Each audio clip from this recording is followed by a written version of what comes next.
wasteland is calling.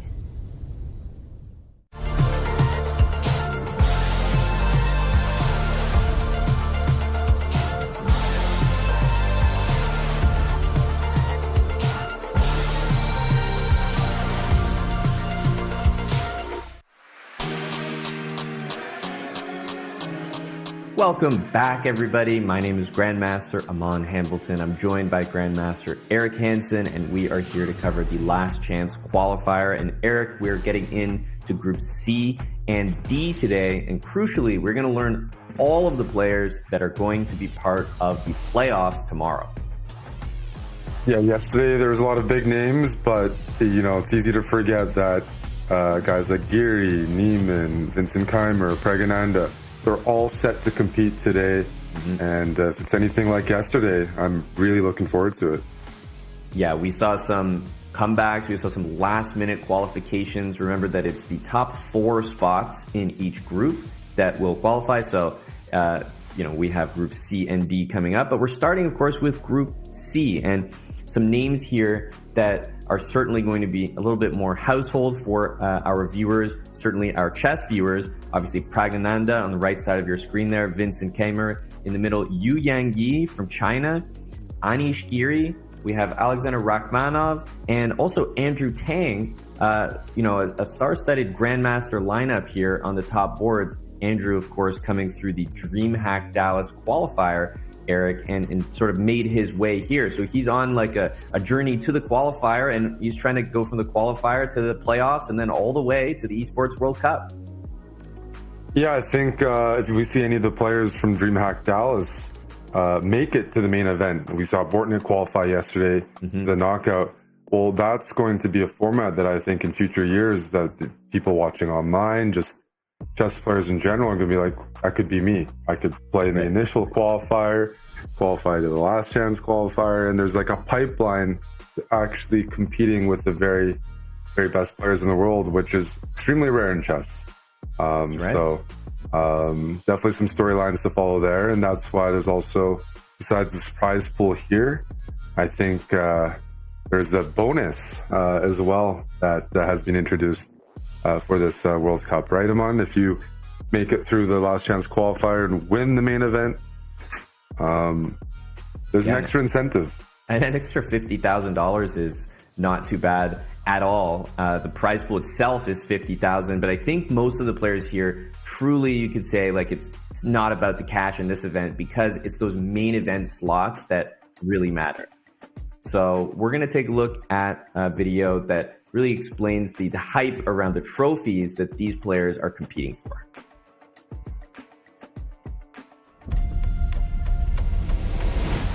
No competition is as ruthless as the Esports World Cup.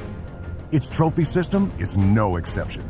The Club Championship trophy, awarded to the one club that rose above the rest and reigned supreme across all EWC games. The Game Trophy.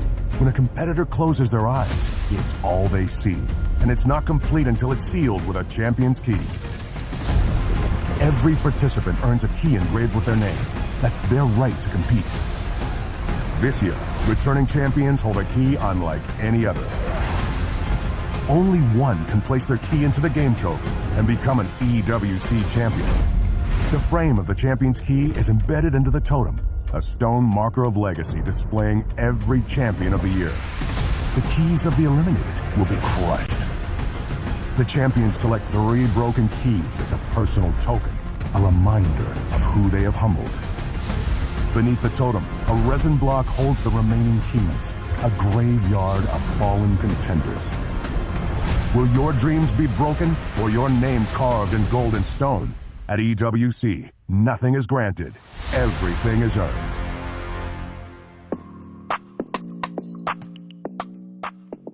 And you can see, Eric, just the thought and the storylines that really go into the trophies here.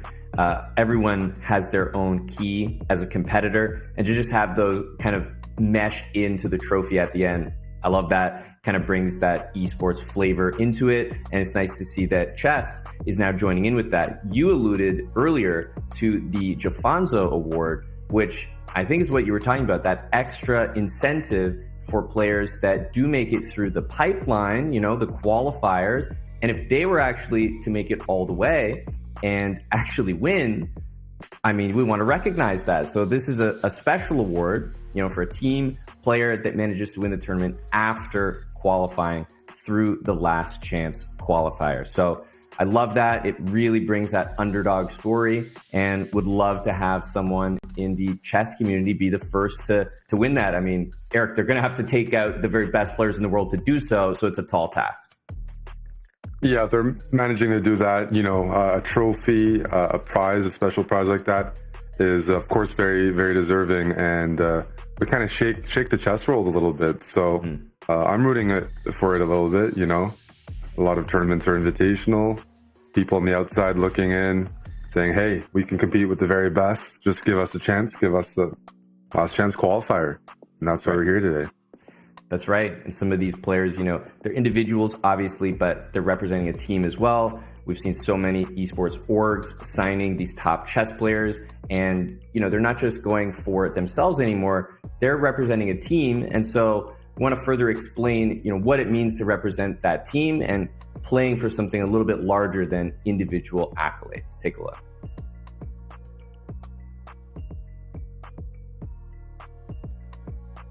Take a look at us. Still here. That's okay. This is the Esports World Cup Club Championship, the ultimate cross-game competition that will crown the best esports club in the world. Let's break down how it works. Clubs will be able to compete at the Esports World Cup in as many titles as they can qualify for. The clubs will then earn points based on their placement in each title. To qualify for the club championship, a club will need a top 8 placement in at least 2 competitions. But to win the championship, a club must place first in at least 1 competition. At the end of the Esports World Cup, the 24 clubs with the highest number of points will earn a share of the $27 million, with the winner taking home a staggering $7 million. And of course, the title of the best esports club in the world. Who will rise above and write their place in history? Watch it all here at the Esports World Cup.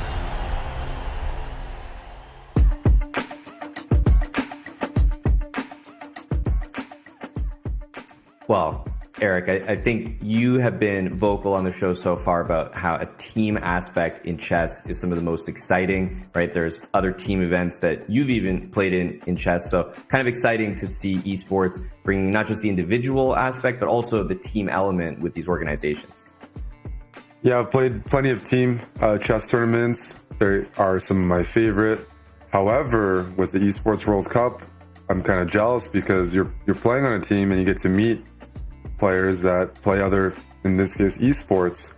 You're all, fighting for the same purpose there. So I would love to be playing on the chess side, trying to rack up points. Then I look the other way. You got the Dota guys working hard as a squad. You got the, Counter-Strike. That's cool because it combines so many different esports that it does feel a bit more like, the Olympics in a sense with, just different sports, different activities. So I think this is a unique twist, and it's good for chess. It's going to bring an audience. People follow teams, people follow organizations. Right. You and I used to watch quite a bit of some different esports, and if this continues with chess at the EWC, then you're going to see more synergy between chess and other games and communities and regions. And I think overall that's good for the growth of esports and good for the growth of chess. So I like it a lot. Yeah, completely agree. Exciting. Chess is part of it for the first time. Now, before we get into the action today, we also want to recap and remind everyone of the rankings from yesterday, right? We had a lot of action that happened yesterday, and it's important before we get into groups C and D that we also look at what happened and what you may have missed if you weren't here for our long day of coverage. This was Group A, if we remember all the way back to the beginning yesterday. Levon Aronian, Alexei Sarana, Marc-Andrea Maritzi, and Jules Moussard, the 2 French grandmasters, Eric, Group A was a very, very tough group. And after seeing Group B, I think you and I felt that this was a very tough qualification. Look at the names that didn't make it. Yeah, I think, it cannot be, understated enough. Like, Group A, 3 of the favorites of the entire last chance qualifier, they were big favorites to qualify into the knockouts, and they would have been big favorites to make it to the main event. Like, if you saw Dubov qualify to the main event or Andreikin, you wouldn't be too surprised. These guys didn't even make it past the group stage, and I would be shocked to see any other group produce results like that, where 3 really, really elite players don't make it. I mean, we've seen some upsets so far, but that felt like a bit of an anomaly, and shows why this format is so exciting, because, I mean, we had very worthy qualifiers, but with 7 rounds, the margin is so much slimmer than some other formats, and you can be leading the tournament the entire way. 5 out of 6, tied for first, something like that. Lose that final round, and you're out of the event after leading for the first. Because 5.5 has been that golden number in our first 2 groups. Yep. You need 5.5 to qualify, and in some ways, it doesn't matter how you get there. Like we spoke about tie breaks. You start off well, even if you mess up, your tie breaks will help in case of a tie, but so far in both groups, haven't needed tie breaks. And so that means with 5.5, you've had players chasing from behind and overtaking players that have been performing well the entire event. But no, it's all about the last round. Guy with 4.5 wins, guy with 5 loses to one of the top players, and you leapfrog someone, even if you have a lower performance. That's why there's a little bit of, it's an interesting format, and it's not as predictable as the ratings might indicate. Yeah, completely agree. It's all come down to the last round in both groups so far. So going into Group C and D today, my expectation is more of the same. Remember, we're still in this first phase, right? The playoffs are going to be happening tomorrow, but we started with 133 players. There's 4 groups, A, B, C, and D. They play 7 rounds in the Swiss format, and the top 4 in each of those groups will be part of the playoffs. That's 16 players. So we already know half. We just brought them up on screen for you. And we're going to learn the other 8 players, 4 from each group today, that are going to be joining them in that double elimination bracket. So a lot of competition still ahead, but the real goal right now, Eric, is just these players qualifying to the playoffs. Because once you're there, you have double elimination, a bit more breathing room, a smaller field of competition. You can kind of focus in on the goal. Yeah, absolutely. If you make it to the knockout, you've secured yourself a prize. Yeah. Whether you make it to the end, you main event, but if not, there's a very, very healthy prize fund. And double elimination gives you room for a bad game, or even a couple hours of bad chess. Or whereas in this Swiss, all it takes is 1 loss. That's right. And you're sent home. You travel across the world for 1 day of chess, and you don't qualify. Some people are wondering, hey, these guys didn't qualify. Can they play tomorrow? Or are there any more chances? No, the players are all put into 4 groups. You got 1 chance in your group, and you're done. That's right. That's exactly why it's called the last chance qualifier. You don't get 4 chances. You're seeded into 1 group. That's it. And that's really the stage being set for today's action. Group C, we've already discussed the players. We're going to be getting into round 1, but first, you and I are going to be taking a short break while we wait for them to be fully set up in the playing hall. And when we return, we will get into the round 1 action. So don't go anywhere. This is the last chance qualifier, the road to the Esports World Cup, round 1 after this.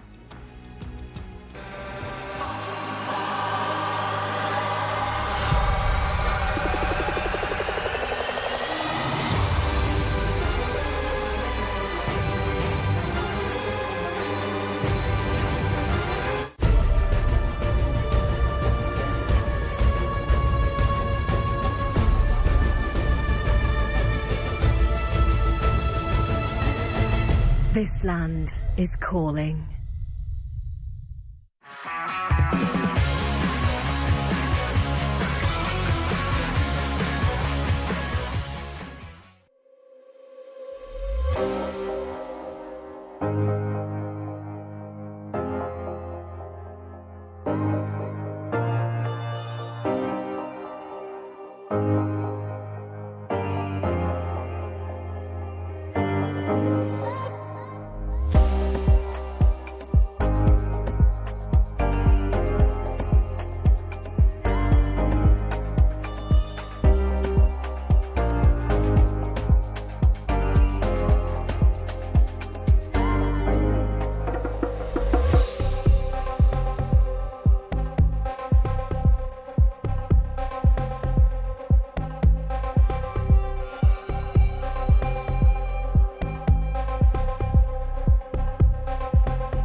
Welcome back, everyone, to the Last Chance Qualifier.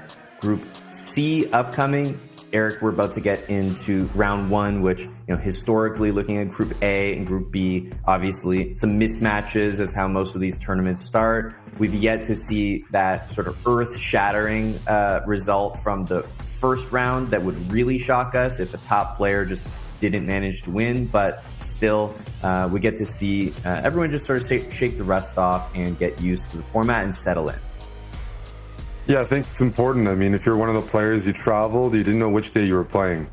When I look back on it, I think if I was a player, I would have wanted to be in Group A or B, because then you have a break day in between.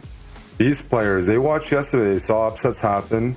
Maybe it gave them more time to get used to the time zone or do some practice, but the first couple of rounds, you do, it's nice to have that gradual progression, because I'm sure many of these players here, they're familiarizing themselves with the setup, with the mouse. Not everyone, brought their own equipment, and it's going to be a bit of a new experience. I mean, even this type of format is just, very, very, it's more innovative, more new in chess. So I'm curious. I think read, maybe I can't fully confirm, like if some players, they just finished the tournament yesterday and flew in immediately to play today. I think that might have been even Pragg, one of the top seeds, like he was playing in Switzerland and now he's here. Something like that. There's because it's busy chess season right now in Europe. So you're seeing some tight schedules, and yesterday the games went all the way until 3 a.m.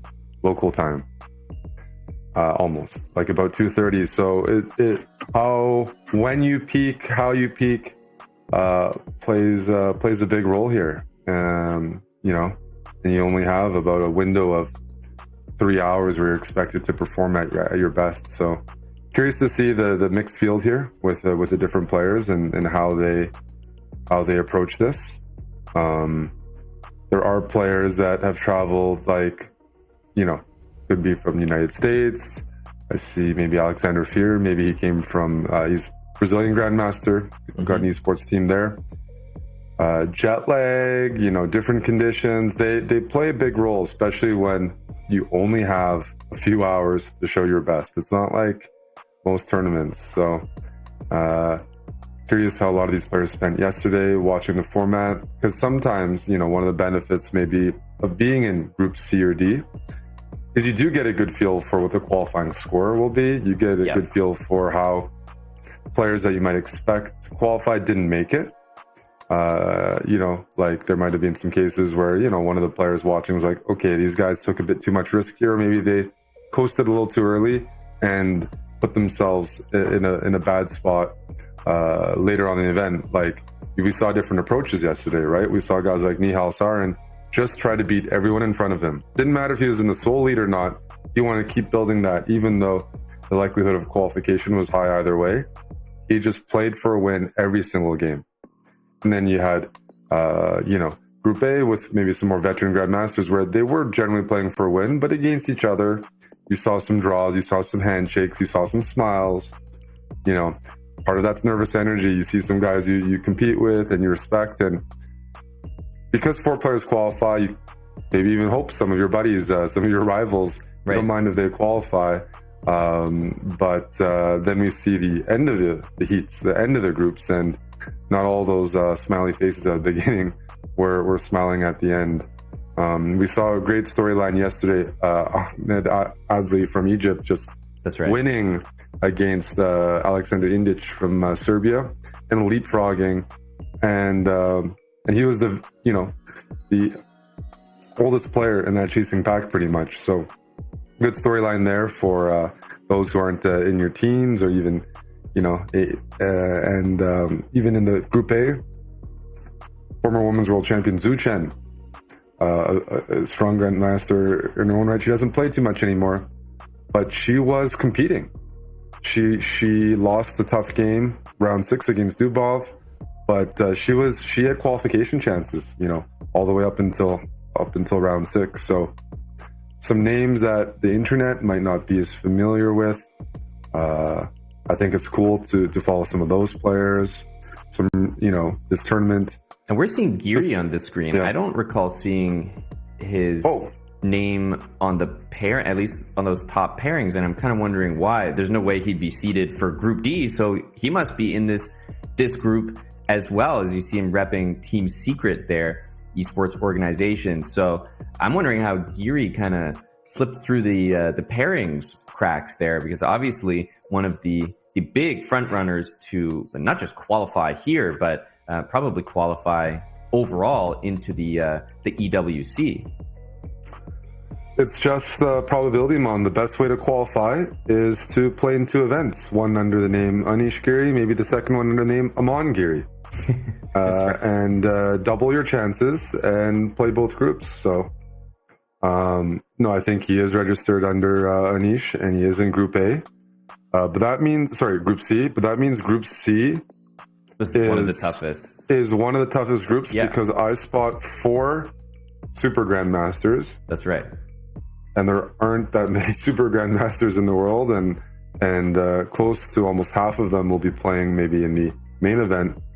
But Pragg, Anish, Vincent Keimer, Yu Yangyi, those guys not only are, extremely strong grandmasters in classical, but they all have quite a bit of experience now playing in Blitz and Rapid. The chess calendar has become far more populated with Blitz and Rapid events, both online and offline, compared to 10 years ago, compared to 15 years ago. So you're seeing it's no longer, a time period in chess where you have grandmasters that are really, really bad at speed chess. You simply can't be like a well-rounded player in the calendar and not be competent in those time controls, because some of the biggest events have introduced, both in classical, the Armageddon format for tie breaks, and then there's just World Blitz and Rapid. We have EWC, Chess.com, online tours. It's not just the formats, right? It's also the fact that it's online. It's like the hybrid. You have to be good with the mouse as well. So it's not just, be a good Blitz player, be a good Rapid player, be able to be that in person, but also playing online, because that's just the reality. And that's what we've got right here with the Esports World Cup and chess being a part of it. It's becoming a lot more mainstream, as it definitely looks like games are underway, and we're starting front and center here. And Eric, a shout out to the username here of Yu Yangyi's opponent, the top Kekator. Can you explain that?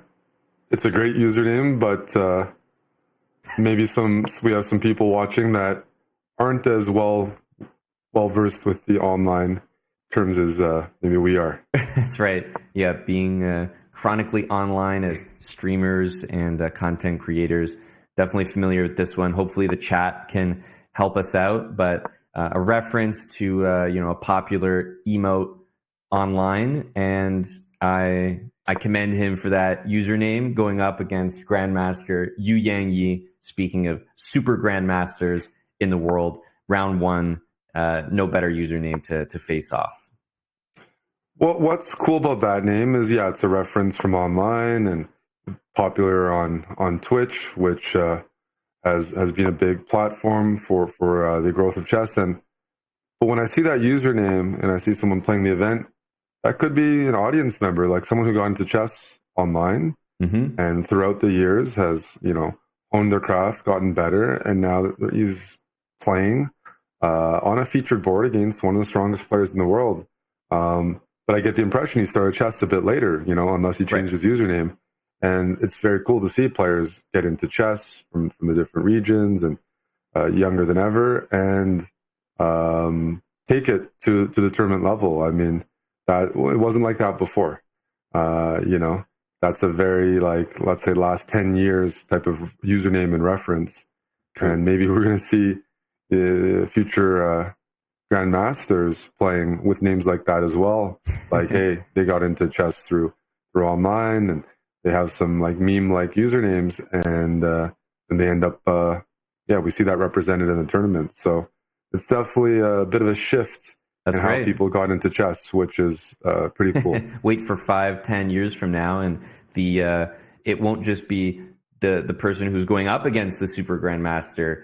It's going to be the super grandmasters themselves who are top Kekator. So that's right. I can't wait for 10 years when that's the reality. But the reality right now is that Yu Yangyi is playing with the black pieces here. It's nice to see him in action. He's definitely one of the strongest players in the world. We throw the term super grandmaster around usually for the players that are just maintaining that 2,700 plus level. He's been one of the top players in the world, certainly the top players from China, and he's representing China in this event. Yeah, there aren't many Chinese players playing, but I believe Wei Yi is in the main event, part of the really strong Chinese generation. From the past, actually. I know they have new players coming up, but Wei Yi has been, he's closer to our age, has been a super grandmaster for I'd like to think about a decade type of thing. So experienced, but still in his prime. And yeah, once again, this Group C, for those tuning in, is really, really stacked with strong players at the top. Would you say it's tougher than Group A? It's really hard because, I mean, looking back on Group A, obviously it's easy to say Group C is stronger because it's right in front of us. But, you know, we had Vidit, Dubov, Andreikin as people eliminated from Group A. So, I mean, how do they stack up to you?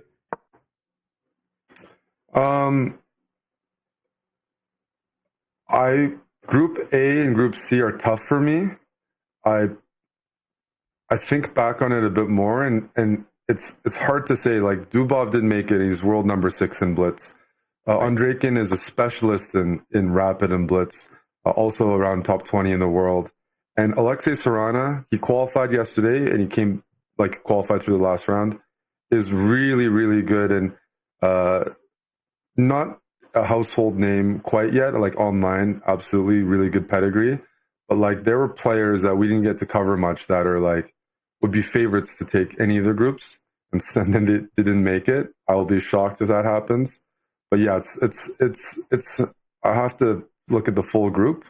But at the very top, this is as competitive as any other group, and kind of depends on how you rate people. I'm actually looking at the full matchups here. I have to give it to Group C because we have Yu Yang Yi, Vincent Kamer, Pragnananda, Victor Bologan, Andrew Tang, Rachmanov, Anish Giri, Vachier Sindarov. These are all playing right now in Group C. No, that's a good point. So I think it's as competitive as Group A. Group A had 10 GMs. Group C has 8. But out of those 8 GMs, all of them are very strong. Like, the veteran in the group is Victor Bologan, who I believe has a role in FIDE now. Right. Victor Bologan, about 15 years ago, he peaked maybe close to 2750 FIDE. He was a super grandmaster and had a top grandmaster in chess for a long time earlier in his career. And then, maybe the second lowest rated grandmaster is Andrew Tang. Andrew Tang is very good if you're familiar with following online chess. Bullet Blitz Rapid is not as strong as time format, but he showed his ability there by still qualifying through DreamHack Dallas, earning a spot here, and is very capable of scoring upsets and producing results. And Alexander Rachmanov, perennial 2600 plus grandmaster. So I would say, on the average level of the contenders here has got to be the highest out of any group we've covered. There might have been a bit more depth in Group A, but then the average, like, as a level of the contenders, probably highest in this group in terms of the grandmasters. Yeah, I saw Giri walking around in the background of the camera, and he's already won his game. So very, very quick round 1 victory. And Eric, I wanted to hone in on this game here and talk about Top Kekator having a very nice position here against Yu Yang Yi, right? He's got his bishop in the middle of the board on E3, and I love it because he's, at the moment, it might change in the next couple of moves, but at the moment he's leaving it there. And he's saying, go ahead and take me because I'll recapture with my F-pawn, and that will take control of some important squares. So, I mean, a pretty good start for the Top Kek. Definitely a good start, and it also shows a bit of a stylistic difference that's kind of been pervasive in chess for a while. The Chinese grandmasters typically have a more narrow repertoire. They don't play as risky chess as you might see Nihal or something. Yu Yang Yi is a very solid technical player, and what I mean by that, he doesn't necessarily vary his repertoire or play dubious lines, which some guys will do. I played against, Ali Reza recently. He beat me with first move A6. Nihal was playing some loose moves. Dubov, known to do that. Yu Yang Yi is very solid, very technical, and very consistent. But it means he's not necessarily going to avoid equalish positions, because that is how he got to his level. He grinds people down over time. And so White has a decent position. It's very competitive right now. But part of that, like, he's doing a good job, is that Yu Yang Yi typically is, a grinder and hopes to, take advantage of little mistakes, grab a bit more space, which is, you see that from a few of the players from that region. So typical of his style, which has drawbacks if you don't make mistakes, or he's capable of maybe drawing low-rated players, but you got to perform and keep up with him over the course of the entire game. And that's going to be the challenge. We have definitely seen some of the local players or some of the low-rated players put up very good fights. But that's the hard part about chess. And in this format, it's a bit different. Let's say you're a low-rated player. This is 10 minutes with 0-second increment. You can be playing really good moves. You can have a better position or equal position after 50 moves. But this format produces results because someone is going to lose on time, unless all the pieces come off, which is very hard to force in chess. So when it comes to that stage of the game, even the lower players, they're going to have to demonstrate some mouse skills or some very impressive nerves when it gets to the time scramble. And actually, I think to your point about his style, on the previous turn there, I think he could have actually retreated his knight from the center back to c6 and threatened knight e7 to actually trap white's queen. And just stylistically, he wasn't really looking for that type of move. He was just improving the position slowly. You look here, he's got a huge advantage and a very, very nice position, but it's just a different type of advantage and one that suits him a little bit better. And I guess, our viewers have to remember, he's not usually playing 1,800 opponents, right? He's usually playing the very best in the world. So I think his style is also suited to the opponents that he usually plays and is obviously a bit more successful there. For sure. I know when the players signed up for this event, they didn't know who was playing. And, you generally assume you're playing really strong players, but it's a Swiss format. And, outside of this event and maybe some select other events, very rare to play someone 1,800, 1,900, 1,600 for these guys because most tournaments you maybe have to be titled, some of the online events or whatnot. So, it's like a different approach. Do I want to just play whatever? And no, one thing about low-rated players in general is they have a more narrow repertoire. If you're not a professional player, you don't have time to study chess all day for the most part and play every different opening. It's not even necessarily what you need to improve in your chess. So some players take the approach, hey, I have a wide range of openings and knowledge. I can play something that maybe is a bit dubious, but my opponent's not a full-time player and doesn't have a computer running 24/7 to punish me. So I can play that. And in this format, absolutely, whether it's a top player, low-rated player, you can play some openings that might be not considered, A-tier openings in classical chess. You can absolutely play that in rapid chess. But then some players are like, you know what? I know my opening better than my opponent either way. I'll stick with my guns. Yu Yangyi, he trusts his moves, and he's slowly making big progress here, just outplaying his opponent. His pieces, there's some weak squares. He senses, he senses his opponent's making mistakes, and he doesn't need to force things. They're just coming to him. Yeah, and I think what we talked about is we see a nice tactic on the board there, a fork, knight, e2 check, winning a rook for knight, up material now. But we also talked about the different types of advantages that there are in chess, and it just goes with the different styles.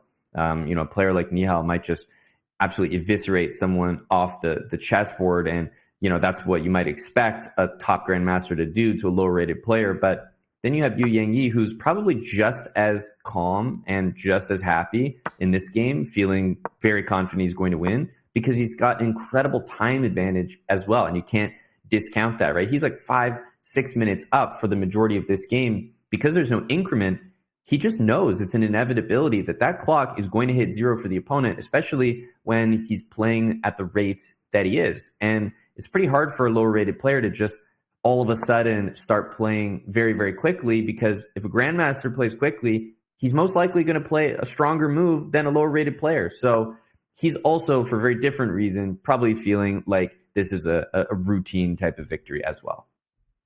Definitely. Oftentimes when you see upsets, it comes from a blunder from maybe the higher rated player, or them maybe over pressing a position that, doesn't allow it. But when you're down on time, you have to expect that the intuition factor favors the top players. They can make those critical decisions in less time. So the clock management side, like if I'm guessing, if I'm predicting upsets, clock is often a huge factor in upsets in chess, which means some of these low-rated players, or even like one of the low-rated, I guess, like grandmasters in the field, Andrew Tang, he's very good on the clock. He can play fast, and that's going to give him opportunities, I would expect, in time scrambles or sharp positions to outplay or, like trick some of the maybe more solid grandmasters in the field. It's absolutely something we saw a little bit of yesterday, but I expect to see more of today. Players using the clock and resorting to flagging their opponent. We saw a little bit of flagging yesterday, but I'm talking about like proper online flagging, a minute versus a minute, rook versus rook. Got to do what you got to do. That's a nasty fork right there. And that's going to be the end of the game.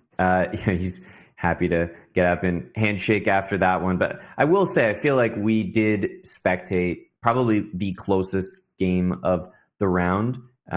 It was really well played. I have to give credit there to the player with the white pieces. Like, he really just pushed Yu Yang right to the end of the game. And if he had more time at the end of the game there, Eric, even though the material was not in his favor, I actually thought his understanding of how to play with those pieces was pretty good. So I was looking at the other games, very crushing results for most of the top players. And, we expect that for round one. I think we now have reached the end, which means we're going to get set for round two. We should have some more competitive matchups. I'm not sure if we'll see those title players match up against each other just yet, but stay tuned, guys, because we're going to take a short break and be back with round two right after this.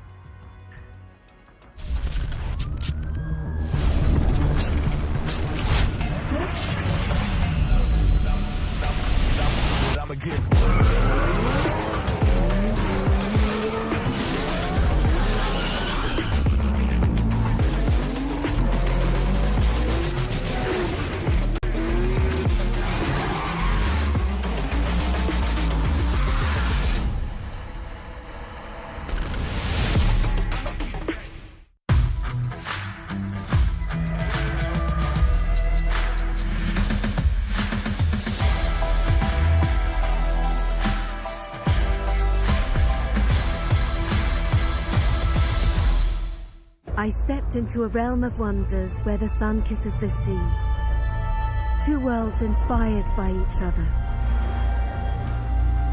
Two worlds making one. This land is calling, Saudi Red Sea.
to move. Not trapped at a desk in one singular posture for 12 hours a day. It's time your chair evolved. This is Secret Lab Titan Evo. Ergonomically engineered for you, gamers, hybrid workers, artists, backing your every move.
Welcome back, everyone. Last chance qualifier. Group C, which, Eric, it's competing for the group of death name. I think, as we've now seen groups A, B, and C, this one really feels like one of the strongest, has a lot of top players, super grandmasters. We're about to get into round 2, but I think you'd agree that the competition in this one is really, really intense.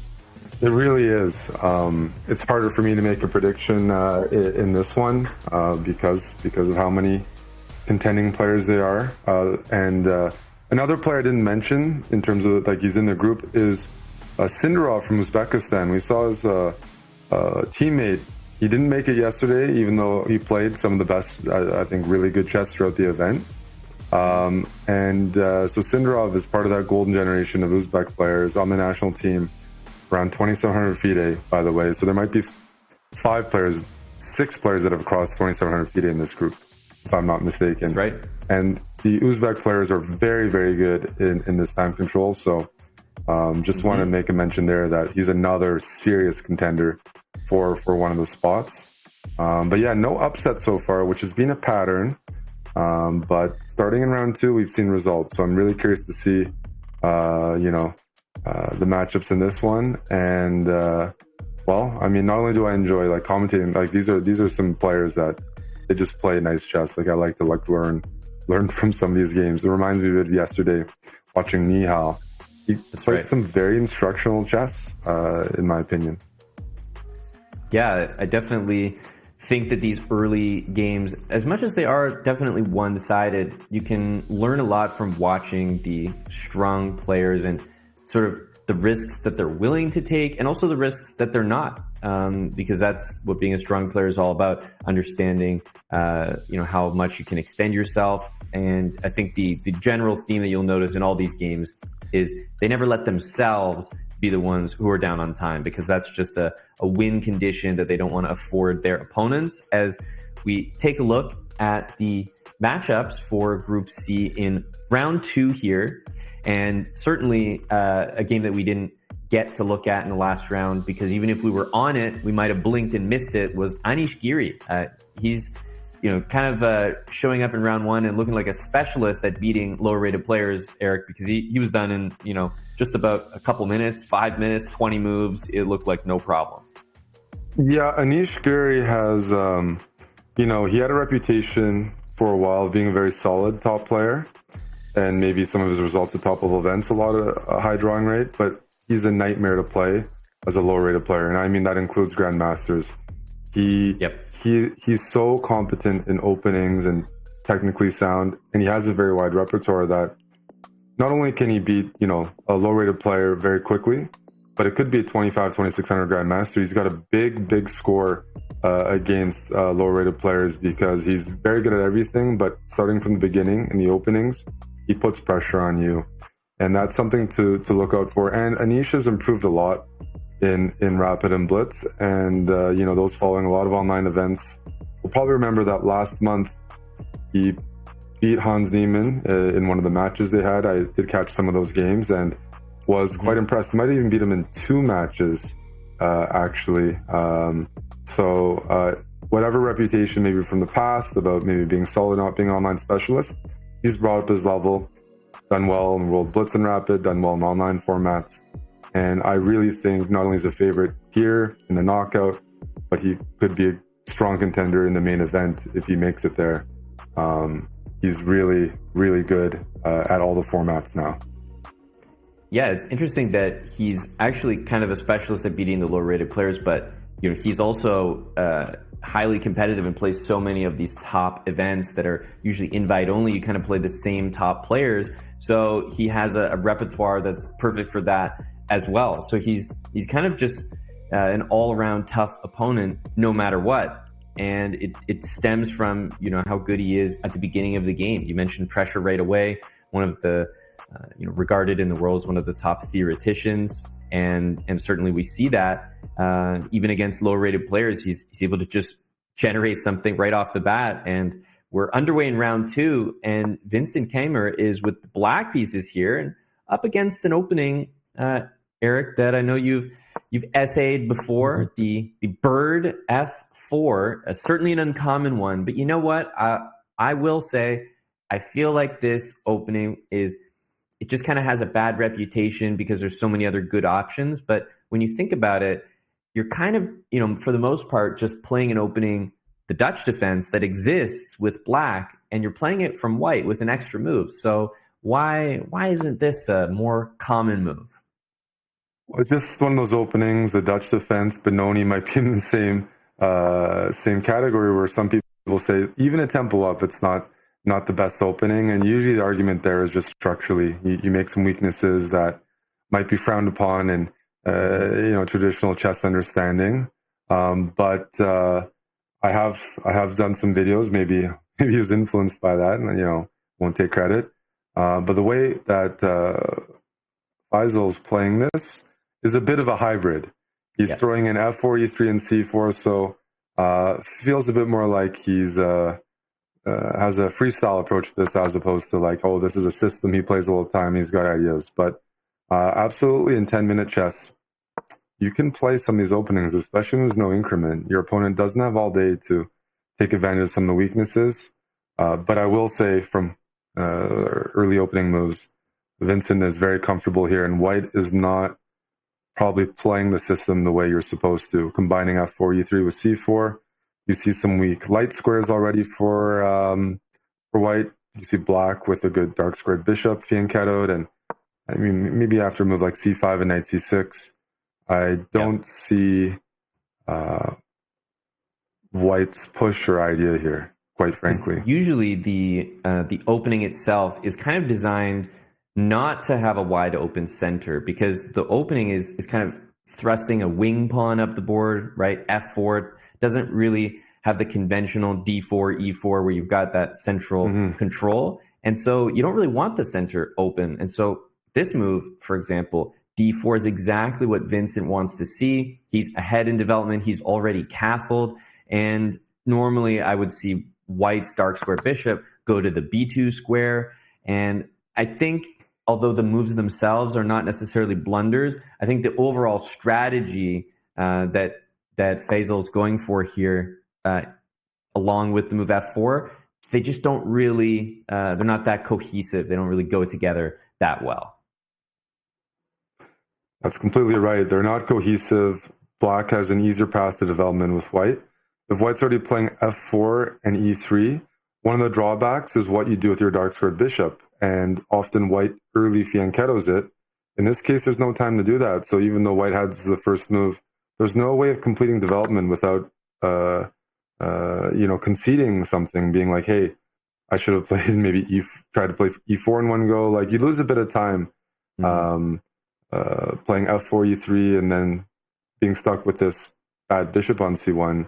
You might have to admit, hey, I didn't play this properly, and try to fight for e4, but we're already looking at a position where that's a bit too late. Black has completed development, white hasn't. Black has 2 great bishops, white doesn't. And it's already, I think, early enough to say Keimer is comfortably ahead in the opening under no pressure and no critical decisions. And this is not the kind of position you want to have when you're playing up a lot. You want your I said one of the ways to put pressure on a high-rated player is make them, they're the ones that have the pressure to win. And in an equal or just normal position, like, they have to take the risks. Problem is here, no risks are being taken by Black. The moves are simple, the position's better, and I just don't see where Faisal here can provide counterplay. And I think his last move, Queen C7, is getting a question mark, but I think this kind of speaks to the psychological battle as well. He's playing a low-rated player. He just wants to leave the queens on the board because he anticipates, based on the moves that he's seen thus far, he's probably anticipating maybe more subpar moves. And with the queen on the board, you can kind of take advantage of it easier. The downside, and sort of for me, a little bit of the confusing part, was I thought there was a great option to trade queens. In fact, trade almost every piece on the board and play a really comfortable endgame, knight against bishop. However, I think that Faisal, he's kind of got a position that resembles a little bit more of what I think he should have been going for from the start with queen e1. He's fixed this e-pawn. The bishop on c1 can actually move now. So, I think his position has improved.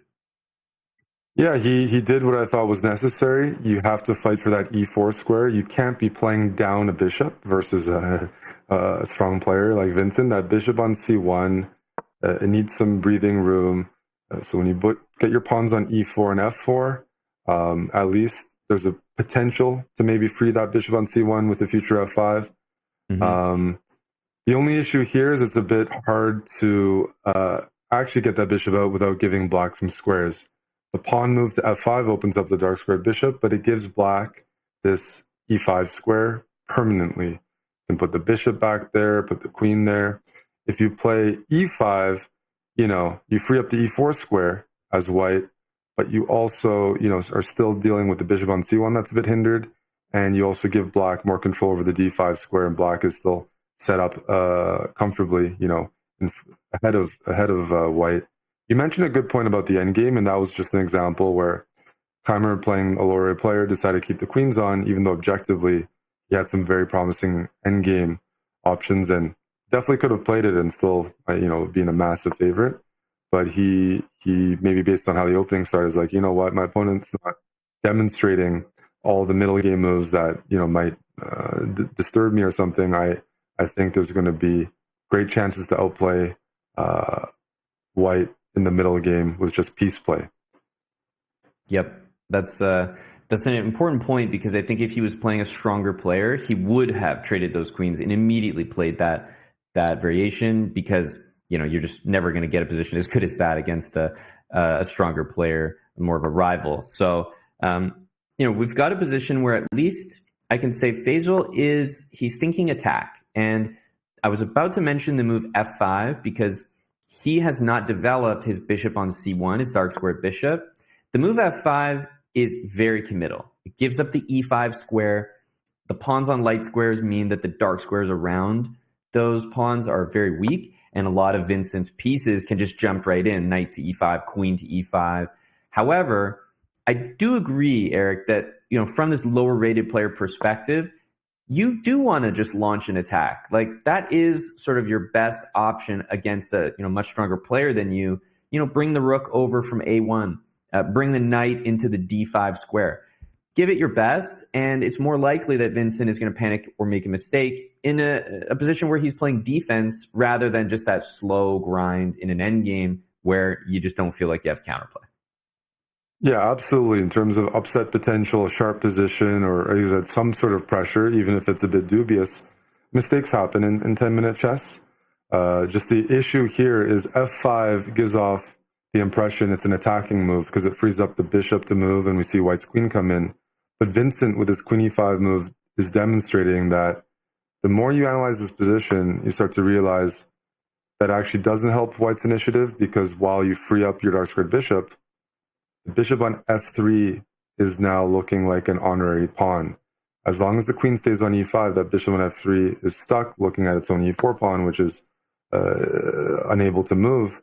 And black is going to use that square for the rest of the game. And for the audience watching at home, it's going to be instructional how black uses this e5 square to have a long-term outpost there.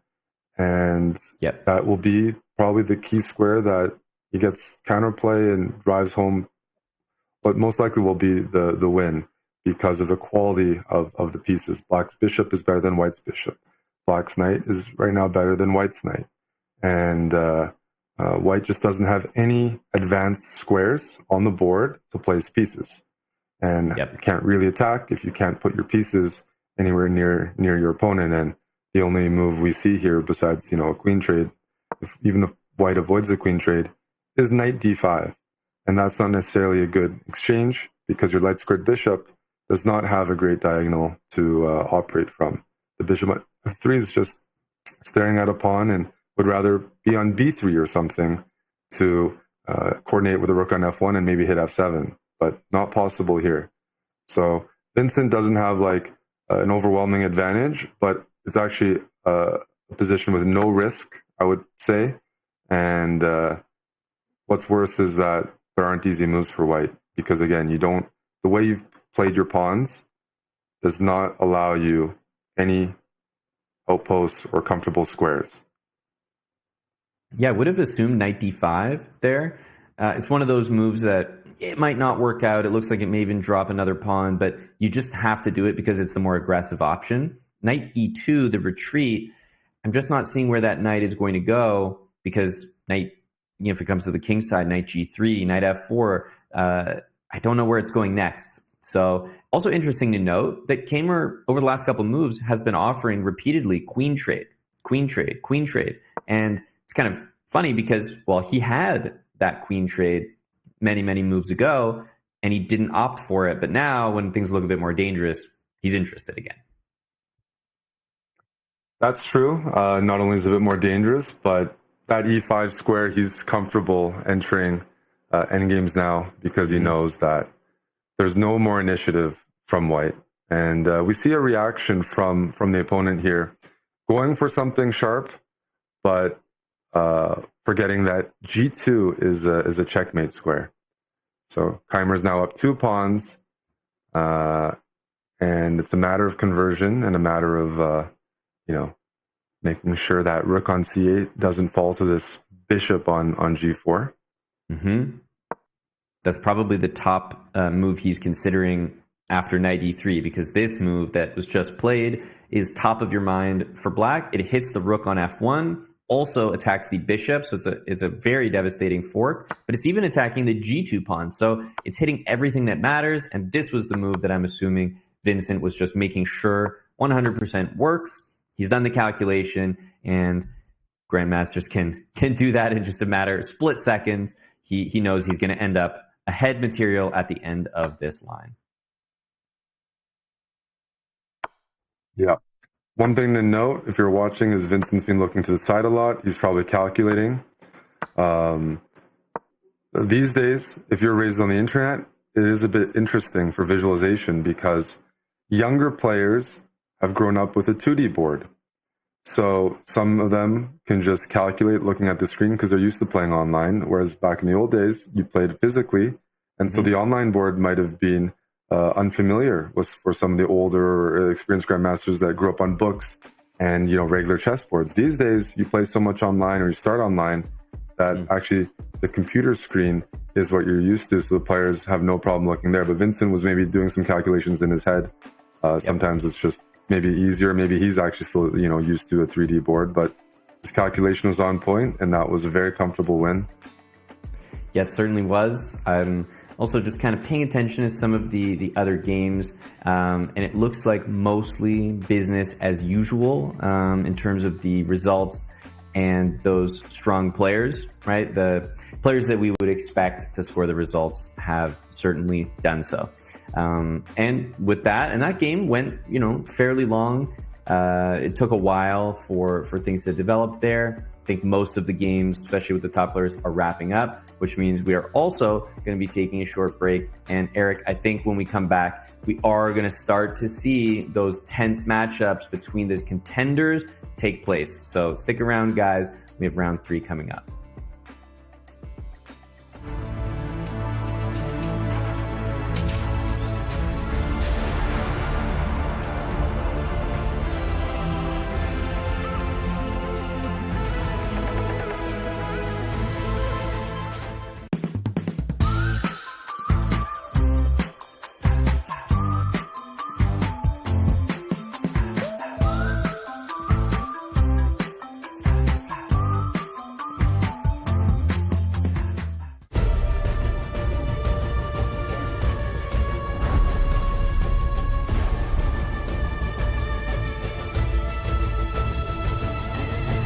This land is calling.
That's when we forget just who we are. Make us come together and it's alright.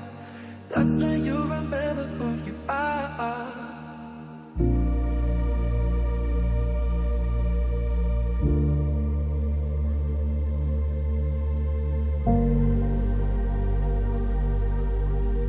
That's when you remember who you are.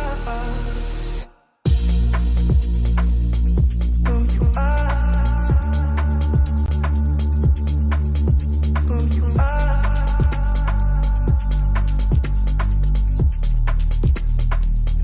Who you are.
I stepped into a realm of wonders where the sun kisses the sea.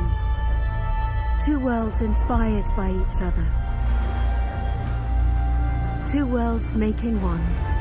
This land is calling, Saudi Red Sea. Welcome back, everyone. The last chance qualifier continues, Group C. Eric, as I was reviewing the round, I was actually drawn to a game of Pragg in round 2. He was actually losing down material to his opponent, was giving him an amazing game. In the end, he came back and he won the game, those are the clutch moments you just have to produce. So he is on that full 2 out of 2 score, but almost a scare early for Pragg, and we'll have to make sure to tune into his game this round, as you can see the standings right here. Yeah, it was almost the best thing that could happen. Is he blundered, he was in a lost position, and he escapes and he won. And you kind of know, even if you're a top chess player, in 7 games of this time control, you're kind of due for a blunder, or they can happen. And to get it out of the way, or to survive and win that game, he's woken up now. You know, I know he just played a bunch of chess and he traveled straight to this tournament, and, you know, maybe fatigue, maybe those things, but he fought back, he won that game, and that might be a wake-up call to get him back into the, you know, into form. Because, I think he's got a favorable pairing. I'm just looking at the matchups here that we're about to get into in round 3. Geary is playing Tang. Sindarov against Yu Yangyi. Kamer is also playing a Grandmaster. So certainly, I would say for Pragg, it's almost like, you survive that game that looked difficult, and then your reward is kind of a more favorable pairing. Doesn't help his tie breaks, but in the interest of collecting points, I think he kind of has an easier task than some of his his rivals. For sure. I mean, this group of death, we're calling it, has 5 super grandmasters. So with 8 or 9 players with 2 points, they can't all play each other. Pragg is the odd man out. He's playing a player, Yazid, who has 2 out of 2, and I believe he's a local player around in his early 20s, who's won both games, so clearly performing well. But Pragg's got to be relieved to have that pairing, and also give himself another opportunity to just stabilize his chess and not give too much counterplay. But often those near-death experiences, near-loss experiences, when you blunder, the heart rate spikes. He probably went through all of the emotions in the previous game, and I actually expect that to help him. Yeah, as I said, for the rest of the event, we will focus on this game for round 3. There are so many strong players in this group, and they're all playing at the same time, so it's hard to cover all the games. We're trying to move around, and so this round we'll be covering Pragg and Anna's game against Yazid Al-Schneiber. And there's still some other players who we haven't even followed. As you mentioned, Andrew Tang versus Anish Giri is a very juicy round 3 pairing. So we might keep an eye out on that. But first, we're going to follow this one. And I have to say, Team Liquid has historically had some of the nicer jerseys, in my opinion, for esports. I've always liked the color theme and the style of that organization's jerseys, and it looks pretty good on Pragg.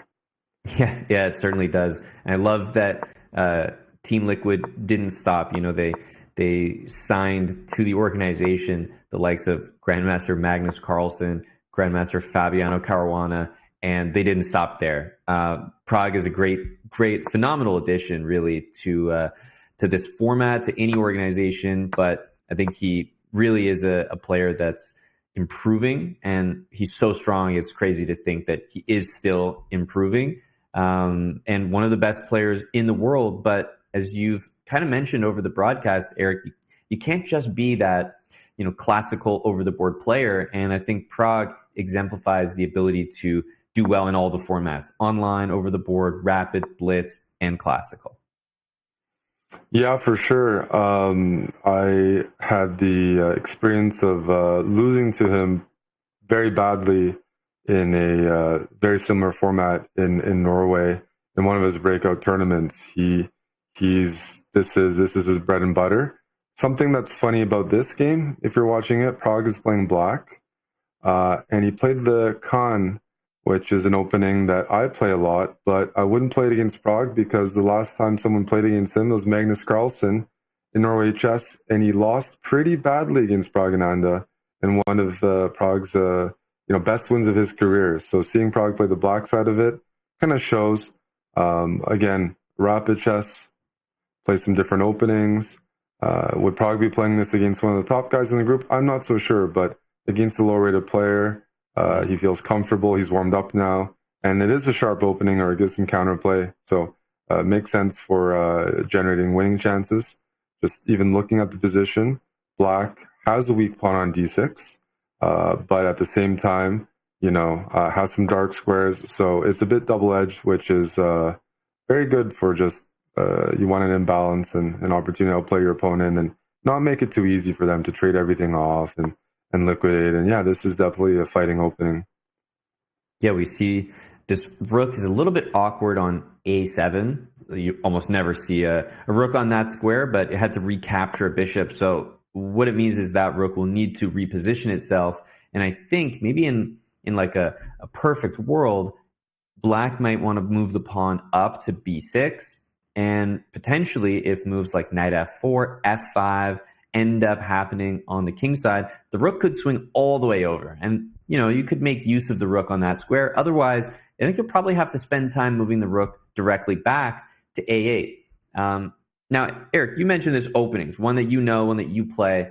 I've also tried it myself a few times, but here's the thing about the position that he's got. White just played the move rook to d1, and there's such an obvious attack that can be generated against the d6 pawn directly in front of it. White is going to take that bishop from d3 and move it directly back to the f1 square, where the rook just was.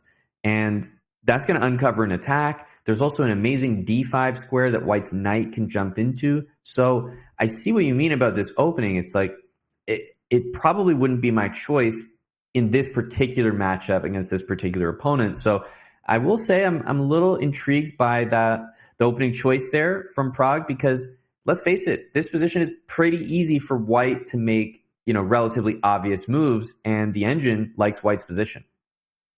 Yeah, we spoke about these imbalanced matchups. You don't want to give the low-rated player easy moves or just like a sound game plan that they don't have to overthink and they don't have tough decisions. And what you just mentioned is not the toughest move to find. Rook d1, bishop f1. The d6 pawn is the weakness in black's position.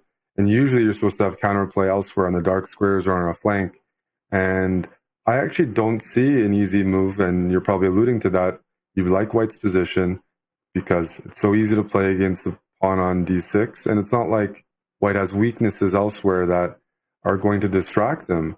So Yazid is demonstrating good understanding of the position, and maybe Pragnan's idea of playing, I'm going to play a bit of an offbeat line, play the Khan, which isn't the most common, and he's also playing the bishop a7 line, which is not the most common move compared to the bishop e7 setups. Usually black has the bishop on e7 or something, like holding that weakness. Well, here without that, Yazid playing natural moves has found himself in a good position, and that's why we see he's up a couple minutes on the clock as Pragnana tries to find a way to defend the d6 pawn comfortably, and he hasn't. He's not happy to play queen e7. That's why he's spending time, but you can't afford to lose that pawn. That's right. And I'm actually curious here if we'll see queen back to the exact same square, queen d8. And that will be a moment where I'm very intrigued to see white's response. No, he doesn't repeat. Instead, he goes queen e6. Now, he has to know, Pragg himself, that what he's doing right now is not ideal. Like, he has to know, okay, I'm playing a little bit offbeat. I've got my rook that's not quite developed properly. All of white's pieces, except the rook on a1, have moved. They're on great squares. They're centralized. Bishop f1 has just been played. White can follow up with rook a to c1, with pawn to g3 to control black's knight, pawn to c5 in order to open the position a little bit, queen e3 to hit the rook on a7. Eric, it looks like there's so many moves that white can play, and Yazid is just off to a fantastic start. He's up a little bit of time, and Pragg looks like he's locked in for a good reason. Like, his head is to the screen. He has to focus up. Yeah, this is a bad position already, and this is kind of what I was talking about earlier, where a high-rated player has the pressure to win, and often that's where even a veteran player can make irrational decisions for the purpose of generating winning chances, and where often the upsets can occur. And right now, Pragg, with the moves you mentioned, queen e3 or rook c1, the moves are easy. Black has a permanent weakness on d6, so if you just play normal safe moves as white, that weakness isn't going anywhere, and your advantage is solid. And we're seeing that turn into a time advantage and just general discomfort for black, because even if you don't lose the pawn on d6, black's coordination isn't great. There's not counterplay. How do you take the momentum off of white here, who just seemingly is grabbing space, developing pieces, and not letting black come up with anything uncomfortable or challenging? Because, well, let's just look at it. The knight on c6 doesn't have any squares to go to besides offering trades. The knight on g6 doesn't really have the f4 square. The rook on a7 can't move because it can't go to a8 because of this fork on c7. All the tough questions are for Pragnanda. Now, with that said, I wonder what white's attitude is. If he thinks he's doing well, he might start to look for strong moves, breakthroughs, which would give an opportunity for Pragg to maybe fight back. Because if white just plays solid and kind of holds the cards here, it's hard for me to picture how Pragg is going to break out of this. But maybe white gets ambitious seeing this position, and we'll end up taking some risks and being like, hey, I have a chance to beat a top player. I have a good position. I need to play like I have a good position. So that could be moves like g3, h4, could be trying to play for the c5 break at some point. That'll open up the board, maybe open up counterplay, but also go for the kill. So you have a more aggressive approach as white, saying, hey, my pieces are ready for the position to open up, or a move like queen e3. everything's defended. My queen's on a good square, hits that rook, and up to black to try to free up the position. So, yeah, I like the moves you were saying on the king side, G3 and H4 with the pawns, kind of exactly how you'd want the pawns to be organized against the knight on G6. The idea of H4, H5, and even H6, just marching that H pawn up the board is pretty strong. And I do think it's a tough spot for Yazid to be in, because what he's feeling is that if he doesn't play something more decisive right now, that he's spending time calculating, if he doesn't go for the knockout, he's worried that his high-rated opponent is just going to slowly make his way back into the game, because he knows that he has a good position right now. So, if you don't do something right at the moment, you feel like you're missing your opportunity. But at the same time, this is probably one of those positions that I wouldn't say a breakthrough is really the best way to maximize your advantage. It's more of the slow moves, but you can appreciate, Eric, that he's probably worried if he plays slowly, all my advantage that I worked for is going to slowly disappear. For sure. And that's why this queen e3 move I really like, because I'm going to go queen e3, place the queen on b6. It's just in black's position, blockading the b pawn, putting pressure on the rook on d8, rook on a7. c5 is also, as I said, like that's a consideration to just open up the position. My rooks are ready. My knight on d5 is great. And this is like a nice aggressive move, but it also demonstrates how Yazid feels about the position, that he knows he's better. And when you have a lead in development, that's a temporary advantage, and you want to convert that into a material win or some sort of tactical opportunity. So if you can find the right moves here, Pragg will be under very, very serious pressure because he's still not developed and coordinated. Yep. Rook takes on c5. Definitely good. I mean, taking with the knight is logical. You want to bring your knight forward, but I think he was probably concerned, and maybe rightfully so, that if he had taken with the knight, he's also giving up a square in the center as well. The d4 square is where black's knight would love to jump into, so white's also leaving the knight on b3 to watch over that. So rook takes c5 does make sense. I would like to see queen e3, the move we've been talking about. It steps away from black's rook, which is eyeballing the queen right now, and it also lines the queen up against that rook on a7. So I do like the move queen e3. Another move to consider is queen c3. But basically, it's feeling like the queen needs to move so that the rest of white's pieces can come alive. Definitely. And if you're in Pragg's shoes, you'd love to find a way to get your knight on c6 onto d4 and kind of like block white's queen and rook on the d file. But the way white's placed their pieces, there aren't squares for black's knights to jump in and delay this initiative. So tough decision for Pragg here. The players are spending a lot of time early on. I mean, we're still kind of in the early middle game, and the players are under 5 minutes. Pragg is clearly not comfortable here. Although, again, it won't be the first time today because he was lost in his last game, and I mean properly lost, and pulled out a win. But the moves, I would hate to be black here. As I said, there's the approach of trying to really solve your problems as black, which is going to take a lot of time and effort to think about that. Or when he plays a move like king h8, he's passing the move back to Yazid and being like, hey, you have a good position, but you're going to have to continue to demonstrate that you can push that position and convert your advantage.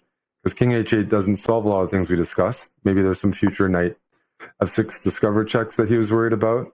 But at the end of the day, the lack of development for black and some of those features are still present in this position. So Pragg still has, problems to solve, but maybe this is a game of Mon where we're going to see the clock as a factor.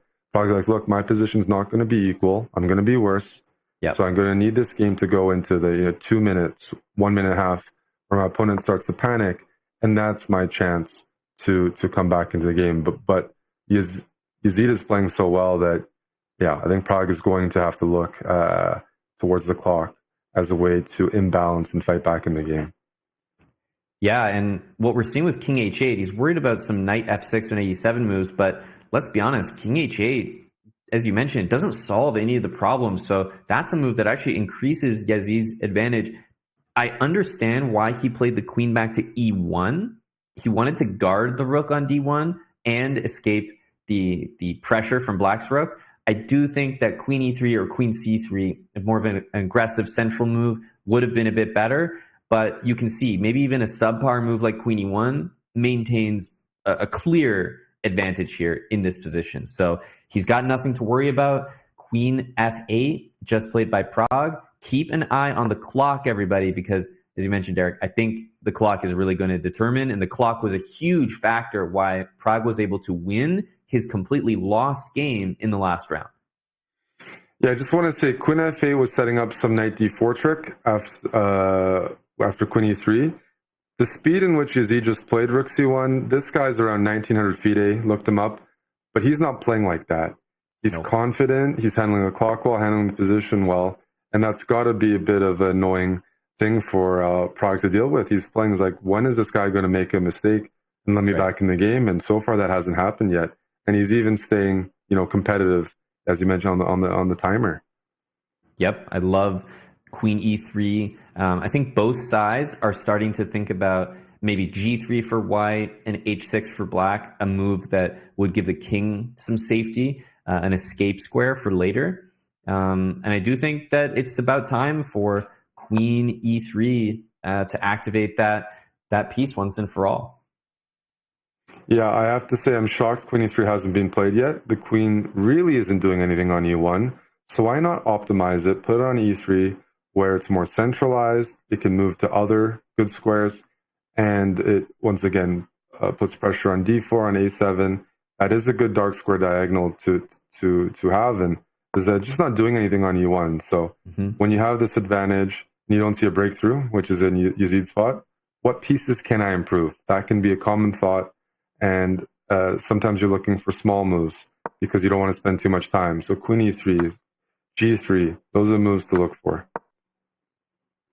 Okay, we see a lot of trades happening here. Knight takes E6 can be played, but I think in the grand scheme of things, if Pragg's worst part of his position is those double isolated pawns, he's going to be okay. And you know what he does have? He has an idea to play a position where he has a knight and his opponent has a bishop. So look for Pragg to try to exchange a pair of knights here and maybe try to play knight against bishop. Yazid playing an amazing game. He is toe-to-toe with one of the best players in the world. Yeah, and when you see a move like G3, fantastic. Yeah, gives your king some space, takes away squares from black's knight. He's calm. He's not panicking. He's in an endgame where he's a little bit better because of the pawn structure. Maybe not as big of an advantage as before, but also for Pragg to even generate chances, well, it diminishes with everything trading off. And as you mentioned, oftentimes trying to get a good knight would be a goal for black here. Try to get a knight on D4. Yep. And get that sort of imbalance. There's the first challenge that we've seen, like the first move that actually needs some thought and reaction to it. Knight D4, do you take it? Do you leave it there? G3 and H4 on the king side shows a lot of understanding from Yazid. So he's really, really impressing me with his moves, but this is a big moment because he finally has to make a critical decision. First move in the whole game he's actually had to react to. Yeah, you can take it. You might not want to undouble the pawns, but there's pawns on both sides of the board, so there's going to be even positions where that bishop on F1 is good in some endgames. It can target the base of the queenside pawns. With the pawn on H5, this light squared bishop has potential in the future to harass black's king. We're just not seeing moves. We're not seeing them quick enough, Yeah. Eric. He's kind of freezing. Yeah, Obviously, yeah. Pragg has been here before. He's so experienced, but you're starting to see that speed really kick in. And this is born from this move knight D4 because that makes a tough decision for Yazid that he's been dealing with. Do I trade that knight and undouble black's pawns or not? He can't decide, and as a result, he's losing valuable seconds. Mm-hmm. He played a great move. He's just lacking that confidence or that intuition because the engine still says he's better. He does have a great position. Finally, he goes after those pawns. He's just got 24 seconds. He wasn't able to realize that quick enough. Yeah, this is kind of what we expected. He was playing so well that Pragg's playing like a veteran was like, you know what? It's going to be the clock. My opponent's demonstrating high competency here, not making blunders. I'm just going to need the clock to be a factor. And we see that here. 14 seconds isn't enough time. You're going to run out. There's queens on the board. You're nowhere close to trading off all the pieces. And I think Pragg's going to win this game on the clock, but certainly not because of the board. Yeah, he is. But, take a bow, Yazid. This was an unbelievable game. Still, even near the absolute end of the game, he's completely maintaining an edge. And it almost looks like he doesn't have the confidence in his own moves there. I think he's doing just fine. I don't think, this is anything special. Obviously, the pawn on d4 is great for Pragg, but just a nice game. Like he really did do well, and the clock is going to get the better of him. We're seeing him shake his head because we spoke about this yesterday. This format, there's no increment. So when you're down to 20 seconds, sometimes it feels inevitable that you're going to lose on time. You realize no matter what you do, you've fallen behind so much. If your opponent just makes moves and keeps the board interesting, you're going to get flagged. And Pragg, probably not, fans of him are probably a little worried about the positions he's had the last two games. But at the end of the day, your job is to win the game. Doesn't matter whether it's pretty or not. And he's pulled off 2 wins from 2 tough positions. And we know he's going to play some good games today and find his form at some point. I mean, he's a quality player. And so coming out 2 out of 2 from the positions he's had, I don't think if you're in Pragg's shoes, you're going to be too demoralized. You didn't play your best, but you can play a lot better. And maybe he's saving that for the critical games. Look at this time scramble. It's like no increment chess here. You have Andrew Tang and Anish Giri. Oh my goodness. Giri is looking great right now. And yes, all he needs to do is take that H-pawn just to guarantee he doesn't actually lose. The pre-moves are in. Will he survive? Oh my goodness. That is such a huge result right there for Andrew Tang. I just can't believe that Giri didn't get one more move. I'm shocked that Giri just didn't pre-move his king because his pawn is on a3, so it can never be captured by the bishop. And you know what? That's experience or inexperience, right? Andrew Tang probably would have flagged that position, but Giri, oh my goodness, what a finish we just saw there. You can see them on the camera, like 0.1 deciding that match. All the grandmasters are talking. Wow. Yeah, I mean, the other players, they know that's a key matchup for the standings, the contenders. And Tang with black, that last second pre-move, or millisecond even, and Giri just froze up. And often that happens when you capture a piece. It takes time to capture a piece. So you're trying to play accurate, or you're trying to pre-move, and he was stuck in both worlds, and he didn't get that. He forgot to switch to pre-move mode once the players were under a second. Yep. That was thrilling to watch. Andrew Tang, one of the fastest players in online chess, and Giri was slightly better in that position. Despite having a little bit extra time, an extra pawn, even 2 pawns up, Giri does not get that final move off, and because he ran out of time, even though he had the better position, the opponent only had a king, he ran out of time. The game is a draw. Incredible finish there. It just shows that even those milliseconds can matter. We are going to take a break after a very exciting round, and obviously we've seen some title player matchups. There's going to be more of those in the next round. Stick with us.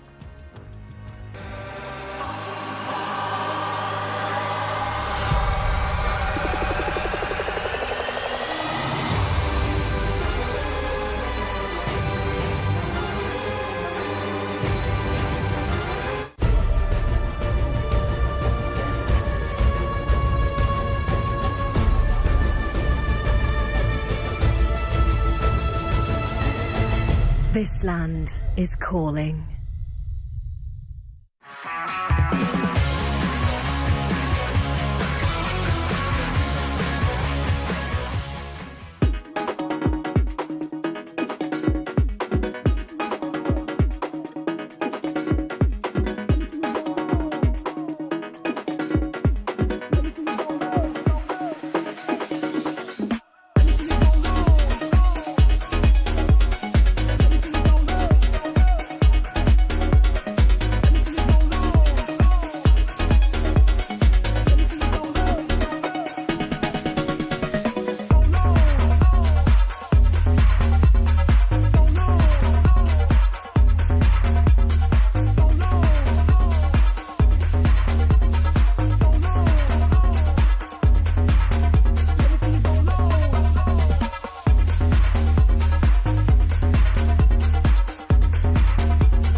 one singular posture for 12 hours a day. It's time your chair evolved. This is Secret Lab Titan Evo. Ergonomically engineered for you, gamers, hybrid workers, artists, backing your every move.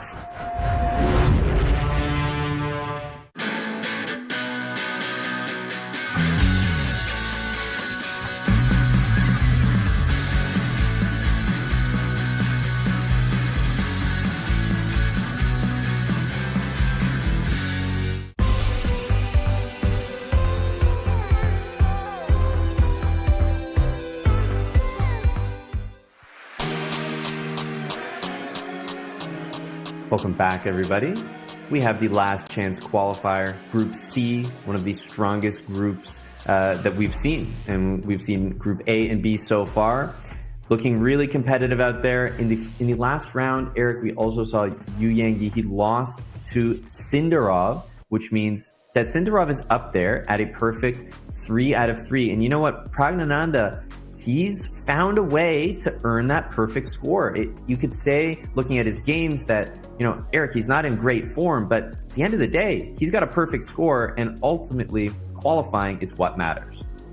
For sure. And I know doing the commentary, there's lots of fans of his watching, lots of supporters, especially from India, probably nervous or saying he's not in good form. Look, you take the wins how you can get them, because you can play really well. It looked like Anish played really well last round, but he didn't pull off the win because he forgot to pre-move, and we see time is a factor. There's different ways to get there, but at the end of the day, you want to qualify, you want to win as many games early on as you can, and Pragg has done that, and I'm pretty confident, he's going to have some good games coming up. But yeah, it's not about how you play, it's about the result in the end. I think everyone can relate to playing well and losing games and messing up positions, and that still doesn't feel as good as winning. That's right. So, he's in clear. We have 4 players with a perfect score going into round 4, and that's all Grandmasters.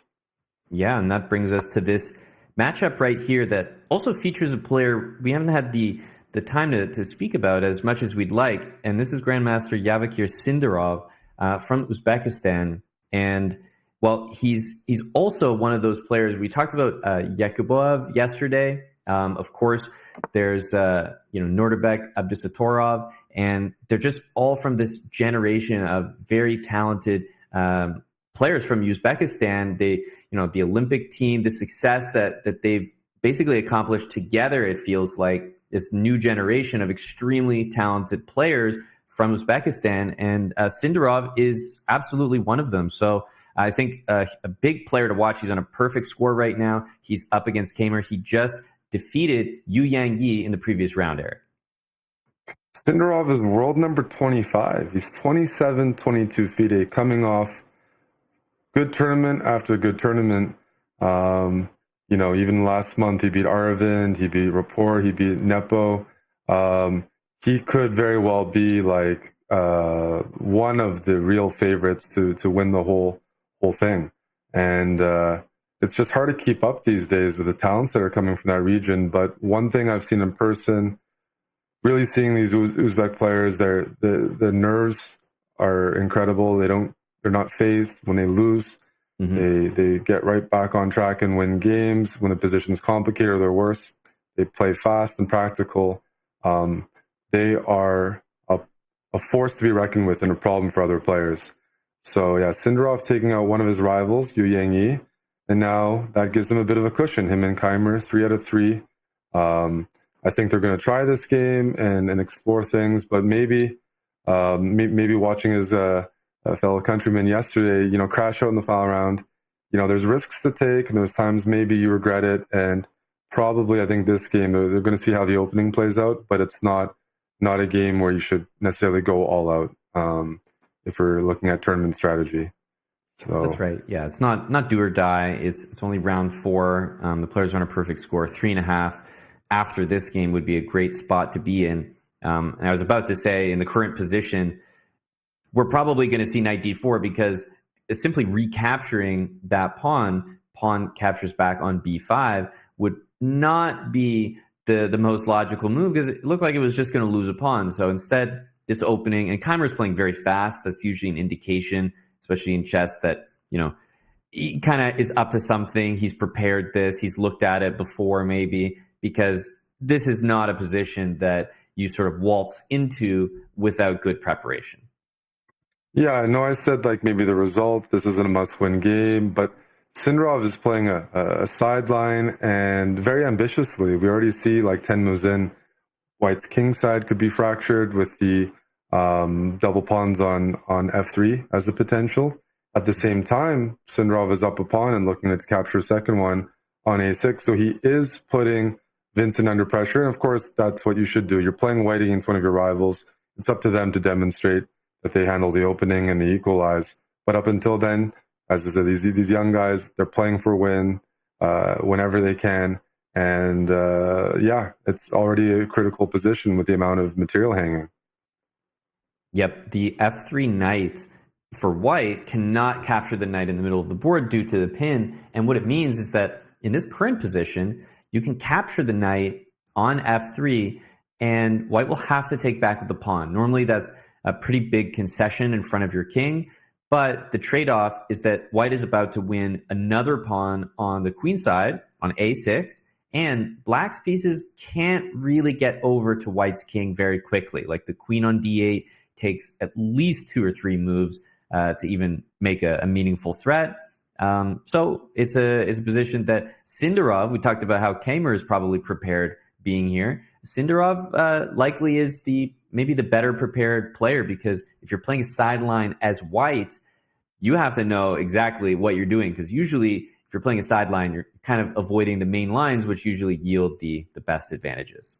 That's right. It means you have an idea, and he does have an idea. Look at the body language. It kind of looks like to me he's recalling maybe things he's prepared or looked at when he's playing this. And Vincent looks like he's trying to calculate his way through this position, because it is a sideline. Not easy to remember everything with 10 minutes on the clock. And Sindarov definitely coming up with some sidelines and some ideas, because okay, historically, what you'd see, and this is even not that long ago, 10 years ago, maybe with some veterans, they might play the Berlin. They might play white, they play the Berlin, they try to get a small advantage, if not, it's a draw. But, with how Sindarov approached the opening, just immediately taking it to a sideline and not allowing any of the mainstream drawish lines shows some serious fighting spirit. Mm-hmm. Yeah, this queen c6 move as well by Kamer, they're really just going toe-to-toe here. You can see that engine evaluation just right around the middle of the board, usually indicating that both players kind of playing in a very ideal way. An extra pawn here for Sindarov. It's sitting on b2. It exists. There's not, you're not missing anything, but still black just has such great compensation due to the pin from the bishop on g4, the fact that the e4 pawn is attacked, and the knight on b5 is threatened. So if we see knight on b5 taking the black knight in the center of the board, I think that we'll see black's queen capture the bishop. And then after all that, the e pawn is still loose as well. So let's see what happens. Yeah, h3 is pretty much forced, because if you go d3, there's queen takes d4. So wow. That's why Sindarov played h3, because queen takes d4 after d3, and it's a weird way to take with a queen, but that's how you really show the power of that pin. And then the knight, white ends up losing material in the end. So no time to play d3. No time to move the knight, because if you lose that center pawn and it's even material, you got to favor the bishop pair and the strong light squared bishop on g4. So h3, this to me looks like Sindarov is acknowledging that Vincent has played correctly in the opening. And there might be a lot of exchanges here until we get to a position queen 2 pieces and a rook versus queen 2 pieces and a rook, even material, and then I don't expect that game to necessarily go too long. And that's what I'm referring to after maybe like bishop takes f3, and maybe queen takes c4. But maybe Vincent's looking at some other options here, like taking on d4 with the pawn, although I think black's light squared bishop is taking not necessarily the bishop I want to keep.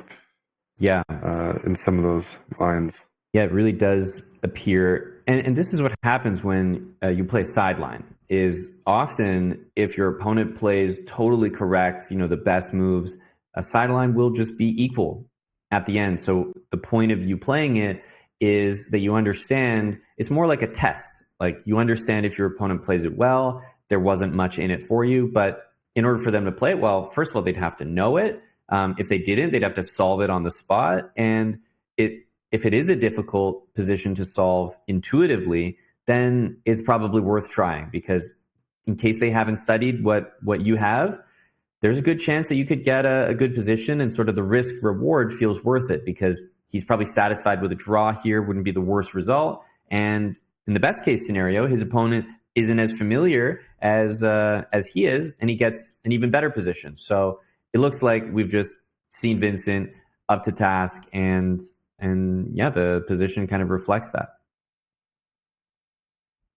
Yeah, this is one way of going about it. And if black is allowed to castle and have even material, the g5 pawn is okay, but there's not enough like initiative to really worry if you're black around your king.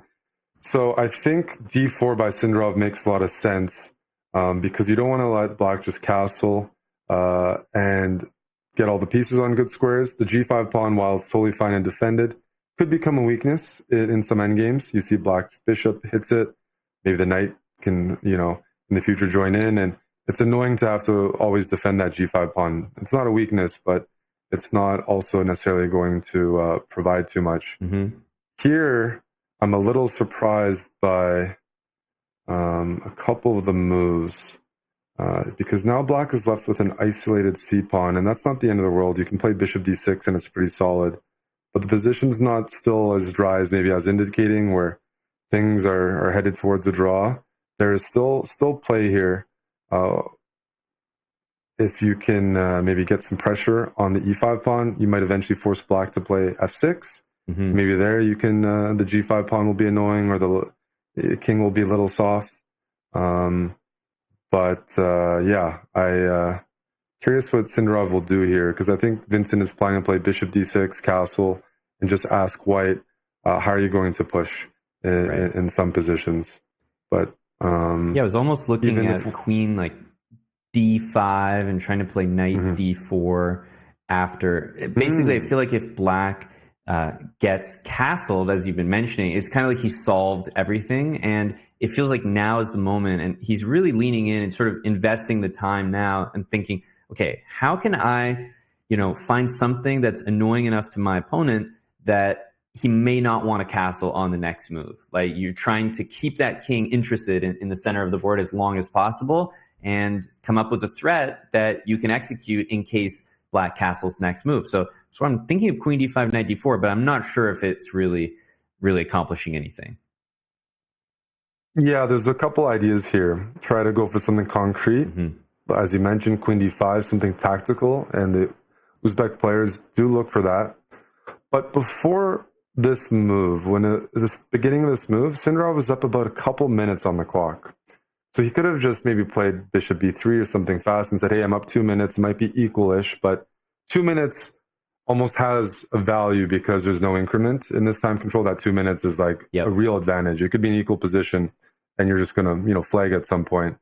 But instead, he's actually looking for something concrete to try to get an opening advantage, or now it's actually towards the end game. But he had a couple minutes on the clock, and now he's burning almost everything in anticipation of black castling. And look at that, Amon. He did play queen d5. I mean, that made sense because you can't really justify a 2-minute think in a 10-minute game unless you really think it can bring you something rewarding. Yeah, I guess the longer that the thought went on, it was more likely he was going to go for something that he was spending time thinking, because the obvious move, it just wouldn't have made a difference. So queen d5 is a great move because I see bishop e3 played quickly, and I start seeing the vision here.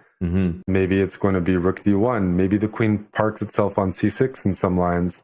But it's not that easy to find a comfortable move for black, because I spoke about black finding stability with a bishop on e7 going to d6, supporting c7 and e5. But maybe in some of those positions, white can play c4, c5, and kick that bishop out of that square. The queen moving to c6 can often be an annoying square, but right here, Sindarov, I think, is demonstrating with how he's playing that he still feels like there's play here. He feels a bit comfortable and a bit better. And I like what he's doing. I like what he's doing because I don't know what black's setup is. I don't know where I can find comfortable security with my pieces as black. Where is my knight on d7 supposed to go? Because I don't want my queen on f5 always having to defend it. My bishop on e7, it can stay there. But can it go to d6? Because e7, it's okay. But I'd feel much more comfortable about the bishop on e7 if I could really maybe win that g5 pawn. And here, this is very committal by Vincent. His pawns on e5 and c5 are targeted, and they're going to stay targeted because of the color that they're on. Yeah, that decision is interesting to me. I'm now tempted to play moves like queen b7, queen c6. And you mentioned an important point, which is sometimes it's just about knowing where your pieces go. It doesn't mean that you have to have an advantage, but Sindarov could have looked at this and prepared it and said, you know what, the resulting position is equal, but it's very clear to me that I know where my pieces go. And for my opponent, my intuition is telling me I don't know where they go. And when I look with the engine, then I understand it. But just, myself analyzing the position, I don't think that's that easy to play. And that can be enough at this level to say, okay, that's good preparation. I'm going to give that a try. And we're in a position where it feels like Vincent is kind of figuring things out, and he is okay, but he has to do a lot of work in order to be okay. Whereas Sindarov it feels like he's playing risk-free. Yeah, I'm going to go as far as to say this position looks really bad for black from a perspective of finding moves. The g5 pawn is very annoying, taking away a square in f6 that both of black's pieces might want to occupy. And so it's harder to play for black, but also white seems better. Queen, rook, pieces are more active. There's pins on the board right now. And there's weak pawns. e4 is now critically weak. c5 is very weak. This position is a move or two away from actually being lost. Yeah, and that queen d1 move, knight f1 comes with tempo. This is a huge problem. The knight on d7 is pinned every which way. The bishop on e7 is loose behind it. I'm even looking at ideas like b4, just to then play c5 afterwards and c6.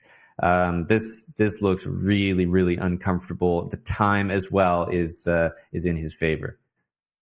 There's no plan for black. There's no safety for the pieces. Everything is tied down, and you also have pawns that, you have to maintain, like c5 and e4. White can just continue. Maybe the knight's going to go to g3, but it's a practically extremely difficult position. Yeah, he feels like there's no moves for his opponent. Like he's playing as though the opponent, Vincent here, just can't do anything, and he can do whatever he wants. I'm tempted to bring my knight to e2, maybe to f4, maybe to d5 in the future, but the bishop on e3 is an incredible piece. Tactics, I'm on. Yeah, serious tactics. He wants to cash in, and that king f8 move. That's a beautiful bit of geometry there. Queen is threatening to take on d8 right now due to the pin. And this is a lost position. White now has connected pass pawns, and everything is pinned right now. You could go knight f1, knight e3, and black cannot move. This move works as well. We just couldn't find moves for Vincent at some point, which all came from this queen d5 move that Sindarov invested a couple minutes in. It ended up tying black down completely, and I have to say it's very, very impressive. And this is the type of move that even Vincent knows as he's playing it, and that look right there that we saw explains he knows this move can't be good. He's got the king in the middle of the board. White is going to be out material after capturing the e-pawn. 36 seconds. It's just done. Knight takes e4 here. Yeah. Queen c1. You don't have follow-up checks. The king can go to g3. Yeah. White's threatening knight d6 check, followed by rook e4, and then the king can no longer defend the rook on d8. So I'm expecting to see a resignation here, because also rook takes d7 sometimes is going to be a threat with knight f6, but everything falls.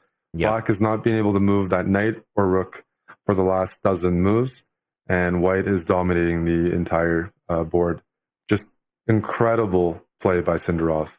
Yeah, such an unassuming opening. Knight d6 and queen takes d8, knight f7. Sindarov is going to see that immediately. Yep. Knight d6, queen takes d8, knight f7 check, and we're going to see a resignation, even if timer wasn't down to 11 seconds.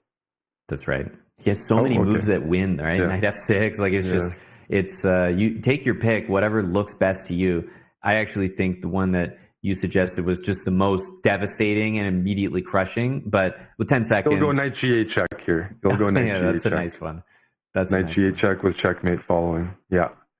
And the Uzbek players so strong, well prepared, so ambitious, and a real problem for the players here.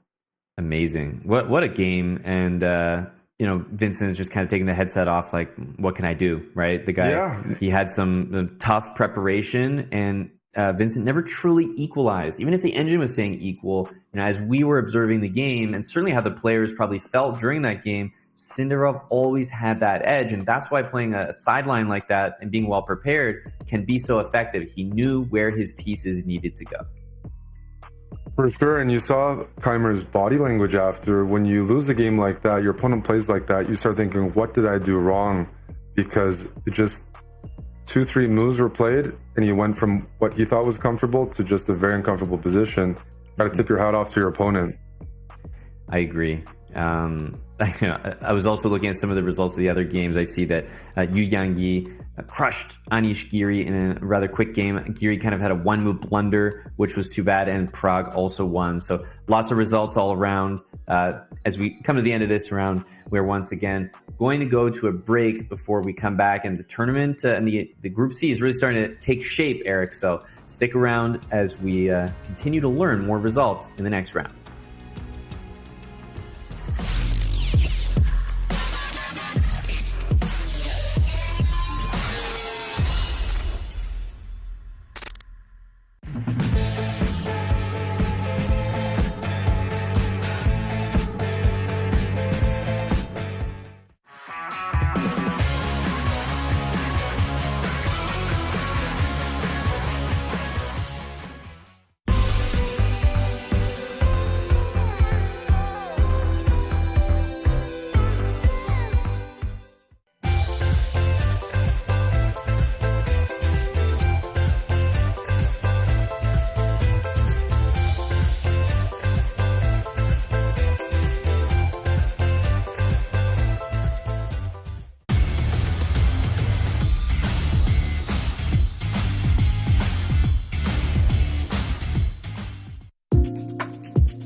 tomorrow when we're alright. That's when we forget just who we are. Make us come together and it's alright. That's when you remember who you are.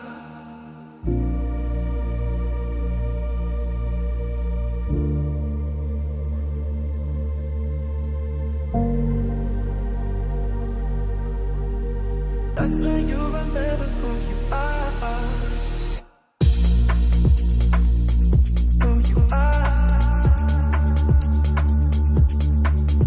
Who you are.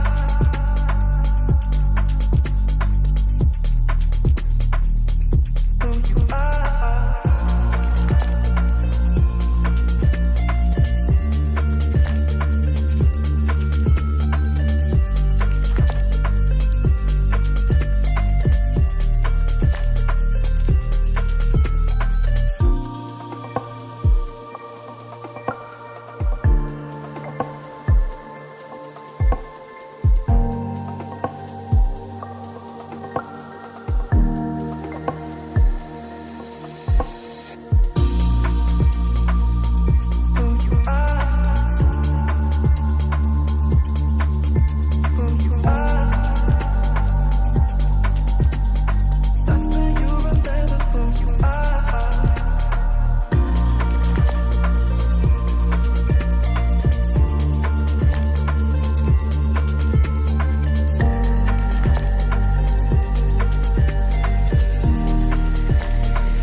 Overthink tomorrow when we're alright. That's when we forget just who we are. Make us come together and it's alright. That's when you remember who you are.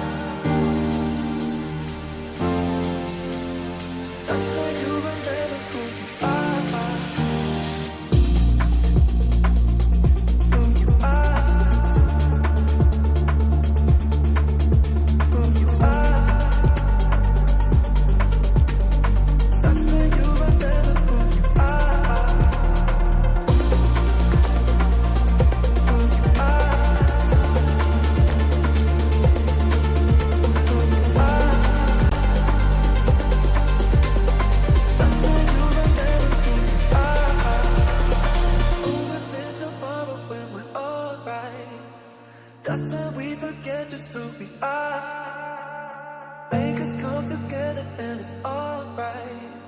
The big favorites, last 2 games, he's really tumbled. And Vincent Keimer, he just lost his first game. Maybe he's gonna, he's got to get back on track. Might be playing one of the contenders, Andrew Tang. Yu Yangyi, after losing to Sindarov, beating Anish, that puts him back in. So this group of death is delivering so far. And we do get our marquee matchup, maybe of the entire group, coming up. Yeah, and I noticed once again, especially compared to Group B, not as many players in this event and a high concentration of very strong contenders. So Group of Death, definitely a deserved name there. Also, Victor Bologan is going up against Yazid, who, I just want to give a shout out. We'll have to keep an eye on that result, because I do think in terms of, the untitled players, Yazid really impressed me in his game earlier, so wouldn't be surprised to see him sort of be the guy responsible for upsets in the event. Yeah, no, he impressed all of us with that game against Pragg. So just maybe a bit better clock management, but in terms of level displayed, he's underrated. It's a scary guy to face. This is a really exciting matchup right here. Sindarov, Pragg, 2 of the players definitely on the younger side, generation-wise, and just 2 players that I do feel are just so focused when they play. I think we've even had our producers resizing the board when Pragg is playing, because he's so locked in. He's like practically right up next to the screen. And we've talked about Sindarov and just the players from Uzbekistan. They have this focus and determination, and they're not really outwardly emotional. They're in good control of their emotions, which is a really good characteristic and trait to have when it comes to chess, remaining objective, not tilting, all of those things. Yeah, they're some of the scariest guys to face. That last game against Vincent Keimer that Sindarov played, I mean, it was wonderful to cover, and it was just remarkable how in just a few moves, Keimer found himself unable to find any counterplay and any security, and it didn't take long for Sindarov to put him away. I mean, you give these guys a chance, they smell blood, and they pursue it for the entire game relentlessly. Here we have Sindarov playing black against Pragg, and Pragg still trying to find his form, but he did win his previous game to move to 4-4, and I'm sure nothing would cheer him up more than taking out one of his main rivals. I mean, this group of death has 5 Super Grandmasters, so if you're one of the players there, you would like to eliminate. You not only want to qualify, but it probably helps you if you can actually eliminate, one of the guys. Like if Anish doesn't make it, you can bet that many players here for the last chance qualifier are taking, a sigh of relief, because they don't want to face him in the knockouts. So curious what happens here, but I think we know the storyline. The Uzbek players play for a win almost regardless. They play sharp chess. They don't have that mentality. Let's play solid. Let's know what brought you success. You're going to continue playing in that style. Pragg, a great fighter as well. So expecting some fireworks at some point. I mean, these E45 positions generally revolve around the D4 move for white or the D5 move for black. And whether or not, white's job is try to prevent black from being able to play that comfortably. Because if you do, then you see that bishop on b7 all of a sudden will become a lot more powerful if d5 can be played and get some pressure on white center. Same time, white wants to play d4 maybe at some point just to challenge the center a bit more and grab some space. Because if they just both develop in a similar manner, yeah, we have relative equality. You see the pieces are in similar squares and no weaknesses. So let's see what Pragg decides here. He's going to go knight g3, d4.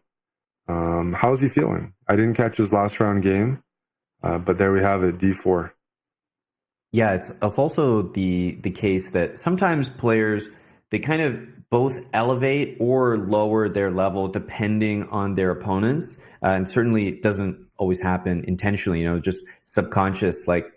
Pragg has definitely not been in the greatest form from what we've seen so far, but at the same time, he's demonstrated some amazing resourcefulness in those games. You don't get the positions that Pragg did in this event and also have a perfect score without being an incredibly resourceful player. Yes, you could say maybe a little bit fortunate at times, but you can't ever say that it was all luck or anything like that. So while he's demonstrated some things that his fans can be nervous about, there's also a few good things as well. And while his level may have been lower, maybe against lower rated opposition, he also has the capability to just elevate himself when he's playing a stronger player. So I don't think just because he's had those shaky moments early on that we have any reason to believe that he's not going to be playing up to his level against Sindarov right here.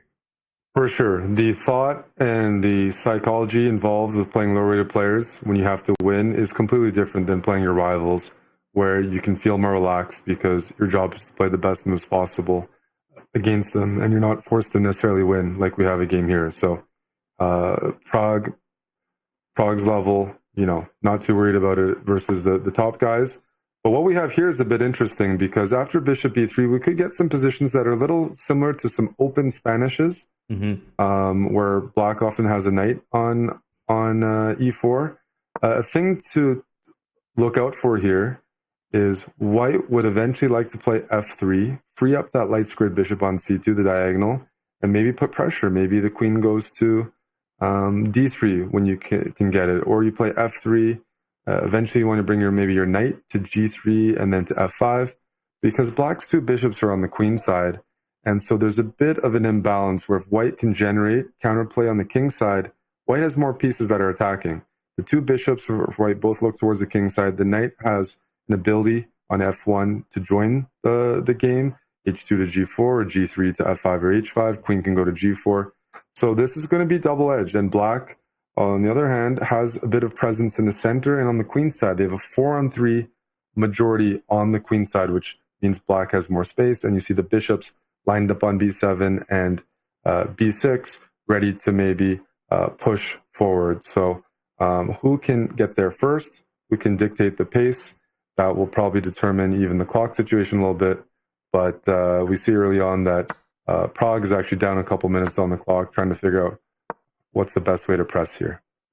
An interesting decision, and definitely one that makes me excited for where this game is going to go, the direction, because we've just seen Pragg with the white pieces give up the light squared bishop for the knight, and immediately handing over the bishop pair to Sindarov. You see those very strong bishops, b6 and b7. However, they're both kind of blocked by their own pawns. The pawn on e4, while it's strong and while you have great control of the light squares, it's also blocking the bishop on b7. Same thing with the pawn on c5 with the bishop on b6. And after giving up the bishop for the knight, we saw this great move, queen to g4. The threat is bishop captures h6 with the pin on the king. That's why we saw queen c8 from Sindarov. But it's a really interesting idea to give away the bishop like that and say, look, I know the bishop pair is a pretty serious advantage, but just looking at the position, maybe white can play queen g3, knight h2 to g4, activate that way, and wow, b4 played. This is looking pretty spicy. It's looking pretty spicy. I already see a bit of an idea here that Sindarov is playing fast and building up a lead. And where that plays a factor is if Pragg is committed to attacking takes time and energy. And even though you might get yourself in a good position to attack, you have to follow through. And when you're low on time, that makes it very difficult. So Pragg maybe correctly has realized this is actually a pretty significant time disadvantage. By going b4, he still has ideas to press. He's pinning the pawn.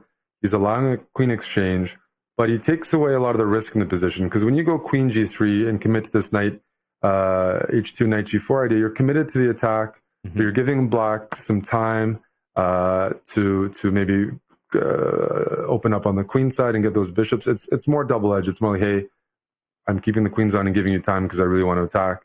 And Pragg does not want to fully commit to that.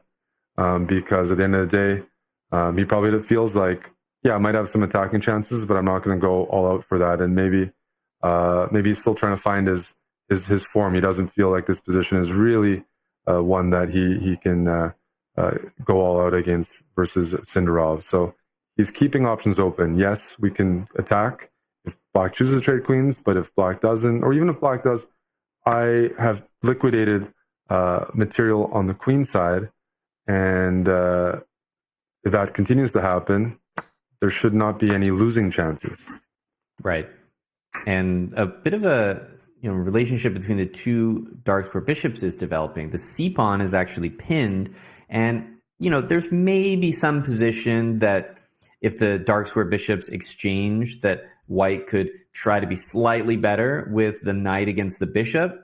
I don't really believe in that, but what I do believe in is what I can see on the board. The fact that the pin of that c pawn is actually could be really, really impactful in this game. Question mark on this move, but I fully understand it. Knight's coming to b3 next, and the goal is, hey, you go ahead and maybe take my e pawn, but I want to get the c pawn as well. Even if it's an opposite bishop position, rook takes e5, knight c4.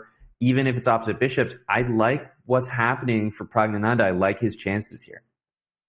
Yeah, I just think it's practical because I don't think he has losing chances. When people talk about the bishop pair, that's an open position.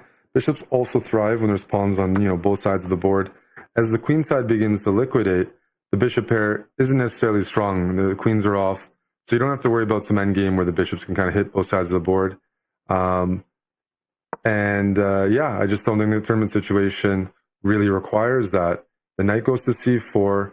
There's positions where it's opposite bishops, but maybe one side's a bit better. And I think just Pragg, when you have white, you're playing against someone you respect and is very dangerous. 2 result position. That's what the players like. Like, hey, I can press this. I can press this for a long time. If it doesn't work, I can still settle for a draw. Mm-hmm. And none of these positions we're seeing in front of us are positions where if Pragg gets down to like 2 minutes or 1 minute, 1 minute's a bit scary, but that he is still within range of liquidating to a draw and endgame. And we might even see that now. He hasn't stepped over the barrier where it's like Sindarov can all of a sudden switch gears and be like, okay, you're low on time. I'm not going to let you draw and trade everything off. No, we're still within that range. Opposite bishops are being offered right now if white wants. Both taking on e5 or playing knight d6. And so no risk for Pragg yet, and I don't think that's necessary. These players are both on 4-4, right? So with a draw, they move to 4.5, and that probably means they only need 1 out of 2, because 5.5 is usually the qualification score in the final 2 games. So again, not really a situation where maybe irrational decisions need to be made based on tournament situation. But with knight b6 Amon, that demonstrates some ambition. c4 is the threat. The rook is hanging on c8, so assuming black moves the rook, you want to go c4, kick away that bishop from b5, and pluck that pawn on a6. So that move demonstrates Pragg's ambitions, because he could have liquidated it. And now Sindarov has a tough choice. c4 played. Even though those are double pawns, they're good double pawns. They're defended. Mm-hmm. They support the knight on b6. At any moment, you can actually give back a pawn with knight c5, and you still have a passé pawn that's actually pretty far up the board. So if ever he needs to bail out, he can do it. But white being up a pawn is certainly an advantage for the Indian Super Grandmaster. Yeah, and at this point, Sindarov probably has to start thinking about moves like f5, g5, f4, and try to make some meaningful threats on the king side as well. Yes, you have the pawns blockaded with the great bishop on c6, but there are certain positions where white can even play knight to d5, give away one of the pawns, but maybe station the rooks behind the passed c pawn and say, okay, we're just playing a regular endgame now, even material, but I've got this pass pawn. So it's not just about the extra pawn, but this move rook c1 kind of indicates perhaps an idea of maybe playing knight d5. Yeah, knight d5 is an idea for white, and as you mentioned, f5 is the move for black that will make this crazy. f5, g5, f4, get counterplay. You know what the key piece is? Sindarov won a game already against Keimer. The bishop on e3. Mm-hmm. Look at this bishop. It's anchored in by the pawn on f2. It blocks the pawn on e4, which prevents black's light squared bishop from attacking g2. It supports c5. You need to destabilize this bishop on e3. Doesn't matter if he's trying to play for a draw or win, Sindarov. That bishop on e3 is the glue in white's position, and it's time to try to kick that away with black's 4 pawns versus white's 3 on the king side. that's going to be forcing. And we see a trick now, Amon. If c6, rook takes c6 is playable because of rook d1 checkmate at the end. I like that. It's important to keep in mind. And honestly, easy to just like miss that in the moment. But these guys are so locked in.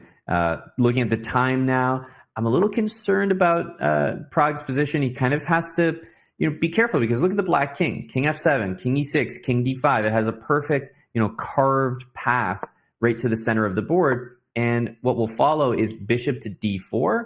And then that c-pawn is, there's no way that you can keep defending it. Yeah, rook d1 to prevent the king from going to d5, because when the king goes to d5, black plants the bishop on d4 and controls so many squares. This move, Pragg is in bailout mode. He knows he's not winning this. He's low on time. Trade everything off. You don't mind losing your c-pawn if you can win one of black's other pawns. There's no more play left in this position for white. Black's king has joined the game, and I do expect to see a draw shortly. Yeah, the pawn on c5 is, it's going to fall, but what's going to happen after everything exchanges here is white's going to go collect all of the pawns. However, it's well known that if you have the king in the corner here, as these two will demonstrate, it is a draw by stalemate, which is not something we see too often, as our tournament leaders, they move up to 4.5 each. And, as you mentioned, Eric, one more win for both of them takes them to that, promised land of 5.5 points. So we are going to keep moving now that game has concluded, to another very high-profile matchup. Vincent Kamer against Andrew Tang. We haven't seen Andrew on the screen just yet, but I think everyone is familiar with what a strong player Andrew is, especially in these formats. Yeah, he's at 3.5 out of 4. So in the top 4 right now, in a qualification spot. He's playing Vincent, who is having a good event, but after his loss, he doesn't have that much wiggle room. 5.5 means you can't lose 2 games. He's lost 1 game. So when he's approaching this, yes, he's going to play for a win. Definitely play for a win.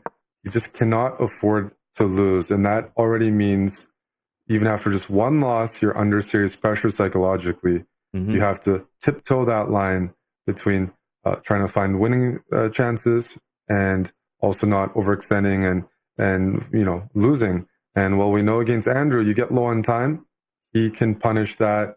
That's something that you don't want to find yourself in, where it's like a minute versus a minute. His mouse skills, his time scramble skills are elite. So Vincent wants to wrap this game up or put pressure on in the middle game. He's up some time right now, but that's going to disappear very soon if he doesn't play a move. Yeah, and let's not forget that in a raw time scramble, Anish Giri found that out the hard way against Andrew Tang. Andrew drew that game by pre-moving and surviving with 0.1 seconds on his clock, and then Anish went on to lose the next game. So imagine how quickly your tournament can turn around. On the board, I like what's going on here for Vincent, because when time is low, these types of moves, these types of positions are harder to handle. It's not that white is doing amazing here, but I think this becomes really tough for black to defend when you have less than a minute. Yeah, queen e7 is to meet queen 8. So what happens after knight takes f6? Yeah. Knight f6, rook f6, rook f6. Vincent has a move lined up, and I'm trying to spot it. Or it's just a blunder. Okay. I think he just expected pawn takes had to happen, and yeah, he didn't even realize the pin was there. That's a pretty critical mistake, but the players are still fighting. It's all about the clock, 45 seconds. Nobody is better in the clock situation than Andrew Tang. Let's see how Vincent can do. Vincent's going to have to keep his bishop on the A1 diagonal and try to push those center pawns, but that's going to be very tricky. Okay, he's putting the bishop there. I don't like that. Yeah. I thought you needed to support your pawns, but you know what? We can commentate all we want. The players are under 40 seconds. We're not going to see perfect chess. And even though black is doing very well here, anything can happen. Yeah, he might have been worried about bishop on a1 just not being able to defend his king. You had to give up something. The position looks very good. Knight's going to come into the f4 square, but what I love about this move is the queen from long range actually does defend g2. So what happens after rook c1? Queen e3 played quickly. Oh, Andrew has the initiative now. The rook is coming to c2. And The knight's this jumping looks in. lost for Vincent. And Black's moves are very easy to play. Rook c2. Don't even need to think about that one. Position is collapsing here. Yeah, and well done in a time scramble. Andrew Tang, you can't bet against him. He wins, and he had more points than Vincent going into that game. So he jumps out to, I believe, 4.5, and really improving his chances at qualification, Eric, after that. That is a huge result, because unless there's some fortune in the final standings, Keimer is close to being mathematically eliminated. And Tang is just 1 point away from probably booking his spot into the knockout. And you saw what happened. Just it was a sharp game, makes a blunder, gets punished. I mean, you don't want to be in that situation against Andrews. So, lots of bloodshed here, Amon, and we might be seeing our first Super Grandmaster eliminated in this group of death. Yeah, I completely agree. It's tough, but I think we just saw Vincent Keimer is going to be out. 5 points has not been enough so far in this group of death. I really don't think it will be. Other results, we did see Victor Bologan with a win. Yu Yang Yi, Anish Giri all won their games. So these guys are making comebacks. They have to win as much as possible. The round is over. We're getting set for round number 6, which we will bring you right after this break. Don't go anywhere.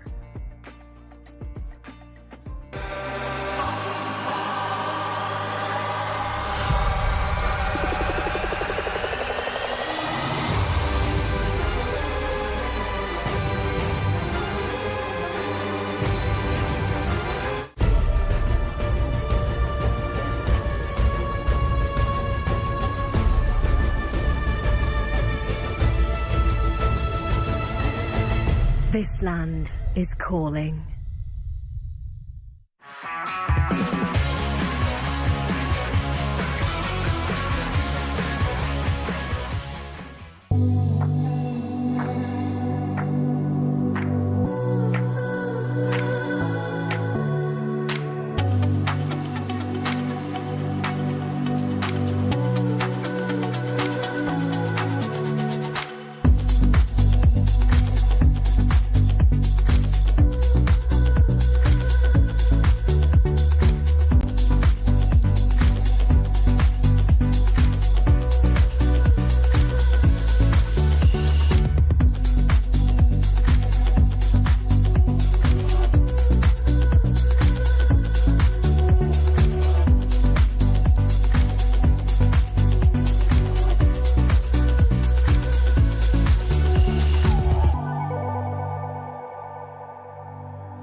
I stepped into a realm of wonders where the sun kisses the sea.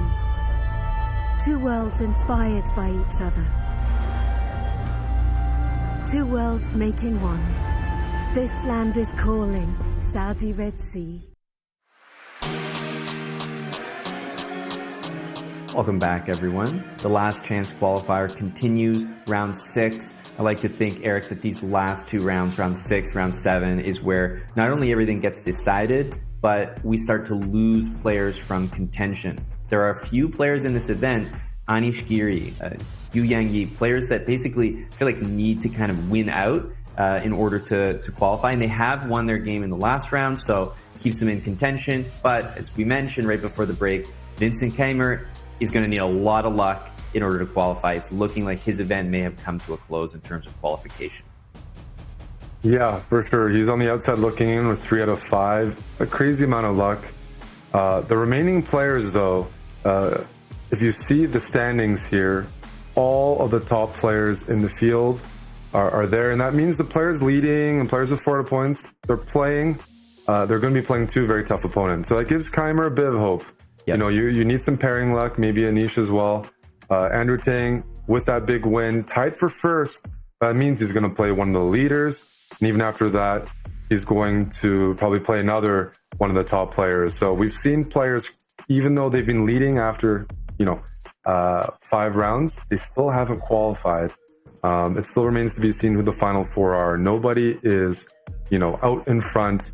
Clearly, it's a 3-way tie. So everything to be played for, and I know that with 2 rounds left, some more upsets are in the cards.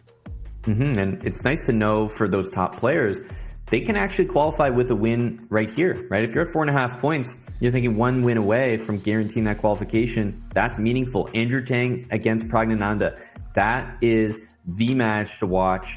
Rachmanov, we haven't seen his games just yet. Grandmaster, he's playing Sindarov. That should be a very exciting game. And we have basically all GM matchups across the board as Yu Yangyi also takes on Victor Bologan, and maybe a favorable pairing for Anish Giri, who's just that 0.5 point behind the group. He's got 3.5, so he's trailing, but he's got a favorable pairing. He needs to win. He does have a favorable pairing. With 3.5, he's a big favorite here, and then with the win, he knows final round, at least he has a chance. But must win for Giri, must win for many players. Curious, we know the attitude of like Sindarov and many of the young players, but here's how Tang approaches this. He's got white against Pragg. A draw would, maintain the lead. He'll be at 5 points, but then do you really want to put yourself in a position where you need to draw with black, most likely against one of the top players? And we've seen some players, when you look at the standings, they're not targeting 5.5. Right. They want to ensure they're in for sure, because there's a chance 5.5 doesn't qualify. It hasn't happened yet, but there have been opportunities where that would be the case. So do you want to be in control of your own destiny? Then take every game, seriously and try to win every game. And so I am curious about the approach for Tang versus Pragg, and maybe the other round. It's Yu Yangyi. I believe he is a 0.5 point behind. He would like to catch up to that leading pack with the win here. Yeah, he's 0.5 point behind. And, sometimes you get the feeling as a leader or one of the leaders of an event like this that in these crucial rounds at the end, it's almost like, oh, wait a minute, if I make a draw, which is the expected result against a very, very strong opponent, some of these players with lower point totals, they actually start to really make a comeback because they get easier pairings. They win like a couple games in a row at the end. All of a sudden, they overtake you in the standings. And, we've seen last minute qualifications, Eric, in earlier groups. This group is setting up for a really close finish. Sure, I think we really need to remember what happened yesterday. Yakubiev playing fantastic, leading or tied for first throughout the entire event. He had 4.5, I think, out of 5, maybe drew his 6th round, so he moves to 5 out of 6, and loses with black in the final round and misses out on qualification. So even if you're leading with 4.5 out of 5, you don't want to be in a position where you need to draw with black against someone who is going to be pushing with white, because they would rather clear the line than hope for tie breaks or hope for things favoring them at 5.5. So Yeah, really interested to see what happens here. And another storyline is Victor Bulligan. Now a veteran, doesn't play so much anymore, but a former Super Grandmaster and can play very well on a good day. He's on 4 out of 5, and he's definitely there. He has, when you've been a top player, he's played chess for 30, probably 50 years almost. There's no psychological factor there. He's played against the best. He's here not to be a tourist. He's going to play for a win. He's there to qualify. There's no other point for playing this event. So we know his intentions there is to score some upsets and turn back the clock. We saw some other players turn back the clock before. And, maybe some names that we haven't covered yet. Rachmanov, 4 to 5, 2600 Grandmaster, should be capable of scoring some upsets here as well. So with 2 rounds to go, even if we don't count Keimer, there's 7 players, I would say, with a chance for those 4 spots, which means it should be a very exciting round 6. Yeah, you're mentioning just how many players are actually still vying for those spots, and they're all incredibly strong, can all beat each other. So there's only 4 spots on offer. We saw Group A, some huge names in the world of chess are just, weren't able to qualify, and we're going to lose some very strong players in this group as well. One that doesn't look likely is the young man on your screen right now, Pragg. However, can't count them in just yet, even though they're leading the event. A draw and a loss, for example, would just not be enough. So it's still a very, very important round right now to at least put some points on the board. Definitely. Pragg, he knows he's playing a tough guy after this game no matter what. So even though he has black against Andrew Tang, I do expect these players to both play pretty ambitiously here. They had the hindsight watching yesterday's rounds, and anybody can beat anybody. Try your chance with white. And Tang's got to be feeling good. That extra half point he pulled off against Vincent Keimer, against Anish Giri in that crazy time scramble, that is looking huge right now, pushing Anish back and keeping him, near the top of the leaderboard. And now he probably his game against Keimer looked pretty clean to me.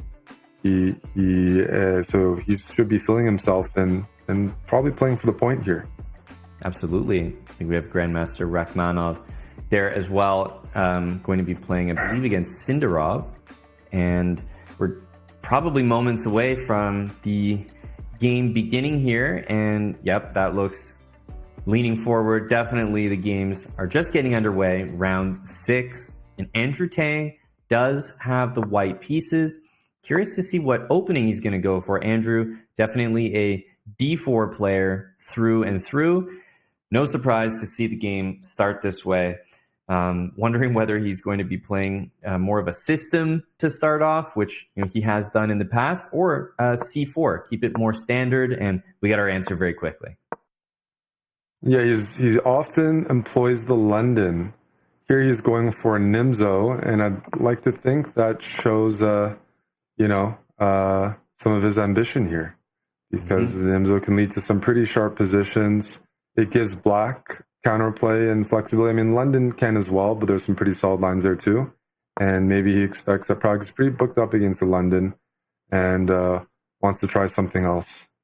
Yeah, also knight f6, the starting move that Pragg chose, is usually not the favorite move of London players to go into the London against. So he probably thought, no, there's too many options for black that I don't really like the setup I'm going to get. So let me go for something more standard. And we have something very, very standard here. If the bishop retreats, then you can take on d5 and win a pawn. So both sides actually just play a very similar way, right? Bishop's out, pawn attacks the bishop, and then capture the knight, and the queen responds. It's almost like a mirror image, the exact same moves on both sides. Yeah, I guess I have to take back what I said. Seeing the line play out now, this is a very solid line and often can liquidate to equal position unless white has an idea here. Black eventually, might want to push that e6 pawn to e5, looking to liquidate white center and also free up that bishop on c8. You might need to throw in rook d8 first, but it doesn't necessarily have the reputation of being the most ambitious line for white. That's right. he doesn't need to be the most ambitious when you think about the event. Obviously, 4.5 out of 5. Drawing the game here kind of serves both players pretty well. They would be on 5 points, perhaps only needing a draw in that final round. However, I will say that these draws, they do kind of make it more difficult for somebody to sneak in. I think more decisive results would allow maybe some players to float to the top and then others to get left behind. But a draw kind of brings everybody's scores up. So it does make it harder and harder for, someone like Vincent, for example, is maybe going to see all the draws on the top boards, and that's not really ideal. No, it's not good for Vincent, but we know if these guys draw, they'll both have 5 out of 6 heading into the final round, and there's a decent chance one of them doesn't make it. And maybe draw, like only so many people can fit in. So Tang might be thinking here, like, am I going to allow Black to play e5 and liquidate everything, or is there something I can do, like pawn to e4, or to keep some play in the position? Rook to d1. Interesting position, just the way that it looks, because I would be wondering, hey, why is White not playing e3, e4? Why are we not developing the bishop and castling? And it's just the nature of this opening. There's a heavy focus on the queenside development and securing that central d4 pawn, because the entire game is revolving around, can Black, in a good way, play pawn from e6 to e5? This move right here is the main break of the opening, and you have to be ready for the move d5. If White pushes the pawn forward instead of capturing here, it looks like the pawn on c7 can just be taken on the next move. But Black has a number of ways, first of all, to sacrifice that pawn and just offer it up. But there's going to be huge, huge counterplay coming after, with maybe a move like e4, e3 to hit the knight and also the b2 pawn. Yep. With the inclusion of these moves, this game doesn't necessarily fizzle out. And I'm not sure who's more familiar with this opening, but I know Pragg as a Nimzo player has got to know this line and know kind of how to equalize. There's a potential for some interesting play to arise. First of all, if you take on c7, you might be wondering what happens if White takes on c7. But yeah, then Black pushes that e5 pawn to e4, maybe can push it to e3 and disrupt White's development. If White plays their pawn to e4 to stop that before taking on c7, maybe Pragg goes bishop g4 or c6, and there's still a little bit of play there. So the player is not ready to go into an endgame just yet. And the way the time, like one thing, Andrew Tang is very good in time scrambles and he's very fast, but he is susceptible to time trouble. Like he takes time, like we saw him behind on the clock against Keimer when we tuned in, and against Geary. So even though he's got mouse skills and the bullet skills, he also does take his time and can get into time trouble, just like anyone else. And right now, being down a couple minutes on the clock as White isn't ideal, but got a lot of things to consider as to how ambitious he wants to be in the position, how much space he wants to grab. But yeah, I'm noticing that 2-minute time differential, and that might influence decisions in this game.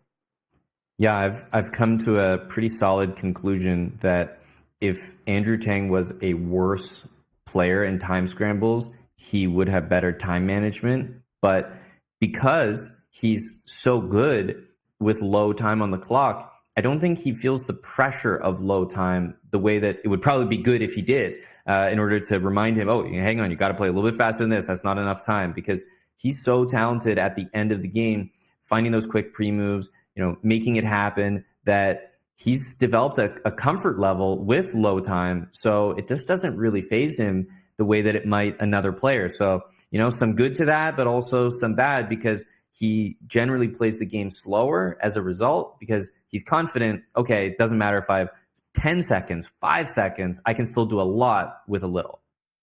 Mm-hmm.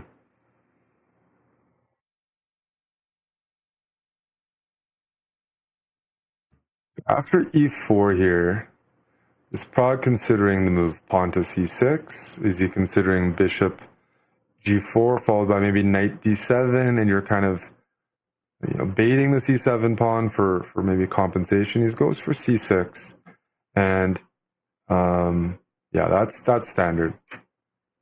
Yeah, I like c6. I think there's a, for example, if the pawn was captured on c6, the knight recaptures and black then plays bishop g4, bishop takes knight. Then there's a world where black just brings the knight into d4 and has a much better position playing with a strong knight against white's light square bishop. I do expect we may see an idea like bishop to c4 to defend the d pawn. But the issue with bishop c4 is then after black develops bishop g4 to attack the knight, suddenly you need to react because, maybe you would have played bishop e2 previously. And I think that if you get doubled pawns on f3, that looks like something that Pragg would be pretty happy to see. He would be pretty happy to see it, but for some reason, I could see Tang castling here and allowing the double f pawns, because if you don't allow that, I'm not sure you play bishop e2. Can you play rook d3? Yes, that's not normally the way to deal with that.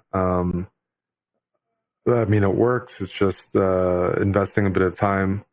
Whereas if you castle, it does ask black, are you actually going to go into that endgame? Because white does have a passed pawn, and that bishop on c4 can probably make an argument that it's better than a knight on b8 in quite a few positions, especially if it opens up the diagonal from c4 to f7. So I'm talking about castles, bishop f3, queen f3, gf3, that endgame. If Tang finds himself in a kind of a small push, he's going to be happy with that. A little bit of play, but no risk. And when you double your pawns around your king, but everything's traded off, it's not as bad in terms of like king weakness. There won't be pieces to really hammer those double f pawns. So it can be more acceptable to allow that if you benefit on other parts of the board. And yeah, the argument would be that the knight on b8 doesn't develop very easily if black trades that bishop, because then after, then the knight, if it goes to d7, there might be some tactics after d5 captures c6. So yeah, I like that relationship between the bishop and the knight that you mentioned, because the knight on b8 almost needs to stay on b8 until white plays pawn takes pawn. But white's not going to do that until the knight moves.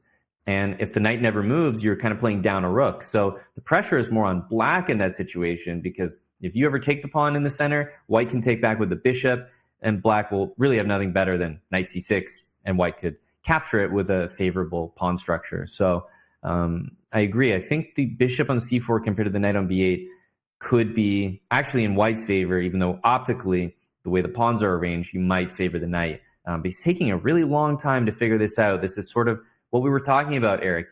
He gets lower on time because he's so comfortable being low on time. Comfortable being low on time, but I don't think anybody in no increment chess feels comfortable knowing, you're going to flag no matter what, even if you're a really fast player. You want to be in an end game or a place where you can pre-move and control. And right now, there's too many pieces on the board to be at that stage of the game. So, yes, it's good and bad, but certainly it's a disadvantage to be down 3 minutes here with the queens on the board and lots of possibilities. Tang would probably welcome bishop takes f3 because that goes into an endgame with easier play and bailout options. And Pragg is deciding, do I want to take there or maybe bring my knight from b8 to d7, try to complete development. And although at the same time, maybe white can take on c6, but you can't play the game of chess as a black here and not move your knight from b8 soon, because you need to bring that rook on a8 into the game. You need your knight participating. White castling is just a couple moves away from firing on all cylinders. Yeah, I think it's just about that moment. Like he needs to make a decision about this knight, and that will really help Andrew, right? It'll give him an idea. Okay, we're playing this position or we're playing that position, and then he'll know exactly where his pieces belong. If it is the end game, I think that will help him out on the clock, and that could factor into Pragg's decision here. He's thinking, well, I don't know if I want to just take this knight, allow all these exchanges, because my opponent's kind of left off the hook, and the advantage on time that I have doesn't really matter anymore. Yeah. I just don't see the move for black to actually, keep things interesting. You can play knight d7. I'm really looking at d takes c6 there and trying to find, black would have to recapture the queen, otherwise have a bad pawn structure. Taking here, you can play bishop takes d5 Amon, and after knight c6, you can probably take on c6 and maybe play rook d3 and just have a risk-free position. I don't know after knight c6, bishop takes c6 if there's a rook c8 move, but Tang is strongly planning on, considering and probably planning on taking on c6. It just depends if rook c8 is playable, but rook ac8 isn't playable because you can pick up the rook on e8, and that's probably too much material. And rook ec8 feels like maybe your rooks are too close together. But here, this position, white is just slightly better and risk-free. Whether you want to go rook d3, whether you want to go, it's I don't see winning chances for black, and I'm not sure black is going to try for that. It might be safer to try to go into a rook endgame that should be a draw, because it can be deceptive playing against Andrew when he's low on time. He absolutely can turn up the speed and play for a win with less time on the clock than the average human. It might take 20 seconds to win a position. For him, that would take the average player here maybe 30 seconds. So a5 kind of restricts things on the queen side. White may have wanted to play b4, which would have stopped a5, c5. Really needs some clarification on the king side with this bishop. You'd love to be able to not deal with bishop takes f3 every single move. And black can't, easily play bishop e6, bishop d7. These moves all drop material one way or another. So I don't know. Do you take? Well, if you don't take him on and things continue the way they are, Tang is going to start playing for a win. Yep. Time is evening up. The position is getting easier to play for white because of the loose pawns on the queen side for black. So Pragg, the risk of keeping the bishop is there's some endgames where eventually you won't take the knight. White will get a pawn from f2 to f3, and that bishop on h5 is stuck on a part of the board that isn't participating. So if you do not take that knight on f3, and that knight eventually reroutes to d2, and you push your pawn to f3, bring your knight to c4, white will have a knight on the queen side harassing all those black pawns. Meanwhile, black's light squared bishop is going to be stuck on h5 or g6, not actually targeting anything worthwhile. And that's where I see white with a position that's good, that's more comfortable, that you can play for a win. And Pragg allowing this, okay, bishop e2. He doesn't want his bishop to be stuck on that side of the board. That is a huge move him on, because those positions looked awful. I would take that any day of the week, and Tang would have fantastic winning chances. Bishop e2, might want to bring the bishop to b5 or something. Yep. That's probably a very professional find by Pragg. If he doesn't find it, he's in big trouble. And the knight improves to the c5 square, but it's a little bit different now. The bishop is supremely placed on b5. It's covering every weakness. The b pawn at some point probably should move for white, but for the moment is a little bit restricted. And now the d file is not something that white can challenge. Rook d3 is impossible. Rook d1 is impossible. Black can actually just play rook a to d8 and pile up on the d file. Yeah, b3 is a good find, stopping rook c4, but Pragg has improved his position considerably the last few moves, and we're hovering back towards equality. Although with the time that we witness and that we see here, the queen's on the board, anything can happen. Pass the a pawn for white, that's good. The knight on c5 is good, but black has found some stability with a rook on d4, bishop on b5, and maybe the 20 seconds on the clock is still comfortable. Pragg does play bullet a little bit. I've played him. I think he's around 3,000, 3,100 on Chess.com. Yep. So no slouch at all. And 20-second advantage. Yeah, you can absolutely take that and try to press it. There's a moment in games like this where you have to tell yourself that you're almost just playing a bullet game when you have a minute, because it's easy to spend long periods thinking of moves that you would never do in a bullet game. But because it started as, a blitz or a rapid game, you're just so used to investing time. And we're pretty much at that point right now. So the players have to start waking up and say, look, I can't calculate every single thing for the upcoming moves. I have to just move. Yeah. And Tang falling further behind on the clock, but Pragg is now thinking, one thought was to push that h6 pawn to h4. The benefit of that is it restricts white's king. If you ever get your queen on the f4 square when that's possible, you get some mating ideas. It also fixes the pawns on light squares. It just takes some space. And I could see in the future Pragg playing h4 if he wants. He can actually repeat moves. That might actually be pretty smart because he's not going to repeat 3 times, but even trading seconds when you're up 20, 30 seconds is a huge boost. So this might actually be very clever chess. I just don't know if he's fully trying to repeat. H4 finally played. Yeah, now the position's different. You can't just repeat. And they're going to keep doing it, which, as you said, take time off black's clock and take time off white's. That favors whoever's ahead.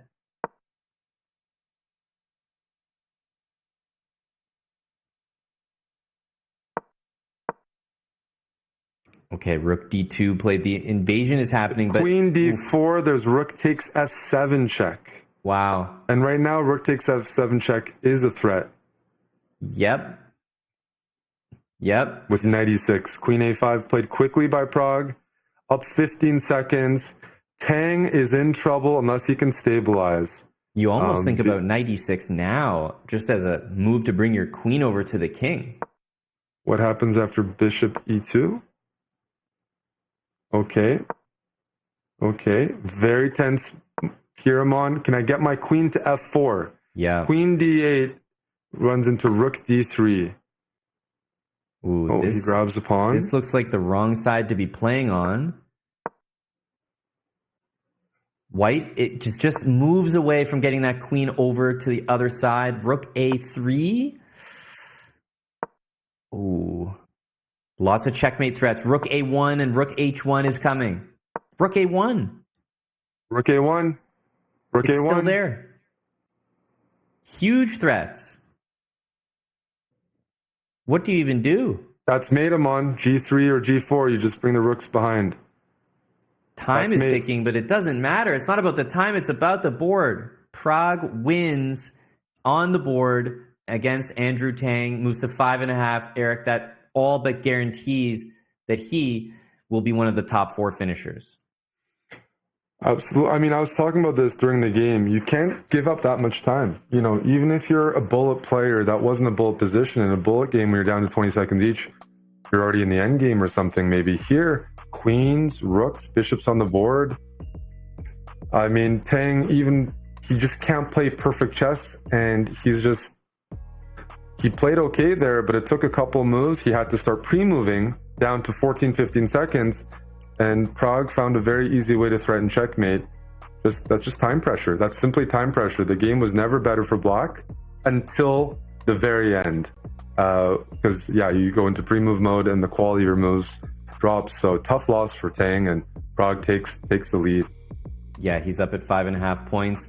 Quickly, the other results, I know that Giri, Yu Yang Yi, and Vincent all won their games, and Sindarov and Rachmanov did draw. So things starting to take shape at the top of the table. We are going to jump to a break. That was round 6. There is only one more round left. It decides everything. I'm excited. Oof. Stay tuned. The human body was built to move. Not trapped at a desk in one singular posture for 12 hours a day. It's time your chair evolved. This is Secret Lab Titan Evo. Ergonomically engineered for you. Gamers, hybrid workers, artists. Backing your every move.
Welcome back, everyone, to what should be an incredibly thrilling round 7, final round, Group C.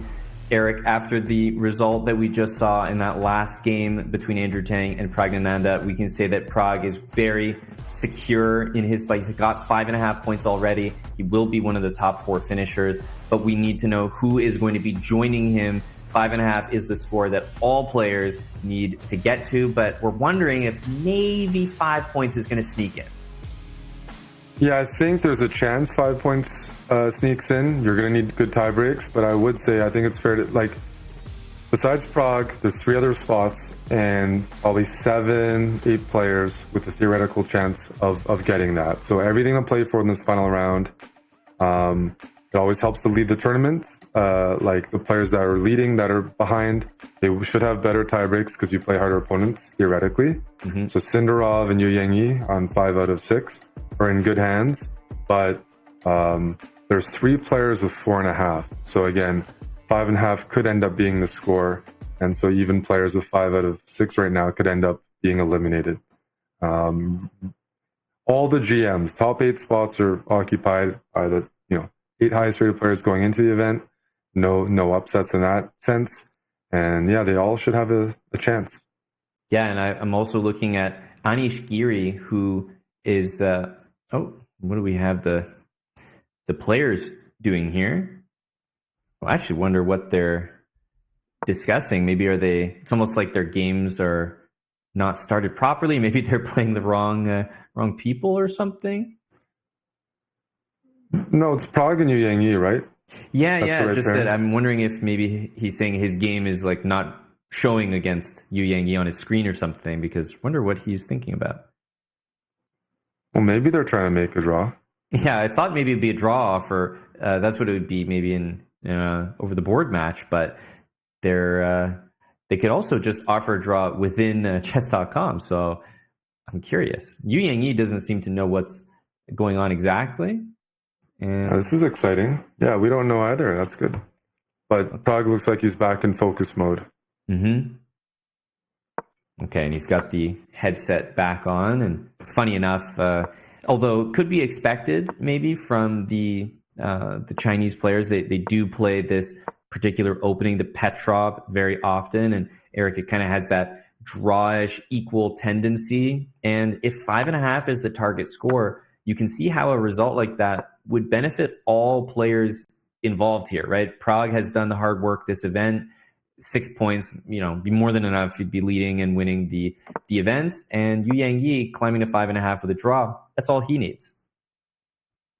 That's right. I'm taking a look at the standings, and in case people are curious, Sindarov at 5 out of 6 is playing Andrew Tang. So very likely one of them won't make it. Tang probably has to try to win as black against Sindarov, which is a very, very tough task. Yu Yangyi's in the comfortable position here where his opponent Pragg does not need to win, even though he's playing, Yu Yangyi as black. And Rachmanov and Giri are playing each other at 4.5 out of 6. Yeah. So most likely the winner of that advances. Pragg advances. The winner of Sindarov Tang advances. And Yu Yangyi, well, if he can hold here, will advance. That's the very, very, very likely 4. The outsiders is like Vincent Keimer. He's got a lower rated opponent this round. He's pushing for 5. He's probably going to win and get to 5. Yep. But that would be a massive logjam at 5.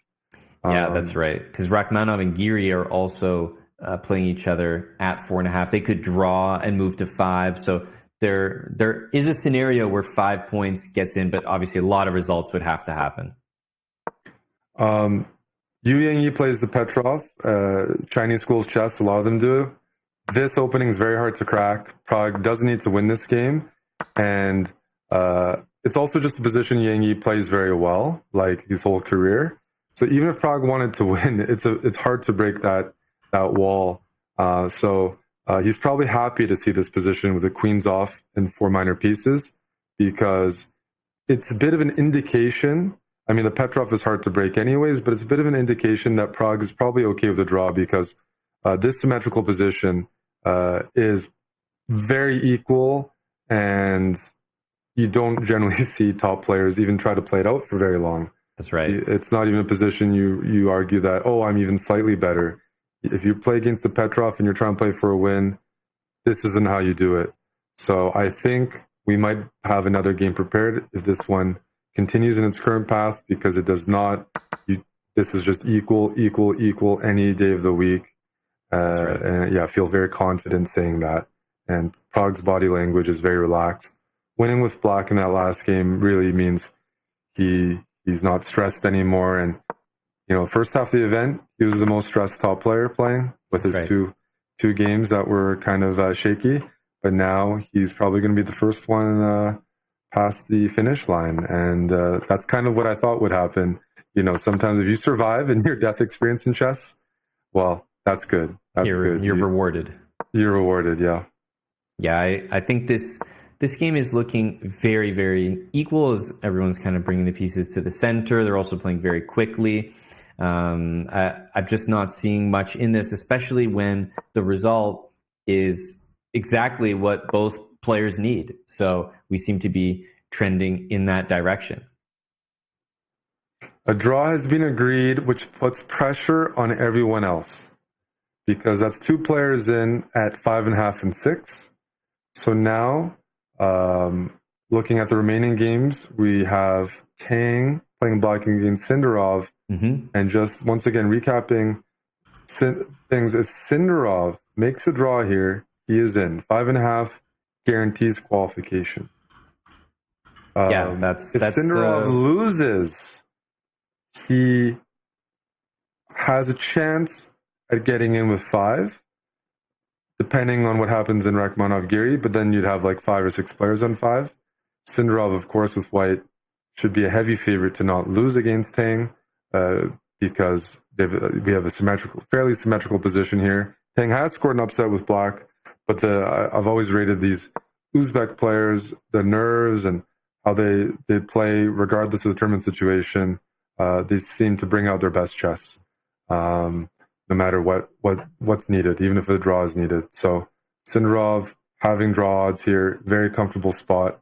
And yeah, the other pivotal game where they're in control of their own destiny, Anish Giri and Alexander Rachmanov, the winner of that will qualify.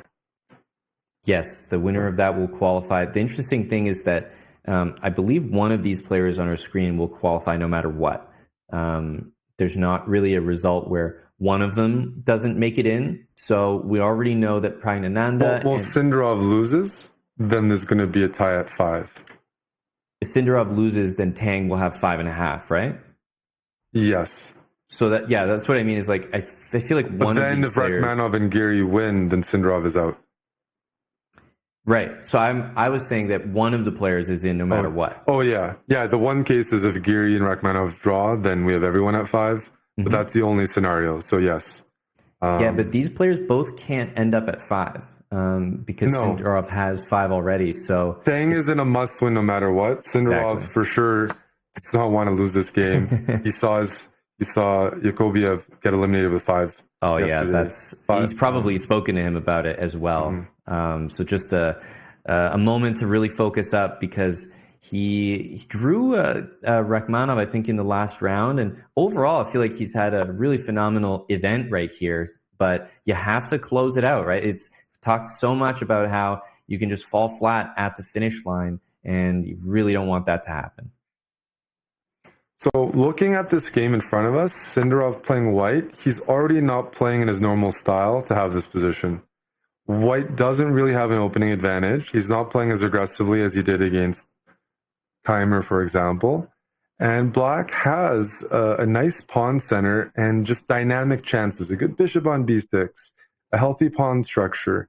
The bishop on c8 can develop. Then on g5, maybe it goes to e6 if given the opportunity. White's position isn't bad, but if I looked at this, it doesn't look like White was pushing for a large advantage of the opening, which Sindarov normally does, or at least goes for some ideas. Typically, the Uzbek players or these young e4 aggressive players, they like space, they like tactics. I'm looking at a position that seems a little devoid of like tension and many tactics, and also a bit devoid of space for White. Yes, you can play King H1, try to play F4 and chip away at that center. but black, for a game where you have to win, can't complain about this because there's no like straightforward like end game to be had. Like knight f7 maybe will be played because bishop takes g5 could be in the cards in certain positions. And yeah, I mean, it's nice to have a center. Yeah, it certainly is. I was actually looking at bishop g5 on the last move because it does come with queen takes e5 at the end, but you're giving up a lot in order to get that. So he decided it wasn't worth it. But now with the bishop on b3, I think it's become a real threat. I think we're definitely, if we see moves like knight f7, king h1, something like that, feels like it has to be played to play f4, open up the f file, bring more pieces in, and play against hanging pawns. f4, eventually taking on e5. If black recaptures, we'll have nice pawns on e5 and d5, but they have no adjacent pawns, so they're hanging pawns. They control squares, but they're also harder to defend. So yeah, knight e6. Knight e6 looks funny to me at first glance. So queen f3, knight c7, maybe bishop h6.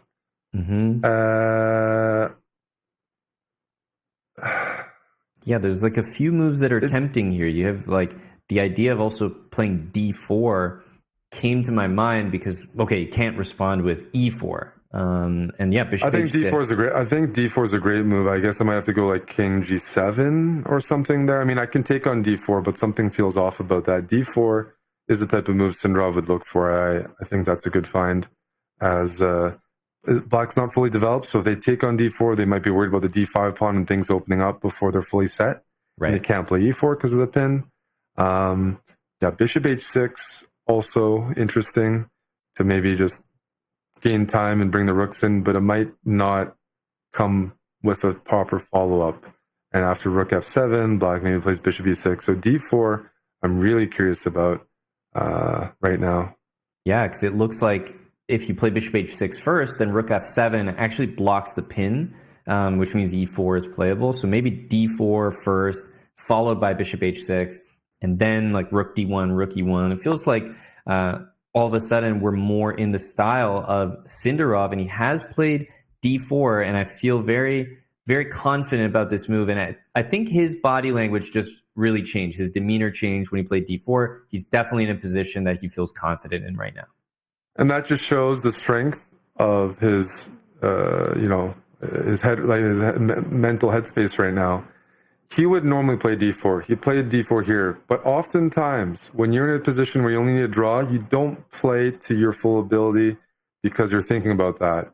A move like d4, that's true to his style and how he confronts positions. It means he's playing how he normally plays, what brought him success, and he's not having those final round nerves. Because when you spot d4, that opens up everything, and that's the type of punishing position. And against Andrew gets in time trouble, and he definitely doesn't necessarily thrive in like crazy open tactics. He's not even an e4 player, or even maybe like a Sicilian player as much. With his opening repertoire, he's more a little more stable than that.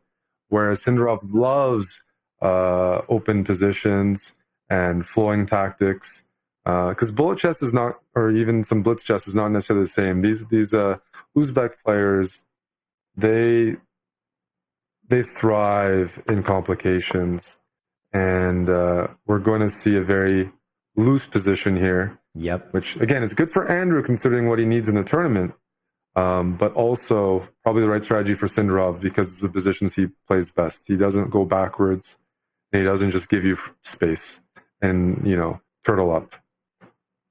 Yep, definitely. And if e4 happens here, bishop e3. Very carefree, easy game for Sindarov, where you can just sort of play on the dark squares there. I think he'd be very, very happy with a position like that.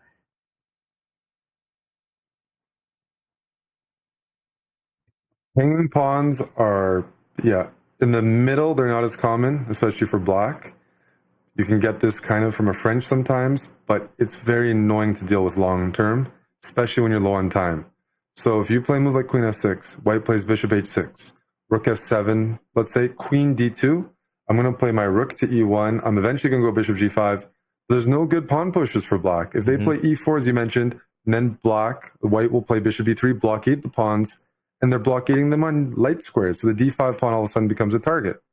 If you play d4 with the hanging pawns, then e4 becomes a permanent target. Yep. So, or permanent like outpost pretty much. So the hanging pawns don't restrict. They can be good when they restrict squares. They take the center, but look at white's pieces. Bishop on b3, healthy. Knight on g3, healthy. Bishop on e3, healthy. The space that they take, not quite worth the maintenance required, because Andrew's now down almost 3 minutes on the clock, and it's not like his position is improving. He just has to do something because he has to move. But hanging pawns, once they push, lose their elasticity. You see the e4 square looking great for that knight to jump into, and it didn't have that square before. So these pawn pushes do not favor black at all, and only amplify the weakness of black center. Yeah, really well said. You think that, controlling the center is just all that chess is about. So if you have those two pawns there, that's it. But as soon as you move one of them forward, there's an irreparable weakness. And there it is, left behind, knight e4. I wasn't sure if he was going to jump in immediately, but it's a perfectly fine move. And you know what? Time and time again, same story, Eric. We have time trouble for Andrew Tang. He's only got 1 minute and 20 seconds. Time trouble for Andrew. At least this game, it's more acceptable than the previous game. Mm-hmm. This is not an easy position to play, and no, it's not. He's got to play faster. I mean, this is his last chance, but this is extremely hard, very delicate. If you saw it from black's perspective, you'd be like, man, I got weak squares everywhere, and I can't target anything. The knight on e4 is an amazing piece. This is a super knight. It controls f6, g5, d6, e5. It protects f2, and it also blocks black from pushing that e-pawn, so even the rook on e8 and things like aren't doing anything. That's a super knight, and that ensures white has a massive advantage. And I think we're headed towards probably a win for Sindarov, right? If anything, because there's too many pieces on the board to have 1 minute on the clock. I mean, Tang's going to play fast, but it's also not like a loose position anymore for white. There's no big tactics available for black. So pick your poison, but maybe we're going to see bishop e6, queen g4. Tang is playing good moves, but again, tough position. Clock is a problem, and you're looking to play for a win as black, and you ask yourself, where am I going to find that? Where am I going to attack white? Is it going to be on h3? Is it going to be on f2? Everything is guarded right now, and black's pieces are not advanced enough to prepare a kingside attack. They're not even close to advanced enough. That's right. But it's because white's position doesn't allow. You can't just attack someone who doesn't 40 give you anything. seconds. He's still thinking about a move. It's not that knight d6 was going to win or lose the game, but it's just going to eat time away from Andrew's clock. He's got 43 seconds. I've seen some of the other results. Victor Bologan, Vincent Kamer did win. Anish Giri is much better and completely winning against Rachmanov. So it looks like Giri is looking to take a final spot, and Sindarov can have the last one. Sindarov is completely winning here, too. So I think we're about to witness the end of Andrew Tang's journey at the last chance qualifier, because white is not only winning, but black needs to win themselves. So even if white doesn't win, I don't see how a blunder is possible here. Crazier things have happened, but down 2 pawns. And I've always said, these Uzbek players are very good, very scary. They don't mess up these. Yeah. They don't get nervous. Clinical. So knight e5, d3 is about to fall. Yeah, even g4 comes he's to mind. Absolutely a g4 kind of guy. But 23 seconds, pausing. Down 2 pawns, maybe 3 soon. And Giri has officially won, and they drew by agreement. And I'm wondering because I saw him looking away right there. I wonder if Sindarov just looked away and saw that result. By the way, it did just happen. And I see Giri just on the left side of our screen. So him looking up, Eric, I think he confirmed that result visually, and that enabled him to say, okay, let's make a draw, because that does qualify him 100%. Yeah, no, that's 5.5. Looks like it's the money score once again. Giri sneaks in, last round win versus Rachmanov. On the outside looking in, you have Bologan, you have Tang, you have Vincent Keimer. So some big names or some fan favorites not making it. But yeah, I think the story for this event was Sindarov played fantastic, Pragg showed his class, and Giri, Anish came back and made it along with Yu Yang. So for the most part, we knew there was 5 Super Grandmasters. At least one of them wasn't going to make it. The odd man out. German Grandmaster Vincent Keimer. I feel like I also want to talk about Yu Yang. You know, we saw him earlier.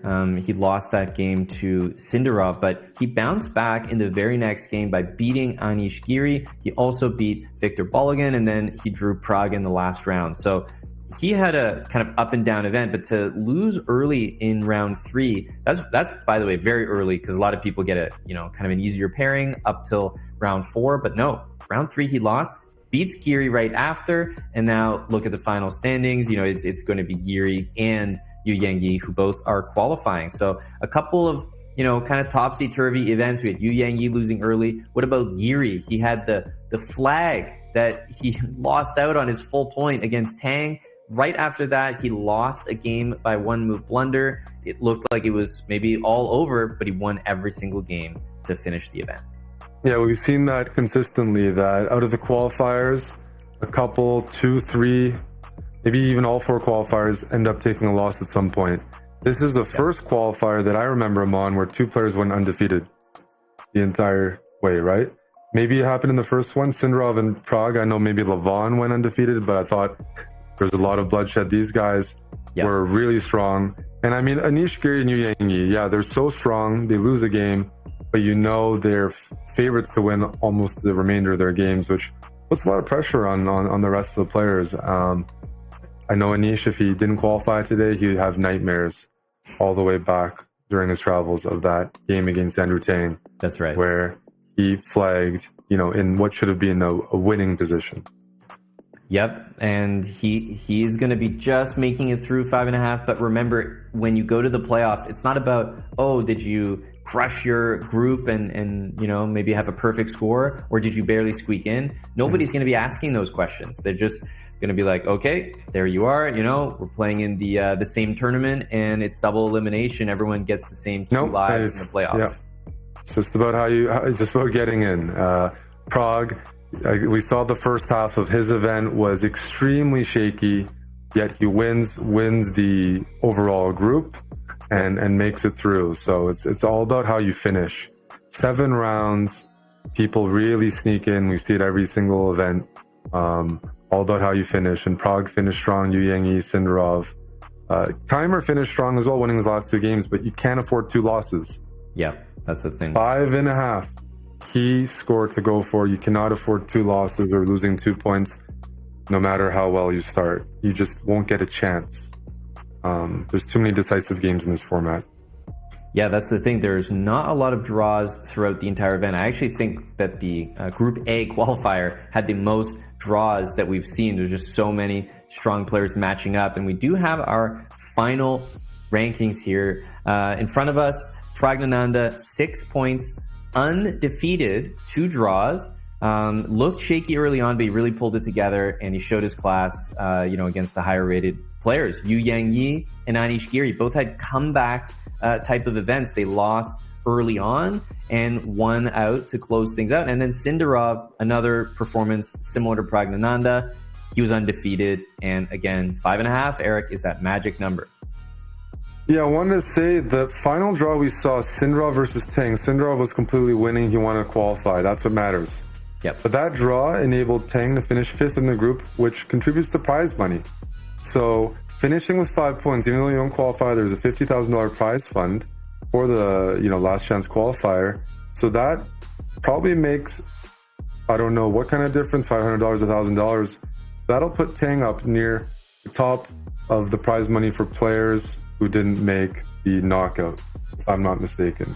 Yeah, I think that's true. Yeah, like he'll get some prize money, and at 4.5 he wouldn't have. So, some consolation for not making it. Yeah, and unintentional, because he may have just in that moment sort of forgot about that, because all he's thinking is qualify to the playoffs. That's what matters. And he kind of took the professional approach, save your energy. I'm not going to sit here and convert this game against Andrew when I know that I don't need to. So a very nice decision, but we know our top 4 from this event right here. That's Group C. Eric, we still have Group D upcoming, which we're very excited to get into, but we are going to go on a longer break right now as we sort of wrap up Group C, get those players out of the playing hall, and get set up for Group D. So stick with us, guys, but maybe take a break of your own. But don't forget to come back because Group D is coming up right after this.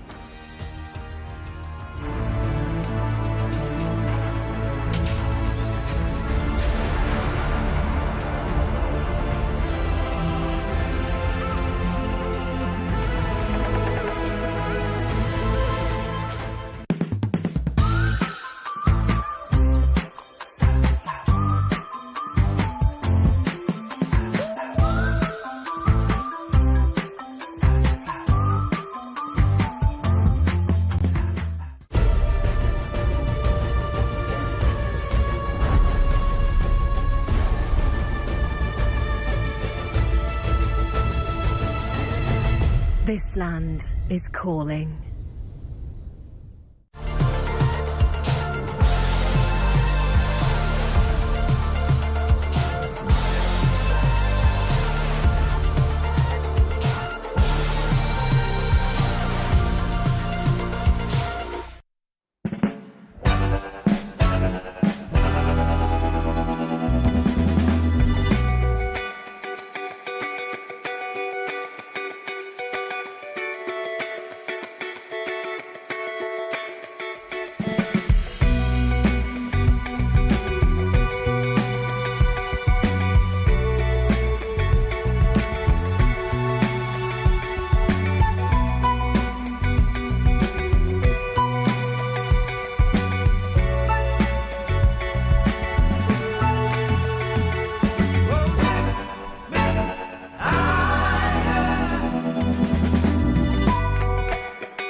your man's getting safe out. See some play game like snakes and ladder. My ex-base, come on, new one's better. It's a playground, better watch your man's getting safe out.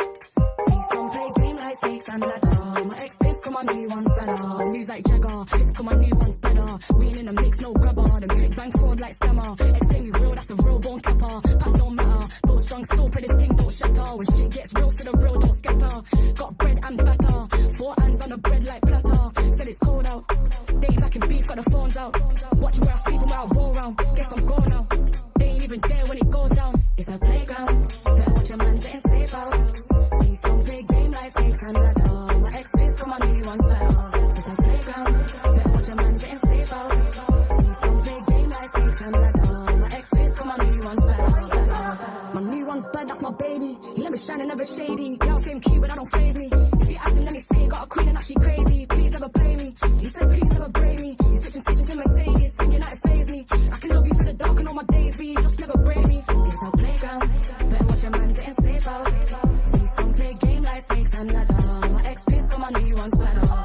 Playground, better watch your man's getting safe out. See some play game like snakes and ladder.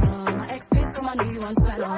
Playground, bitches got a ring and feel the safe now. They see a pretty bird, but I don't want a cage out. It's a playground, telling me mine, I don't play about. I tell them rise up, used to cry, river shit, I'm dried up. I lost a couple bros on the climb up, I don't mind but ain't lost nothing that ain't mine, cause it's a playground, better watch your man getting safe out.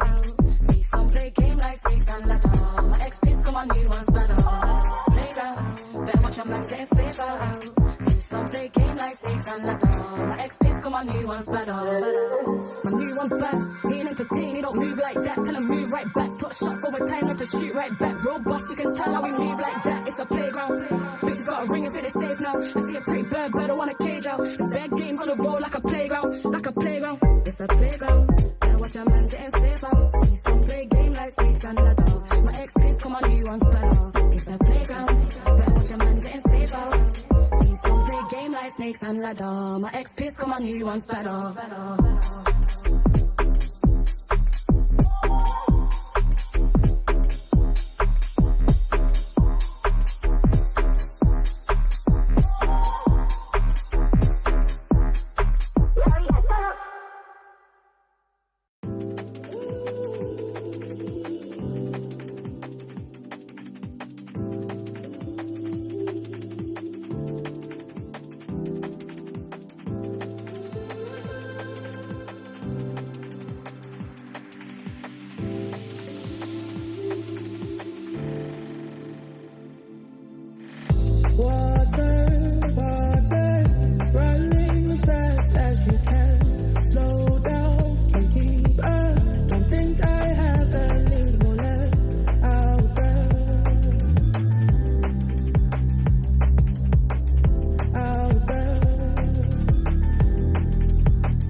If I heard that you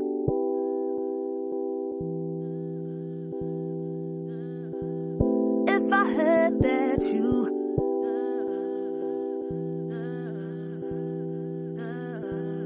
If I heard that you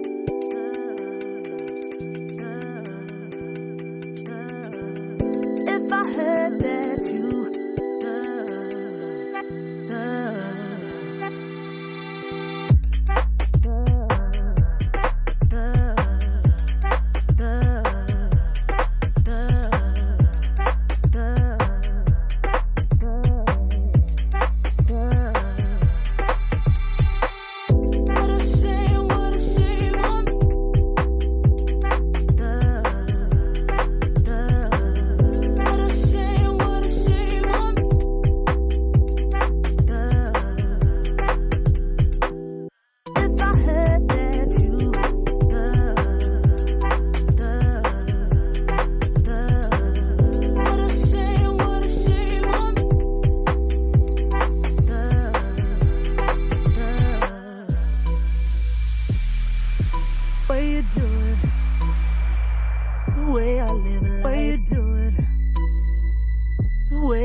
What you doing?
Lately, I feel I can't find my feet.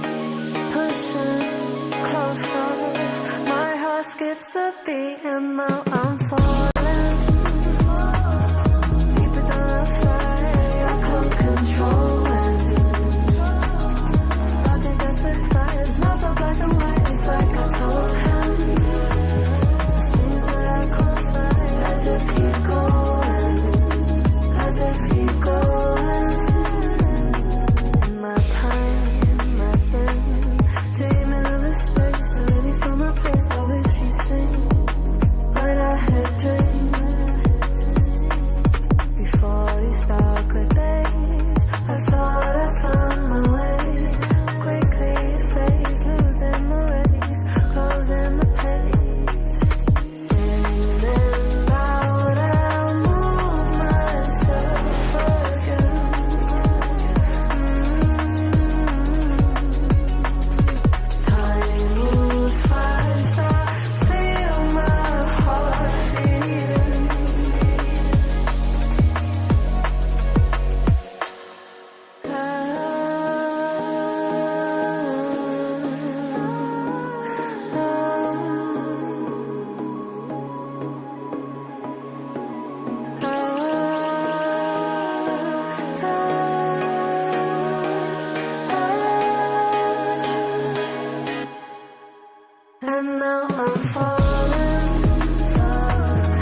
Welcome back, everyone. The last chance qualifier continues. And Eric, we are getting towards the end of the phase number 1. We are on our last group. That's Group D. So at this point, if there's someone you've been waiting to watch, you know they're in the qualifier. Believe me, they will be playing in Group D. We have round 1 ahead of us. But Eric, going into Group D, we're basically looking to find our last 4 players that are going to be in the playoffs. Yep, we're getting very experienced with this format, the qualifiers. We have 1 group remaining, and I know that a lot of people have been asking, where's Hans Niemann? He's in Group D. As you mentioned, any player that you haven't seen yet that you're expecting to see is in this group. Don't expect it to be the same group of death that Group C was, but still lots of chess to come, and I think a lot of eyes are going to be on Hans and some of the other players here that have yet to play. Yeah, Hans is certainly the name that I think stands out in this group. But, you know, we've seen Group A, Group C. Those ones stood out as groups of death. Some very, very strong players, a lot of super grandmasters in it. So curious to see who all the players are in this group, and also the breakdown. You know, how many players, how many are concentrated at the top, because that will kind of dictate the point totals that the players need to aim for. But I think we're pretty experienced, as you said, with this format and event now. 5.5 points is what every player, especially the ones in Group D, they've watched Groups A, B, and C so far. They know 5.5 points is what you have to hit. You cannot afford to lose 2 games. Nope. Nobody's lost 2 games and made it. And it's start off strong, win your last round. We see some similarities there. It doesn't. 7 rounds is definitely an interesting number. Like, typically chess events are 9 rounds, or if it's rapid or blitz, it might even be 11 or even longer. So I'm sure this is fairly new territory for a lot of players, because there's not too much time to warm up. Yes, you play a couple of games, low-rated players, maybe round 1, round 2. And then we're seeing upsets, and we're seeing decisive games around 3, round 4, and again, the margin of error, like I saw people being like, hey, Vincent Keimer didn't make it. He didn't make it in Group C. Group C was stacked. Like, oh, he could have made it in Group B, maybe, and he probably objectively, that's definitely an easier group, but like, these are things you can't fully control. Who you play, who's in your group, and there is variance, and that's part of the esport and part of the rapid style that they're going for, is like, okay, I mean, deserving players have made it, very strong players. Not everyone can make it, and not everyone's going to have the same opponents. You could be in a really strong group and still have maybe a favorable last round pairing. And as we've seen, so many players have snuck in kind of maybe a slow start or lost the game early. But as long as you have 4.5 out of 6, which is kind of not at a great score if you're going to play a few lower rated players. If you have 4.5 out of 6, win your final round and you're through. And it should be a score where most of the grandmasters in Group D, they're all capable of doing it for the most part. Anyone can beat anyone. We saw Keimer lost to Andrew Tang earlier today, and then still didn't qualify. So that was a bit shocking. We saw Ahmed Ali get in Group D. We saw what happened in Group A was pretty crazy yesterday. I do think, though, Hans is probably a pretty clear favorite to make it in Group D, but if he woke up on the wrong side of the bed and just has a couple slip-ups, that's right. He's out of there, and he wouldn't even be maybe the biggest upset in not making it if you compare to Vid or Keimer. I mean, he's in that same tier, but many of his colleagues have failed to qualify. So it's hard to bring lessons. You're the last group to go. You're Group D. You've seen Group A, B, C. At the end of the day, you can strategize all you want, right? It's kind of what happens at the board. But I will say that Group C demonstrated clock a bit more than other groups, is what I felt. The players went down to the wire. There was a bit more flagging. There was some examples of really using time to your advantage. Mm-hmm. And I don't think I saw that utilized as much in other groups. So, because it would be a thing, like I think if you're at 10 minutes with no increment, at some moment I'm expecting to see players that just feel the desperation, like I need to win this game. Maybe it's not even must win, but I'm up a minute. I got 3 minutes to 2. The position's equal. I gotta just shuffle around. Pragg won a game using the clock. The other day, Alexander Indich almost took down Nihal Sarin from a lost position by just shuffling and staying alive. And yeah, I'm sure he, still thinking about that. Probably could have won that with some more stealthy play. And Nihal ended up, doing really well. So I wonder if we're going to see more of that, because I really think when there's no increment, there should be more time scrambles than we're seeing, and should be players kind of prolonging games a bit more and showing off their mouse skills, their bullet skills. Yeah, and I was looking at the players that are featured in Group D and just kind of trying to get an idea how we feel it stacks up, against Group A, B, and C that we've seen thus far. In this one, we have Denis Lazovic. We have Hans Niemann, of course. We saw him on camera briefly there. Alexander Grishuk, David Anton Guiharo. We have Volodar Murzin, Alexander Fear, Aravind Chithambaram. There's a lot of grandmasters in this group as well. So just hearing some of those names, Eric, how do you think it's going to stack up, maybe compared to groups A and C, which we would say are the toughest groups that we've seen thus far? I would say this is still a very strong group, because Grishuk must be a last-minute entrant. I don't recall seeing him on the list, and this is a former World Blitz champion. I'm familiar with this group pretty well in terms of the players and playing them. Fear, Murzin, David Anton, Bassem, Grishuk are like pretty much played all the GMs. There's 7 GMs in this group. And out of those 7 GMs, like Arvind is at 2,700, Hans is at 2,700, Murzin won. Look at his result at World Blitz and Rapid. Grishuk has been a super GM and candidate. David Anton has been, and Lazovic is like a demon. Yeah. His FIDE rating is still not, maybe 2,700 or close to that, but online his results are impeccable. And he's shown to be one of the best in multiple online formats. So I see this group being strong. Like some of the players here, I'd consider, contenders to just win the knockout outright, especially, on a good day. But the depth, I would say, there's going to be some upsets still today. Like maybe Grishuk doesn't make it. I kind of take back what I said earlier on about Hans, kind of be like, there's a chance Hans doesn't make it too. Yeah, he might be the top seed or really in form, but do I see players on the list that can inflict losses on him and draws? Absolutely. Alexander Fear from Brazil, he's a very volatile player, but loves to attack and on a good day can take down anyone. David Anton, very creative, strong Spanish grandmaster, similar. Lazovic, some days he doesn't make mistakes. So pay attention, he's just like a machine. The consistency there is incredible. Amin Bassem is, top Egyptian grandmaster.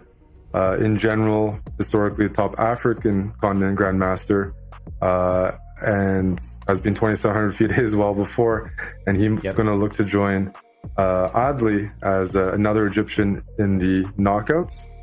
So, I would say there's 7 grandmasters in this event, but all of them, there's 8 grandmasters, but pretty much all of them have hit 2,600 100 FIDE or 2650 FIDE. So like quality, very high average as well. So I'm kind of convincing myself a little bit, but like Fear is probably the underdog out of the 8, if you ask me. But the remaining 7, anyone could qualify. I mean, Merzin has shown a really high level. David Anton is 2650, like very steady, strong grandmaster. Bassem, Grishuk, yeah. So I think this matches up with most of the groups fairly well. If you think of Hans, Grishuk, Merzin, all doing well, World Blitz and Rapid, Lazovic, look at how he performs on Chess.com in these big events. He performs easily at a Super GM level, clears the Super GM threshold for online like Rapid and Blitz. And Arvind has been moving up quite a bit. So I could easily see the argument that there's about 4 to 5 Super GMs in this format. Yeah, and because Merzin won what, World Rapid? Yeah, exactly. I feel like when it comes to Lazovic and Merzin, they basically overperform in different aspects. So Merzin, when he plays over the board, especially at World Blitz, World Rapid, as we just saw recently in New York, I feel like that's the tournament that he shows up every single time. He outperforms his rating, he outperforms his peers, those above him. And when you can show up to the World Blitz and Rapid, playing against the world's best, that's very, very impressive to be able to perform there in person, nerves. And then you've got Denis Lazovic, who kind of does the exact same thing when it comes to these online and hybrid formats. So I think those two players are definite ones to watch in order to find out who's going to be our top 4. For sure. And we have the round 1. Hans is playing white against Naif Alkmali. And Hans is playing just a solid Bishop e5 check, anti-Sicilian. Looks pretty comfortable there. Looks like he's rocking his website on the attire. First couple rounds for every group, you often get to see local players playing against the top seeds. There's quite a few grandmasters playing, but each group is like 30 to 45 players. The vast majority are players from the region playing and testing themselves out against some of the world's best. Yep, and this continuation here, pawn takes on e5. I did expect perhaps knight captures e5 back, but Naif took with the pawn, and this means that the white knight has an easy claim to the d5 square. But what you might see is instead of Hans maybe just jumping directly in, although that looks like a strong move on the very next turn, you could also see bishop to g5 in order to dislodge the knight on f6 first, and then play knight to d5 after. So a lot of pretty good options, and I'd say Hans already very, very satisfied with this position. There you see bishop g5. I think once he plays knight d5, a4, he has great pressure on the f file.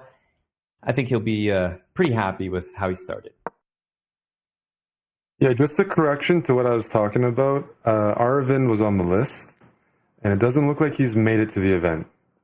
And so, that puts a very elite player out of the group and increases the chances for everyone else. Because Arvind has had some remarkable results in the last year in his chess career, but looks like he didn't make it. So we have the seven grandmasters.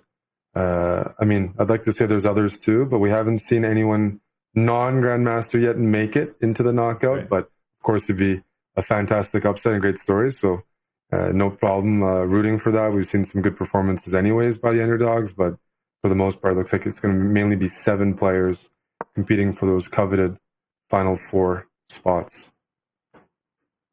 Right. Yep. Important clarification there. Every person that, isn't here, doesn't show up, that opens up quite a lot in terms of the opportunities for other players. Just that extra spot, instead of 8 players, maybe 7 grandmasters vying for 4 spots, your chances improve significantly. In this game here, I don't think Hans is trying to do too much with the position. He's not over calculating. I think he's happy just leaving the knight on d5. He knows that if it's ever taken, he can take back protected pass pawn, and the black bishop on g7 is not a good piece. It's basically not contributing to the game at all. And at some point, the rooks are doubled. He's ready to invade on the d file. So it'd be tough for black to keep things together here. Yeah, this is these kind of positions are very tough to play. Your bishop is blocked on g7. Hans isn't giving his opponent much counterplay and just sitting on the position. And he's not even necessarily playing the most critical moves, but black has no typical Sicilian counterplay.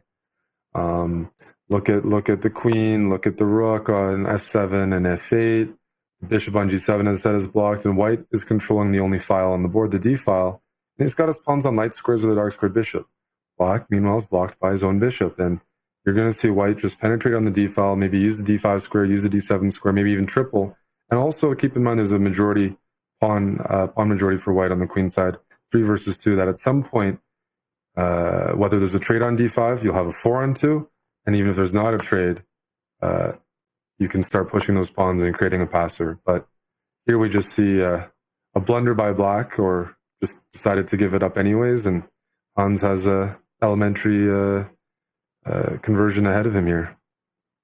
Yeah, it was kind of a nice sequence of moves there by Hans. He decided to trade knights, which seems crazy, an amazing knight in the center of the board, but he did so because he could bring the bishop back to f2 and win the b pawn by force, is what he calculated. Now, instead of capturing, he's bringing the rook into the center because it's all about that protected pass pawn. If he can recapture on d5 with the c pawn, the e pawn, then it could be like 3 connected pass pawns going all the way, f5, and this might be perhaps the final blunder here, although, there's a few moves for black. If he can find them, I'm not sure that he will with that one.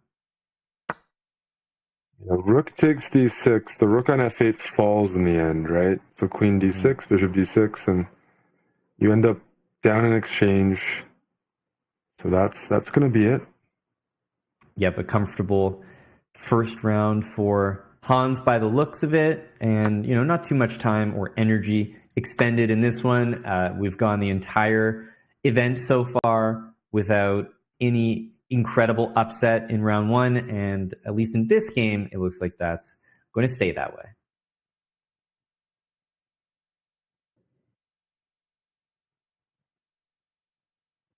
Yeah, this is the final group I'm on, and I think there was a draw yesterday, an upset. I think Serrano drew someone maybe 2,100, 2,200, but we've yet to see maybe a big upset in any groups, right, where a GM falls to the chasing pack. It could be a titled player, untitled player, but so far they have defended the honor of the Grandmaster title and almost won every game they were expected to. Yeah, and we're taking a look now at another board. This is, I believe, Denis Lazovic, and you should have the black pieces here.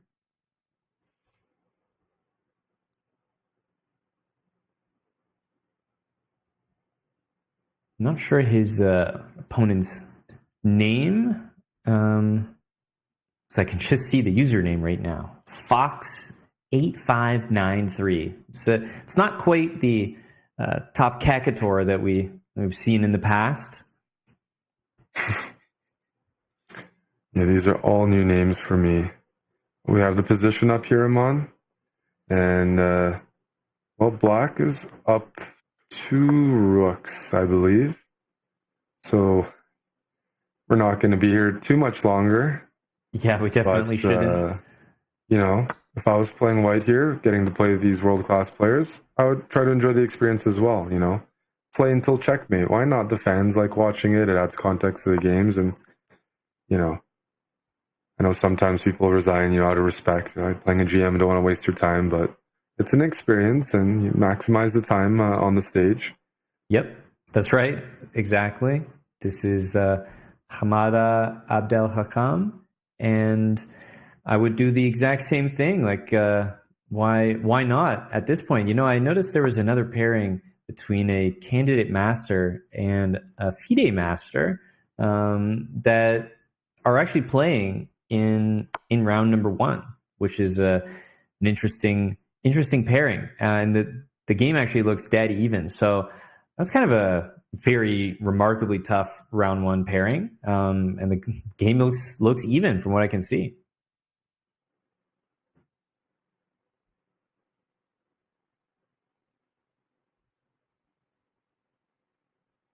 And we do see. Yeah, I wonder if we do get that game brought up, because that is an interesting round 1 pairing. Yeah, I doubt that we'll have the cams for it, but even just to take a look at the game, it feels like that one would be the one to look at for round 1. As expected. Denis Lazovic has probably never lost a game in his life up to 2 rooks, so he's not going to start now. So far, everyone has won their game that we expected. I do see that Alexander Grishuk is, certainly better in his position, but it's round 1. I wouldn't say that he's crushing his opponent the same way that we've seen some of these other games go. And yeah, it's a round even there, but definitely a preferable position for Grishuk. And Eric, one thing about Grishuk that you and I know quite well, probably the entire chess community, is that he does get low on time often, and that can give your opponents a win condition that you don't really expect in a tournament like this. Lower rated players, they can give you a tough game, but when you're low on time, that's an extra way that the game can end. So it looks like nice start. Yeah, we're gonna be tracking his clock, because Grishuk's time trouble watch, it's not about if, it's about when. So yeah, that's true. He just can't help it. We've seen a few other players with the same bad habit, myself included.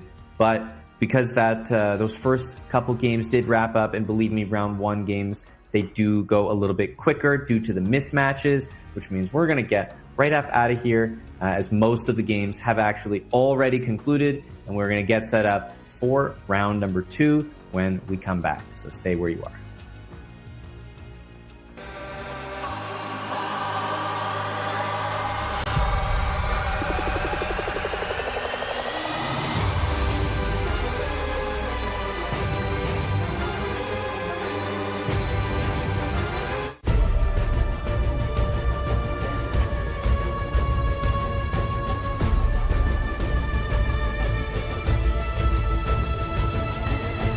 This land is calling.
That's when we forget just who we are. Make us come together and it's alright. That's when you remember who you are.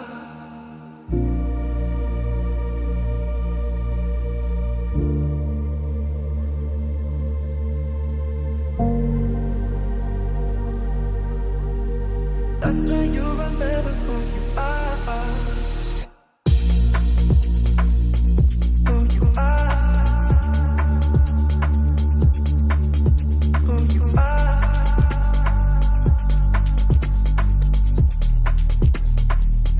Who you are.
Overthink tomorrow when we're alright.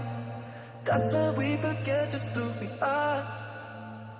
Make us come together and it's alright. That's when you remember who you are. That's when you remember who you are. Who you are. Who you are. That's when you remember who you are. Who you are. Who you are. That's when you remember who you are. Overthink tomorrow when we're alright. That's when we forget just who we are. Make us come together and it's alright. That's when you remember who you are.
I stepped into a realm of wonders where the sun kisses the sea. Two worlds inspired by each other.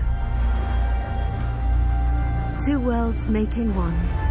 This land is calling, Saudi Red Sea. The human body was built to move. Not trapped at a desk in one singular posture for 12 hours a day. It's time your chair evolved. This is Secret Lab Titan Evo. Ergonomically engineered for you. Gamers, hybrid workers, artists. Backing your every move.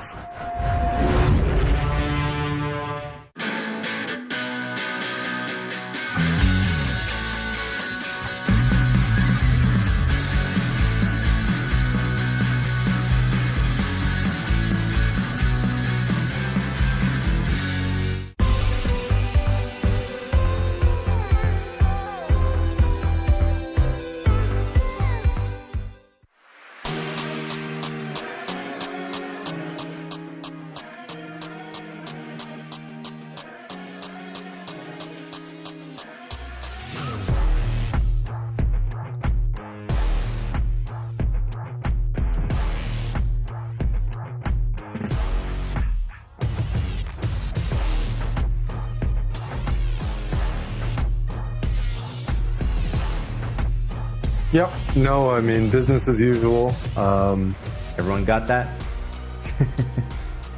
Yeah. Can you hear me? We're all good? Yeah, I had my mic muted, so I was making sure that everyone heard the beautiful things that I was saying, which of course they did not. So I heard welcome you. back, everyone, to Last Chance Qualifier. Great thing is that Eric Hansen heard everything I said, and there was some great stuff, and we're excited to get back into Group D. The highlights were that every Grandmaster crushed the competition, and what else do we expect, Eric, from round number one? Yeah, no, first couple of rounds, it's warm-up. I mean, Pragg was probably the closest to suffering a loss, and really that was actually very close earlier today in Group C. But for the most part, with rating discrepancies like this, you're really not going to see upsets, and you're wondering why the rating discrepancy is so big. These were open qualifiers. Yes, you could have also gone to Riyadh and played in the EWC Last Chance Qualifier. They can accommodate more people, so maybe next time you could be, that 1800 or 1200 playing round one with a chance for glory. But yeah, most of the groups, majority of the players are under 2000. But at the very top end, you've just world-class Blitz and Rapid players.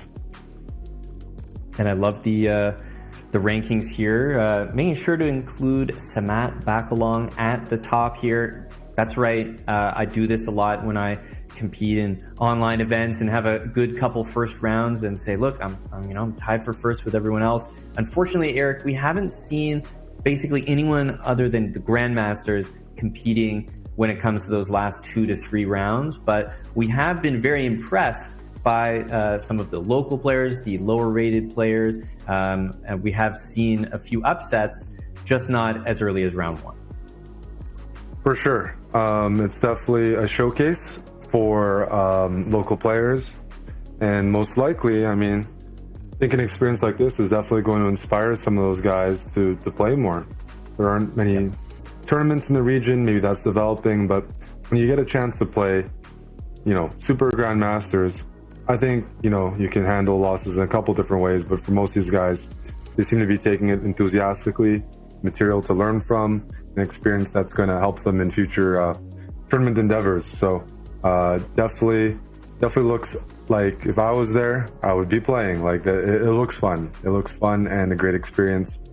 And it's not as intimidating though. The format, this is the Esports World Cup. So players are playing on computers across from each other.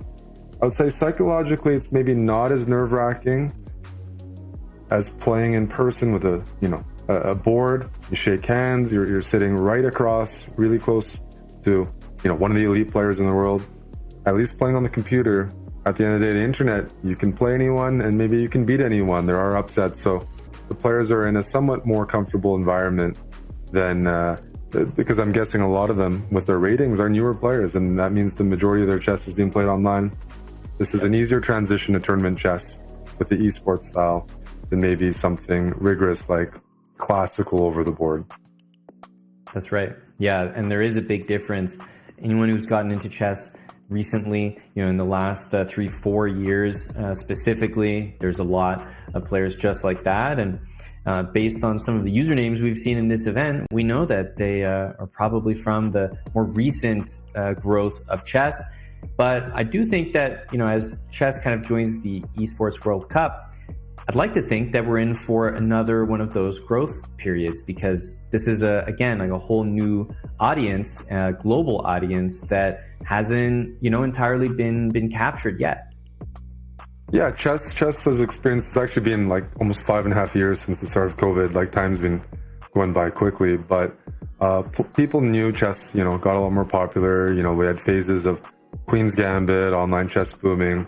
But now another part of that is like the ecosystem and joining other esports and other regions. And yeah, the EWC, that's where a lot of the world's top gamers are headed to compete in their various fields. And chess being added as a discipline is definitely a step in the direction of like making chess international. Because even though, yes, online it is international, there's still lots of countries with lots of talented players that haven't discovered chess, and so there's still lots of work to be done to really make chess even more global, because at the end of the day, it's one of the most accessible games ever made, ever played, for all ages. We have players playing here that clearly aren't kids. They're newer into chess, and it's fantastic to see that. You see different ages represented, and it's an example for those watching that it's never too late to start playing chess and get into it.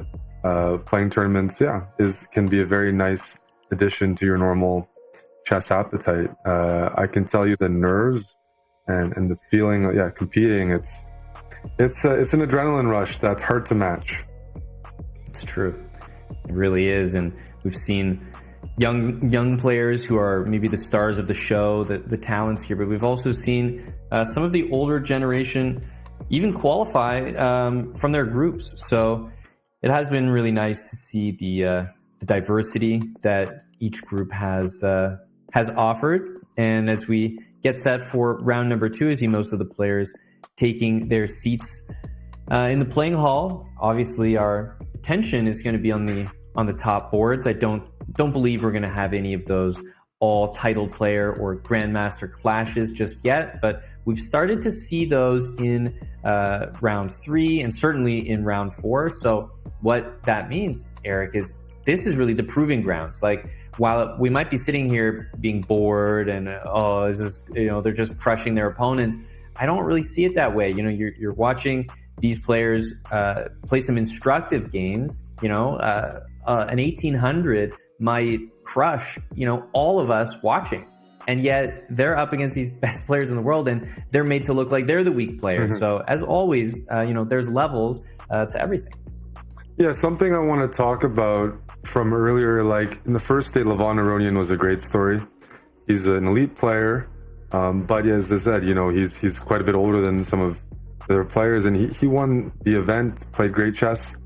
For guys like Grishuk and Aronian, they've had lots of time at the top. They've beaten the world champions, they've been candidates.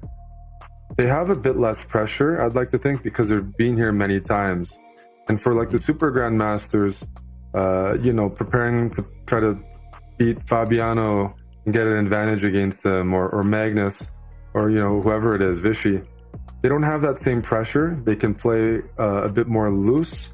And the experience should take them far, because they don't have they have done it all, and they're able to, it can be nice to play new players, and it's not the same closed group that they're always playing. So this event is a bit different with the exposure to all sorts of players. But I think even some of the veterans who maybe aren't, as high rated as they once were, they have a ceiling that's still extremely high and can compete with the very best.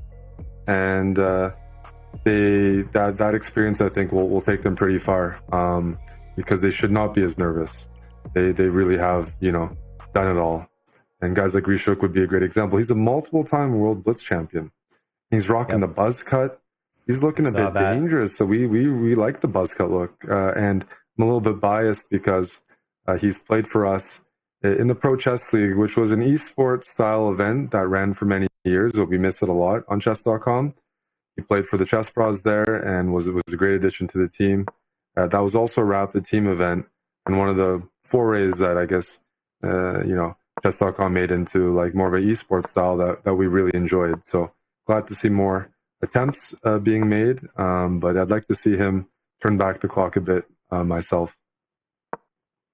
Yeah, that would be great to see. And you mentioned last minute entrance, so kind of exciting to see him in here, and hopefully we get to catch some of his games. But speaking of games, we have them underway. Round 2 has begun. Hans Niemann playing with the black pieces here, and he's up against something that I actually think that people should want to pay attention to, because the London system, Eric, people are plagued by this all the time. I hate playing against London. It's so annoying. Everybody plays it. Well, Hans right here is playing against it. So might be a good game to kind of see what one of the best players that we're going to be watching today is playing against this annoying opening that everyone faces. Yeah, I'm going to make a random body language prediction. Hans's opponent here playing the London, Majid, I'm going to guess. Maybe right. Pronunciation. His posture, he seems a bit more serious. This guy, I don't know. I just have that feeling like he's a London system player. He probably very familiar with the structures. And, I think he could play some good moves here and make it a little tougher. Although, as I say that, I don't like the position anymore with the isolated queen's pawn. Isolated queen's pawn positions, you usually want the initiative when you have the IQP. You want attacking chances. His position is fine, but usually you'd like a bit more pressure, maybe pointing towards the king side. Black has such a solid knight on d5, which is going to move because you have 2 knights and maybe a bishop vying for that square. You might as well distribute them a bit more evenly, maybe something on f5 and or g6, and you can place the bishop or the other knight on f5, because the knight on f6 doesn't really have great squares. d5 is standing out for it. It's fine where it is. But that diagonal, now that the knight has moved, looks very, very good. And the knight on e7 can shift over to the king side if white ever tries to attack it aggressively. Yeah, and even though I certainly would not have accepted the isolated pawns, we're referring to the pawn in the center of the board right now for white, no pawns on either side of it to support it, which means that it can only be supported by pieces, and it also can't move forward. So it's just kind of a sitting duck, easy to attack.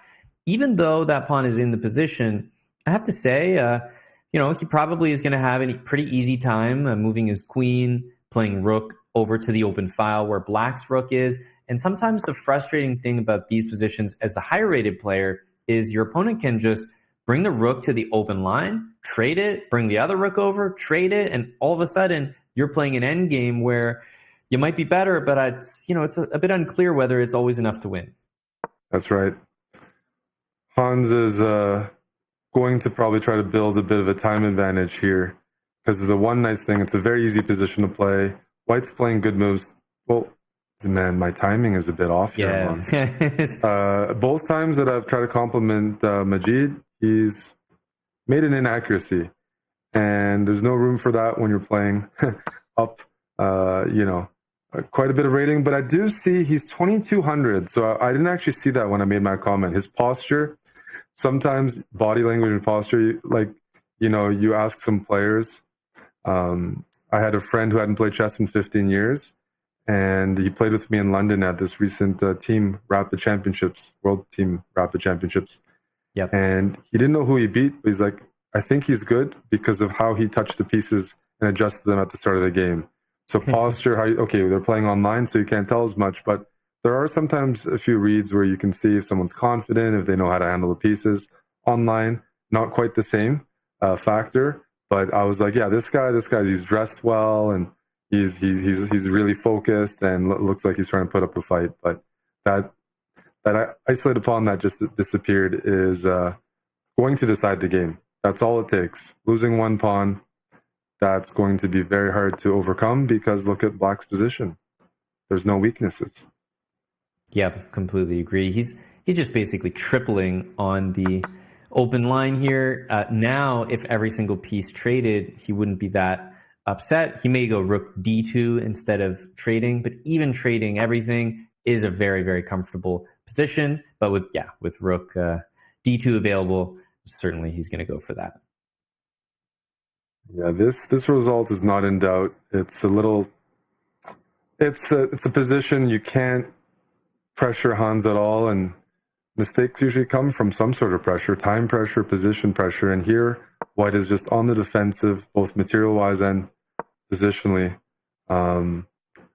And you can see that the White player is, he's a bit more animated than before. He's made a few blunders, and I think he's realized that. So. I actually thought he was reaching for his headset there as if he was going to resign and take it off. I think so. Sure. I thought that maybe for a brief moment, thought he blundered the bishop on e2.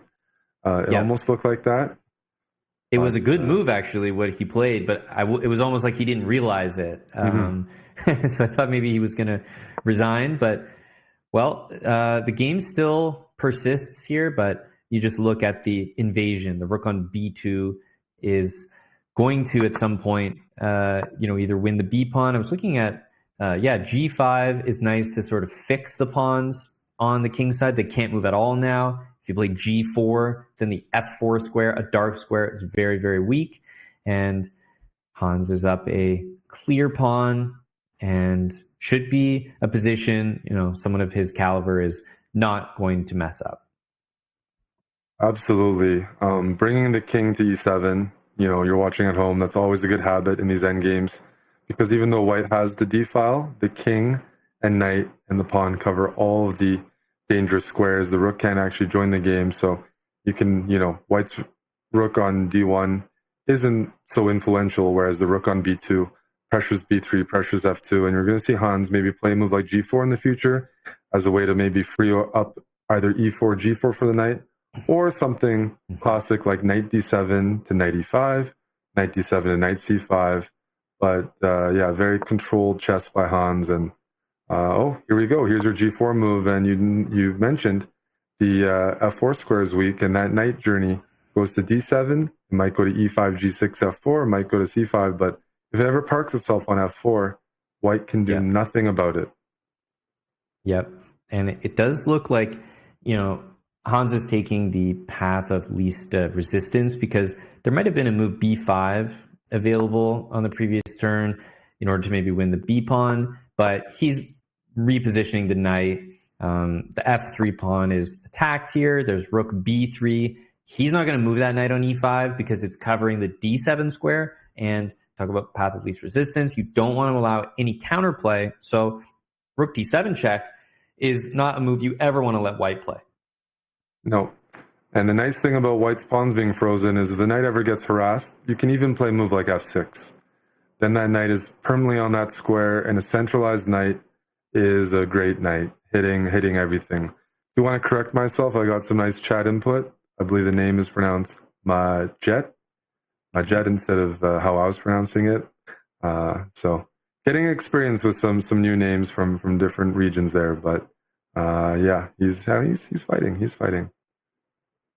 Yeah, it reminds me of sometimes you play a chess tournament with kids, and it's the kids are the ones that you can tell. I can usually make a prediction early on, like, is this kid going to be pretty good at chess, or is it just going to be a hobby? And there's a pretty strong correlation between the kids that are well behaved, well mannered at the chessboard, not goofing around, taking their time, not moving instantly, just those mannerisms at the table. And something tells me that our friend here, Majed, was maybe one of those well-behaved kids, and it's kind of turned into that posture for him now.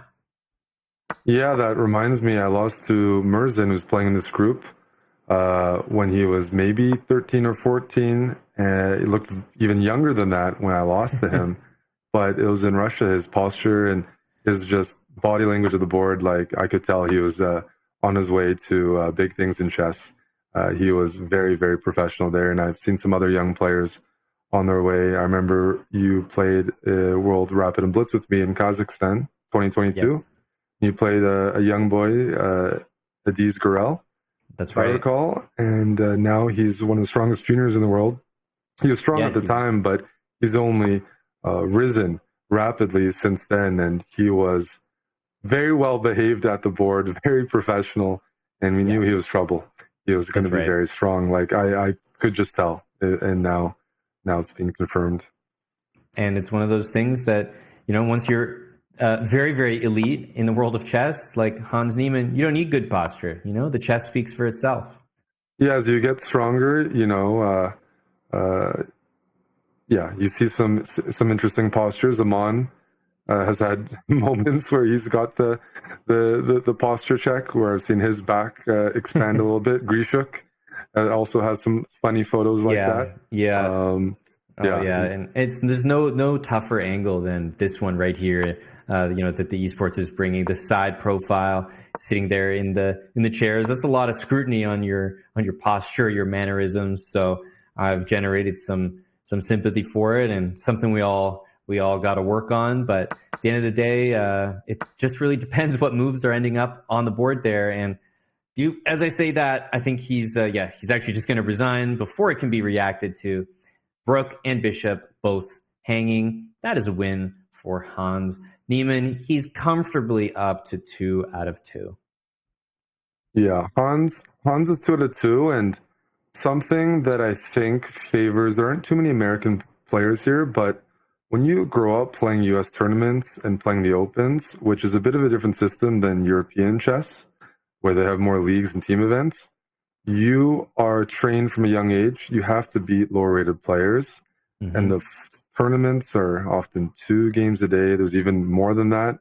So I found myself, playing these formats or beating lower rated players was something I grew up having to do. We had to do it in Canada as well. It takes you a lot longer to get to that level where you only play high rated players. So even though Hans is a world-class player now and doing well in elite events, he's played plenty of these like Swisses with big variance in rating, and you might even play underrated 2200s and whatnot. But at the end of the day, if you ever play US tournaments, they are filled with them, and that's been like that for many, many, many years. So you learn not to take the ratings necessarily too seriously. You learn to take risks and stuff because of just the tournament format. So I do think that's that he'll be pretty comfortable in the early games. And I was looking at this game that we had in front of us here. Very, one-sided position, as you might expect. Denis Lazovic kind of cruising to his 2 out of 2 score, and we look at the position and can immediately just count up the material, and that already tells most of the story. White is up that 1 pawn over there on the A file, and also has a rook for a knight up the exchange. So knight c6, and this is probably going to be an even bigger advantage now. I don't see a good place for that black queen. d2, but you can go queen a8, but that feels a little sad. Yeah, knight e7 check shows the power of the pin, and everything is loose here. There's also rook d1 move in the future. Knight takes f5, hits everything.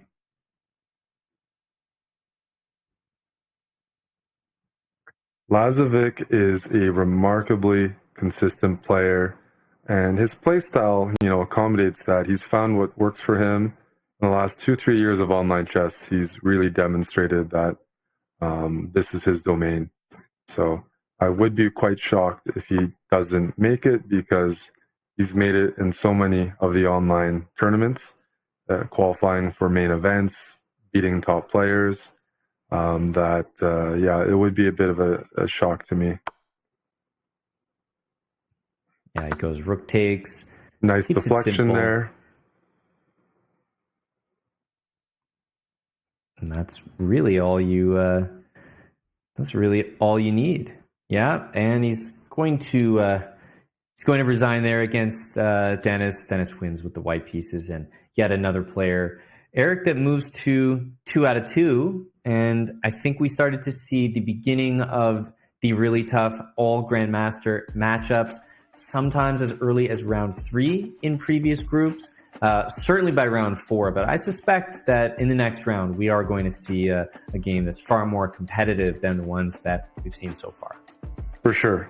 Round 3, we've had upsets and decisive games, but looks like business as usual for the professionals. They've done their job. Hans has had a very easy job. Grishuk won. David Anton won. So we're seeing the perfect scores continue for the top seeds. That's right. What's to be expected in the first couple rounds? But like I said, with all the top seeds winning, that just sets us up for round number 3, where eventually, with all those perfect scores, they're going to have to go head-to-head. So we look forward to round 3. And Eric, we're going to take a short break before then, so make sure that you all stay with us, because when we come back, we should have some close matchups as we get into round 3 in Group D.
This land is calling.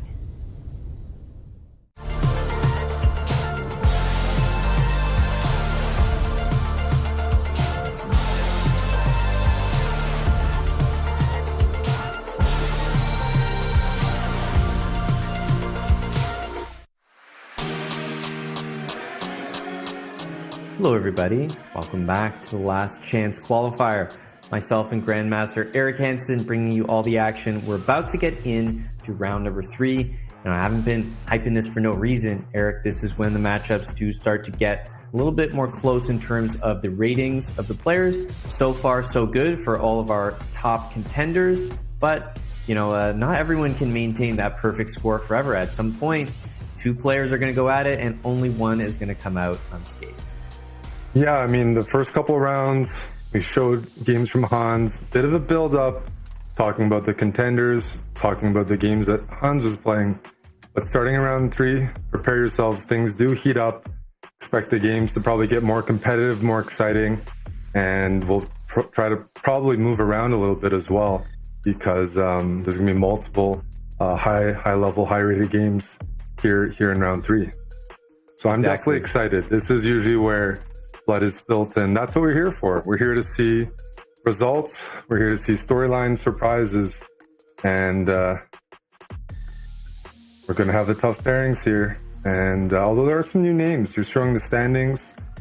Some of the locals also on 2 points. So we've talked about it before. Pairings play a factor. When there's only 7 rounds, you're not going to have the opportunity to play all of your rivals.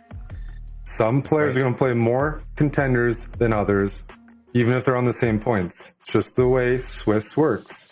So look at as these we take pairings right here. I mean, it's basically exactly what you said, because I see Hans Niemann and Alexander Fier stand out immediately as one of the tougher pairings. Alexander Fier, a grandmaster from Brazil, I believe he's also signed to an esports team there. So that matchup certainly, much more difficult, but that's kind of the territory that comes with being one of those top seeds in the event, right? Is you always have to play the toughest opposition available.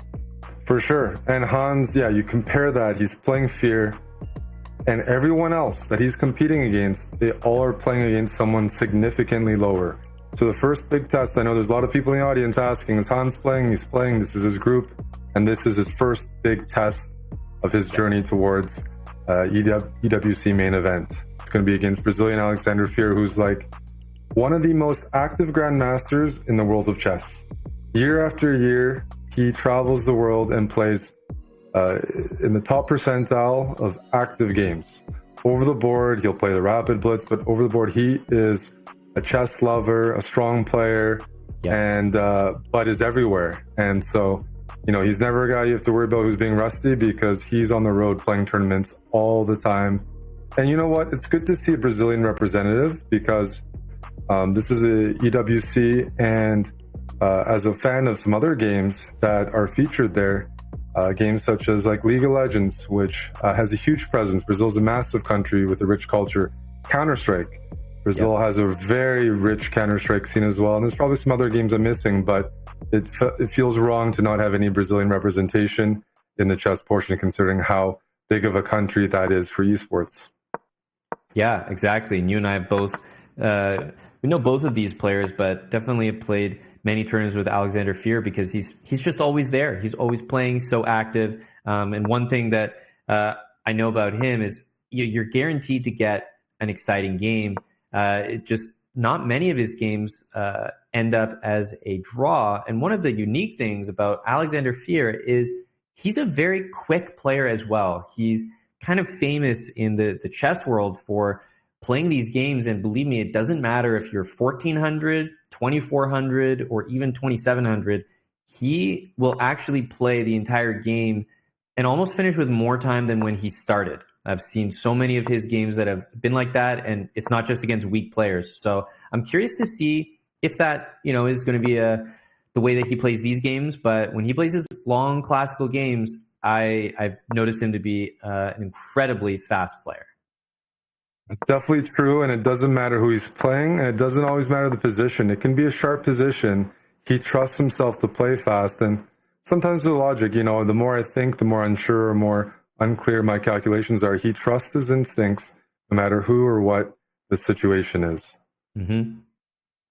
And that leads to, just to clarify, he's a very volatile player. He can beat anyone on a good day and pretty much lose to anyone on a good day, but certainly has the fighting spirit required to play a tournament like this.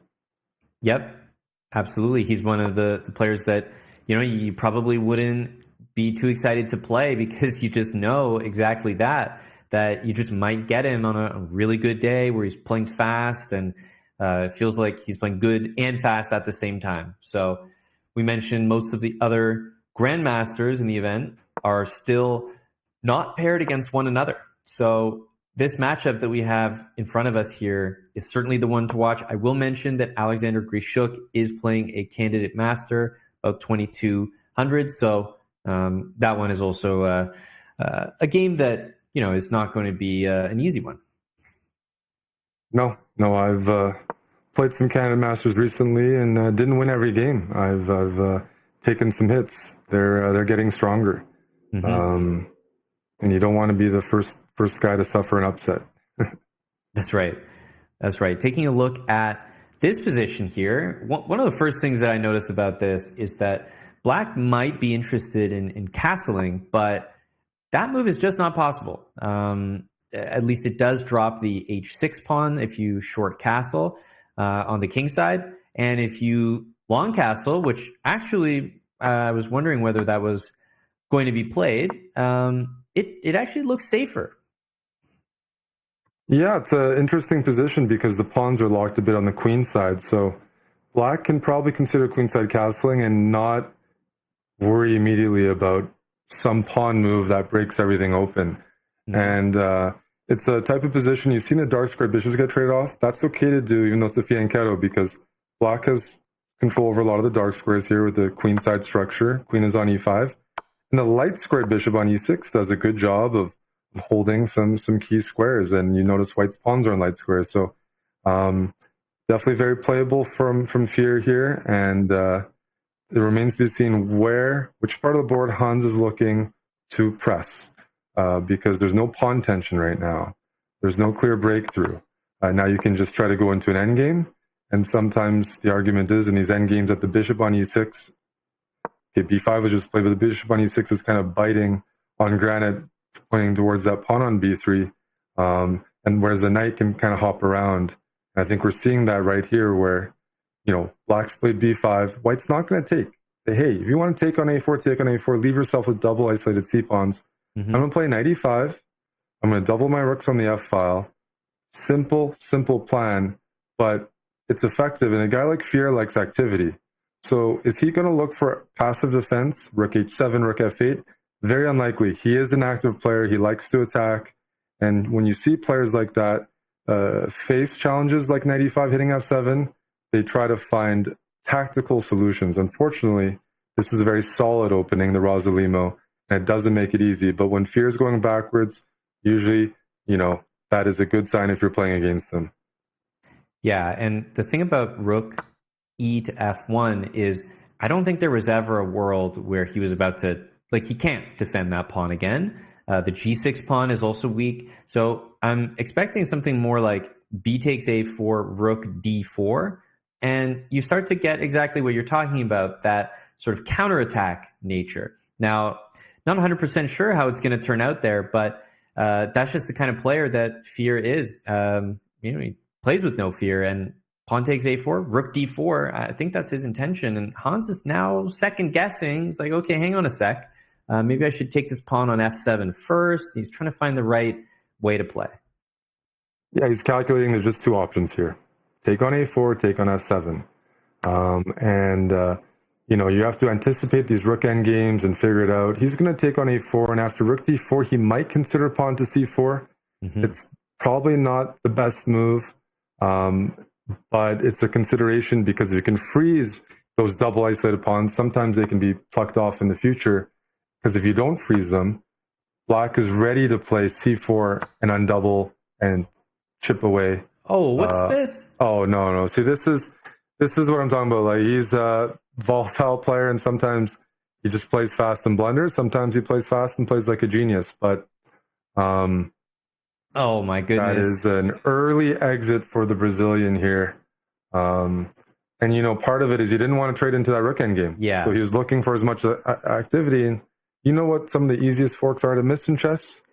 Those, knight moving backwards, knight moving to the edge of the board. Those forks, we've seen it earlier today. A knight e8, a knight d8. Those are the easiest forks to miss for knights. Yep. Wow, that's it's shocking, but it's also exactly what we were talking about. He is a quick player, and some people have given that criticism to Nepomniachtchi a little bit.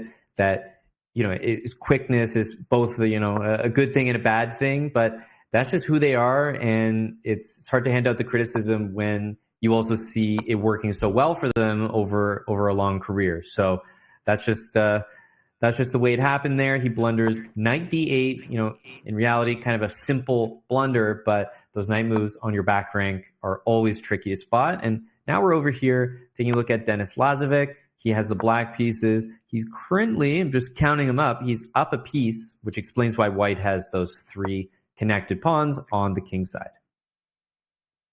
Yeah, he's up a piece, and it's a middle game. And typically, pieces are worth more than pawns in the middle game. The pawns are blockaded, even better. But the pieces, pawns can be good in the end game. You leverage them to try to promote to a queen. Not possible here. It's not clear which king is less safe. I would probably say that white's king, because of that great bishop on c5, the open g file. Hey, he's missing a pawn. Right. I'm going to use that. I'm going to use that against you. Thank you for the g file. I'm going to double up there, bring a knight to f6, and put some pressure. And the only way for white to really get away with this, if he can plant that pawn on g3, probably push it all the way to g5 and hope this pawn avalanche forces black to go backwards. But a lot of things have to happen to get that going. Yeah, if the pawn gets to g5, you could imagine g4, g5, f6, pawns on dark squares. White has a light squared bishop. I can get behind that, but it's a long time until that happens.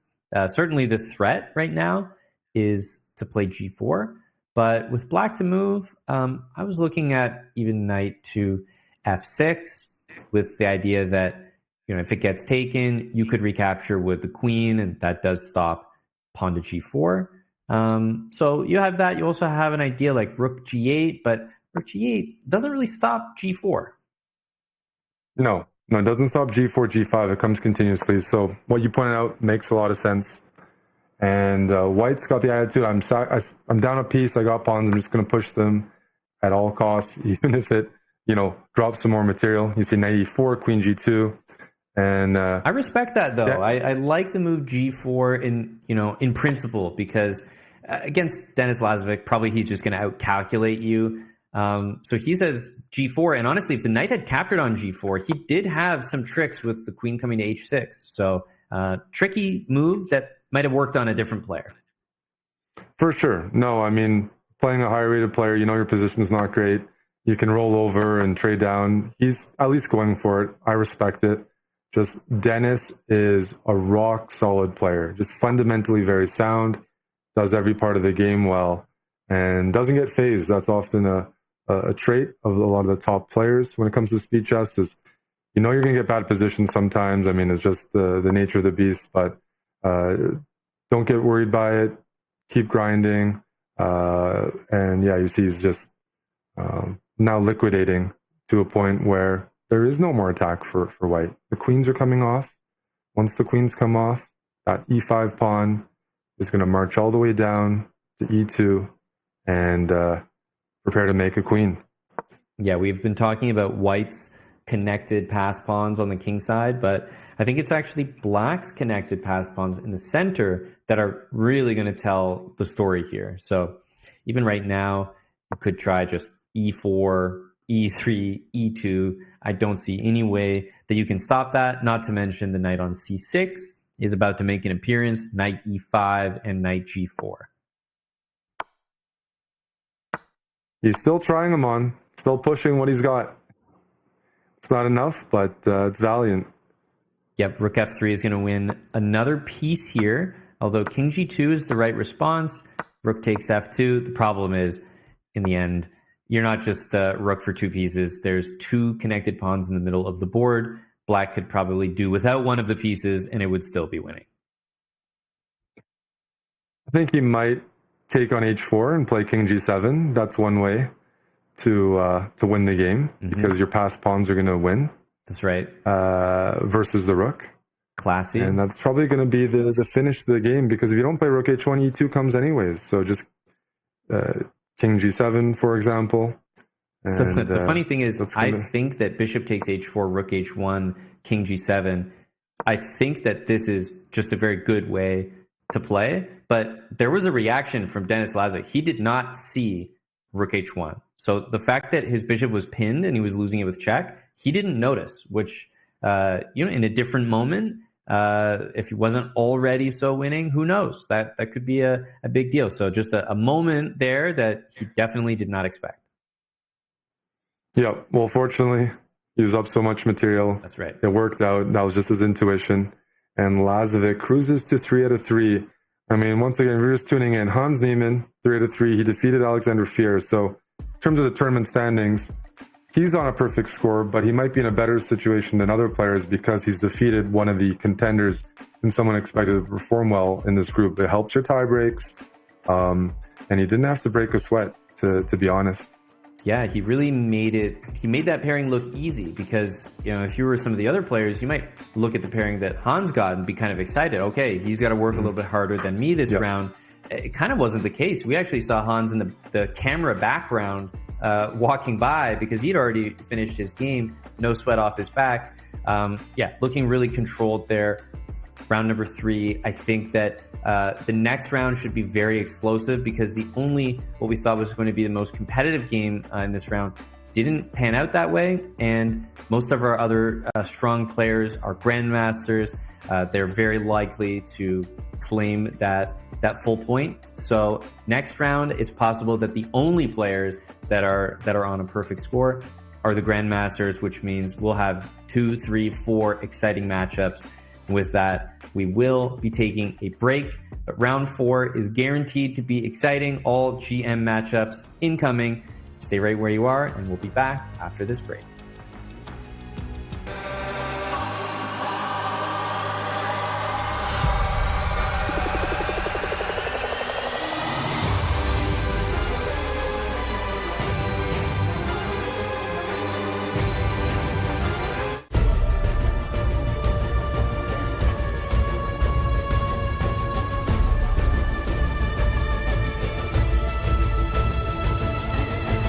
This land is calling.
good.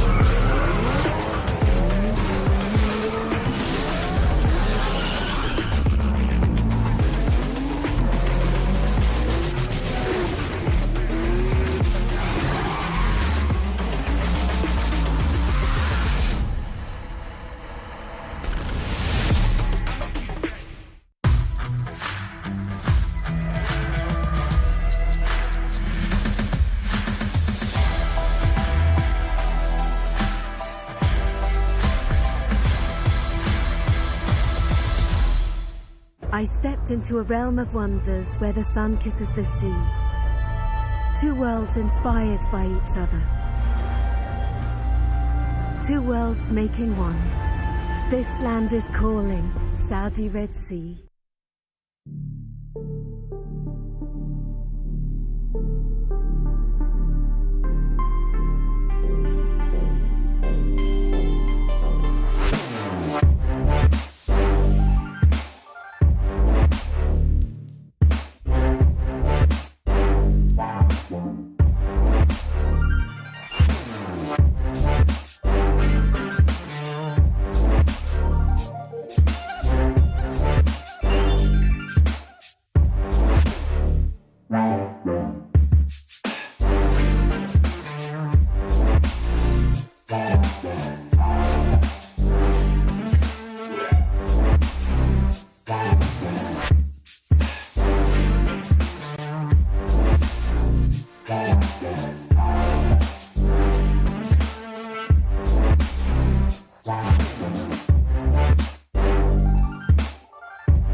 This land is calling.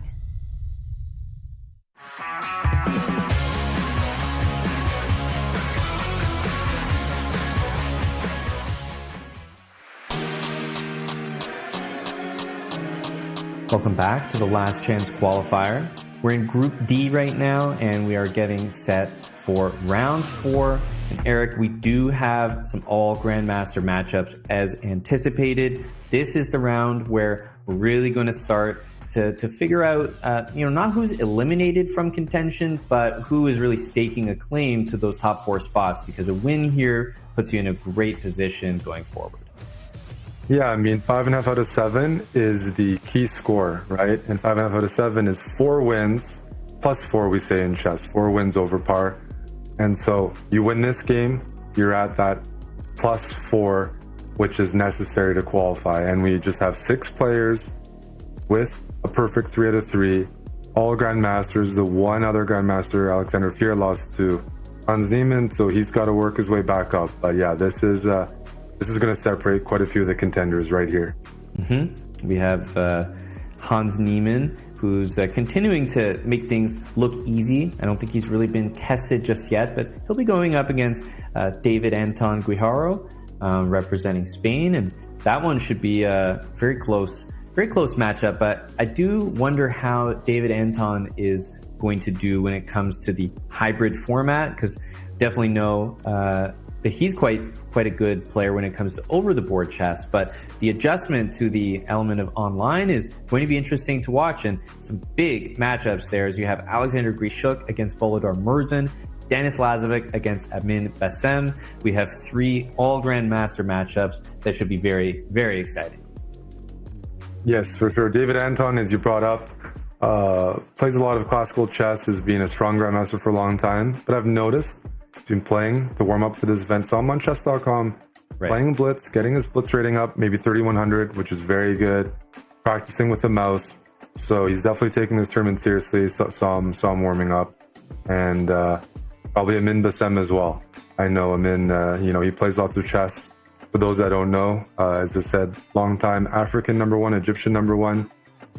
He is a doctor. He doesn't practice medicine, but he's a trained medical doctor. But he loves chess, and so he continues to do that. And he's here as well. That's going to be an interesting match to follow, because he also plays online. So I think gone are the days where players are really having a big discrepancy between their maybe in-person chess and online. At the same time, by pedigree, you got to think that guys like Hans and Lazovic and Grishuk, they have the most online results and experience out of the group so far. That's right. We're getting into this match right here, round number 4, and immediately can start talking about this opening, which is definitely a unique one. White usually starts with e4 or d4, the most common moves in chess. But apart from that, once in a while you'll get knight f3 or c4, and we kind of see a combination of both here. And if we're thinking about this position reversed, we're kind of playing a Benko gambit, which is usually an opening for the black pieces, but we're seeing it now from White's perspective. And it's not the first time in this event that we've kind of had this discussion about openings that you usually see for black, now with an extra tempo played with White. And usually it's openings that don't have the best reputation that you see people trying with White, because they think, okay, maybe I can make that extra move matter. Absolutely. That extra move in a position like this, you compare to a Benko gambit, maybe White goes for an early break with e3. Normally you play d3 and then you challenge the center. We're going to see that here, but David Anton, he's an ambitious player. He likes complications. He's got an interesting repertoire.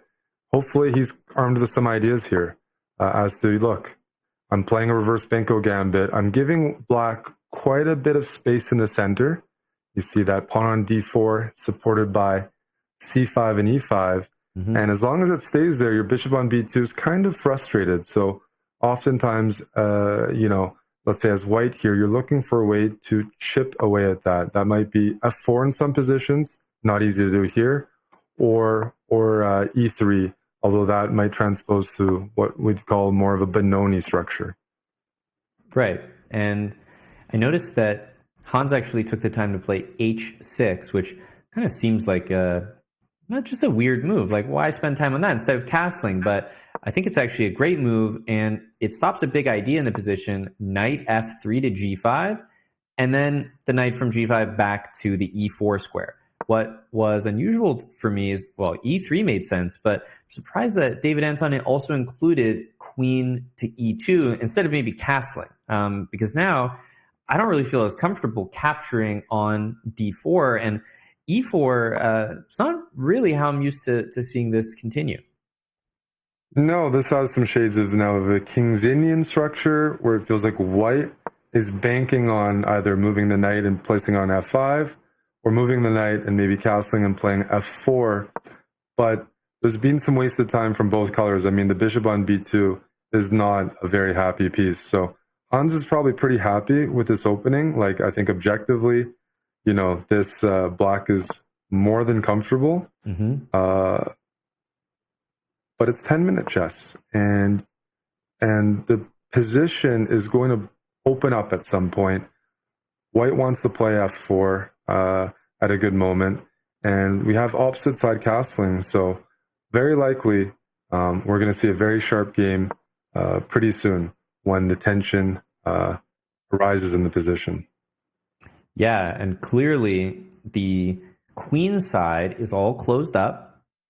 There is a bit of an avenue that black may want to utilize here. Hans can play bishop on the c7 square to a5, and then maybe into c3, but it is difficult to actually make use of that side of the board. And the reason I bring up the closed nature of that position is because even though it feels like Hans kind of has the better opening so far, I will say that what David Anton has done is he's castled on the side that is all closed up, and Hans's king is sitting there on the side that is about to open up. And just optically, that looks like it favors white. Yeah, if you consider castling on which side, you feel a bit more comfortable knowing you're casting to a side that your opponent can't pawn storm.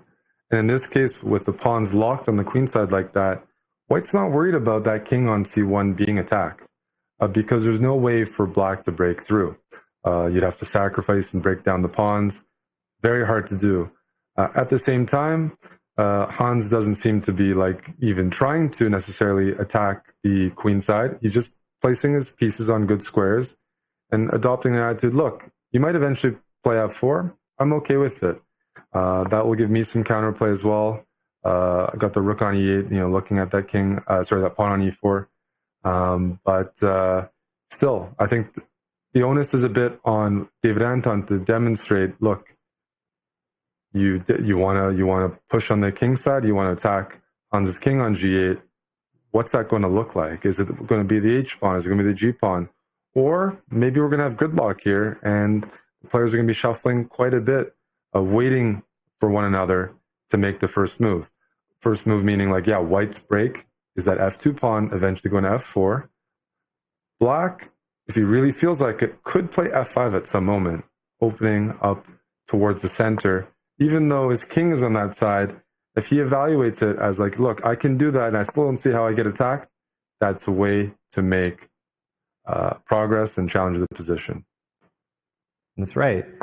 I'm interested to see and what Hans is going to do to continue. One of the things about moving this knight, which makes perfect sense to me, you want to play bishop on b2 to c1.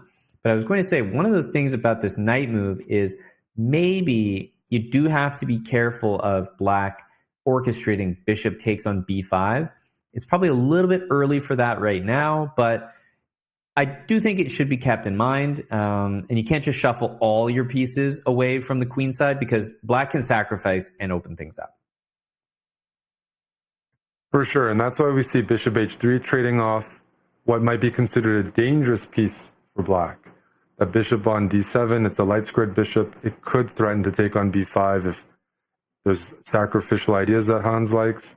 By removing it, I don't really see which way black can maybe break down this pawn structure, this d3, c4, b5, d3, e4. The base of it is going to be very hard to access now that the light squared bishop has been removed. So seems pretty even right now, Amon.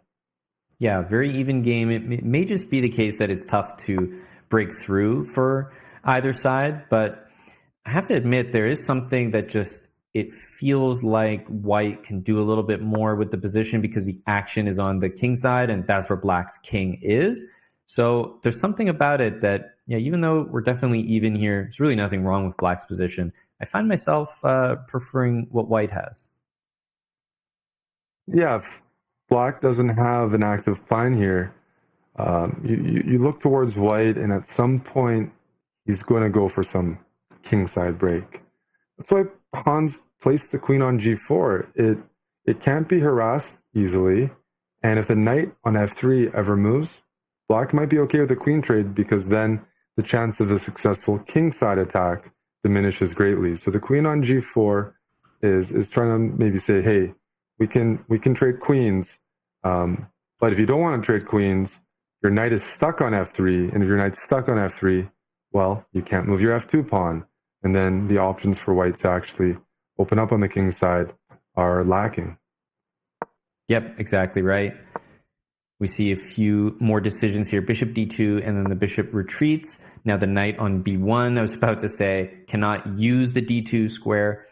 Now, in a position like this, how ambitious do you want to be? Because we've just seen not necessarily an official offer, but we did just see a repetition of moves. So it made me think, if it's on offer, if there is a draw available, would you want to take it? Yeah, it looks like there could be this bishop a5, bishop c7 repetition. I don't think Hans minds it, but he might prolong the game a little bit, hoping for white to take some unnecessary risk. It's sometimes like one of those cases where you're both open to repeating, but you don't want to be the one offering the repetition or leading the repetition. So there might be, just a little bit of flirting happening here with the pieces. Like, I want you to initiate the draw. No, I want you to do it. But I don't think from the position itself and the clocks, which are very balanced right now, that either player feels they have a strong position or one that they need to go all out in. But if the queens get traded, then I could see Hans maybe pushing to pawn to f5. And I very much like this exchange. That dark squared bishop of black's was decent, but trades off for a knight, which is a tricky piece. And white's dark squared bishop, I'm not a big fan of. So this imbalances the position. It doesn't necessarily allow black any more options to break through on the queen side or something like that. But you see the weakness of white is the d3 pawn, which is hard to access. And that dark squared bishop that white has does not support those pawns whatsoever. So I could see some future where black will eventually play f5 and utilize both knights to put pressure on e4 and on the center structure. And in the meantime, white has to figure out how to actually make use of this bishop on d2. Yeah, it does look like the move f4, even g4 can both be played next. I've been getting this feeling, even though we're definitely equal, I've just been getting this feeling the entire game, like white can decide when things open up. They can decide when f4 is played, decide when to expand with g4. And if you're the one that sort of holds all the cards there, it feels like you can never be worse. No, I think you're right there. And that's why a couple of decisions, maybe I'm a little surprised Hans went into this, even though I did think he was going for a queen trade. As black, I want to make sure this bishop on d2 does not become an impactful piece. And f4 seems to finally be ready. Doesn't mean that bishop is still going to be really good. But there's a future where that bishop can harass the h6 pawn, the b6 pawn. Yep. Some of black's pawns are on dark squares. It really depends on how we evaluate the eventual f4 move that white is going to have to play if he wants to open up. It might be next. It could be the very next move that we see. There's also ideas like, okay, he's just played g4. I was thinking about other moves. Look, if you play h5, yes, you might sort of get the structure you want, but it's going to close up with g5. You can't really win a game with absolutely everything closed, and that's why we see f4. There's a trick here, Amon. If you go rook f6 and I go rook f2 and you play knight e6, I have bishop takes h6. followed by g5. Hans could block right here with knight e5, but just for an example, okay, knight e5, because there was a little tactic there. You got to stay alert. And white has to stay alert too, because that knight on e5, it's pinned right now, but in some positions, when the rook's not pinned, it can take on c4, preparing this d3, forking the king and the rook if white isn't careful. Yeah, it means that probably... Oh, okay, takes. I have to say I'm a little bit surprised by that. I was actually really liking the dark squared bishop, and maybe just the fact that at any point all these black pawns on dark squares could be targeted. But when I see a move like that, it kind of indicates to me that he's more okay with a draw. I think so. One feature of the position that might not come into play is this e4 pawn of blacks. If the knights could just move on forever, white would eventually move the knight to the b2 square. Get to d1, get to b2, and pick that off. That'd be fantastic. But the rooks would have to be off the board to really pull that off, and black's knight would have to be contained, which I don't see happening yet. But it still is a feature. That's the one pawn of blacks that's not supported in the position. And now white also has that on h4, but maybe white's looking to play h5, get rid of that, and maybe put a bit of pressure on the king side. But with limited material, it still feels fairly equal here. I don't see any serious weakness for either player that can be exploited. But again, with a rook on g5, you have ideas of rook d5. Why rook d5? You want to provoke an exchange, take with the maybe c pawn, get a passed pawn, and bring your knight to c4. So with no increment chess, position can be equal. These guys get down to 2 minutes. Doesn't matter if it's equal or not. Mistakes are going to happen, and concessions are going to have to be made for the purposes of staying afloat on the clock. Yeah, knight to h7, so the knight is coming to the f6 square next, potentially. But if the rook goes backwards, let's say to g3, g1, then you could start to think about playing rook to e5 as Hans, and then maybe rook to h5, and the h4 pawn becomes a target. So we see this rook d5 move. Hans quickly responds. He doesn't want to give white a protected passed pawn or a good square for the knight. It's getting sharp again because David Anton's rook has mated him on from g5 to d5 to d8. It can swing behind the a4 pawn. It can attack the b6 pawn from behind. And h4 is white's main weakness. The knight can just slide over to f3 and defend it.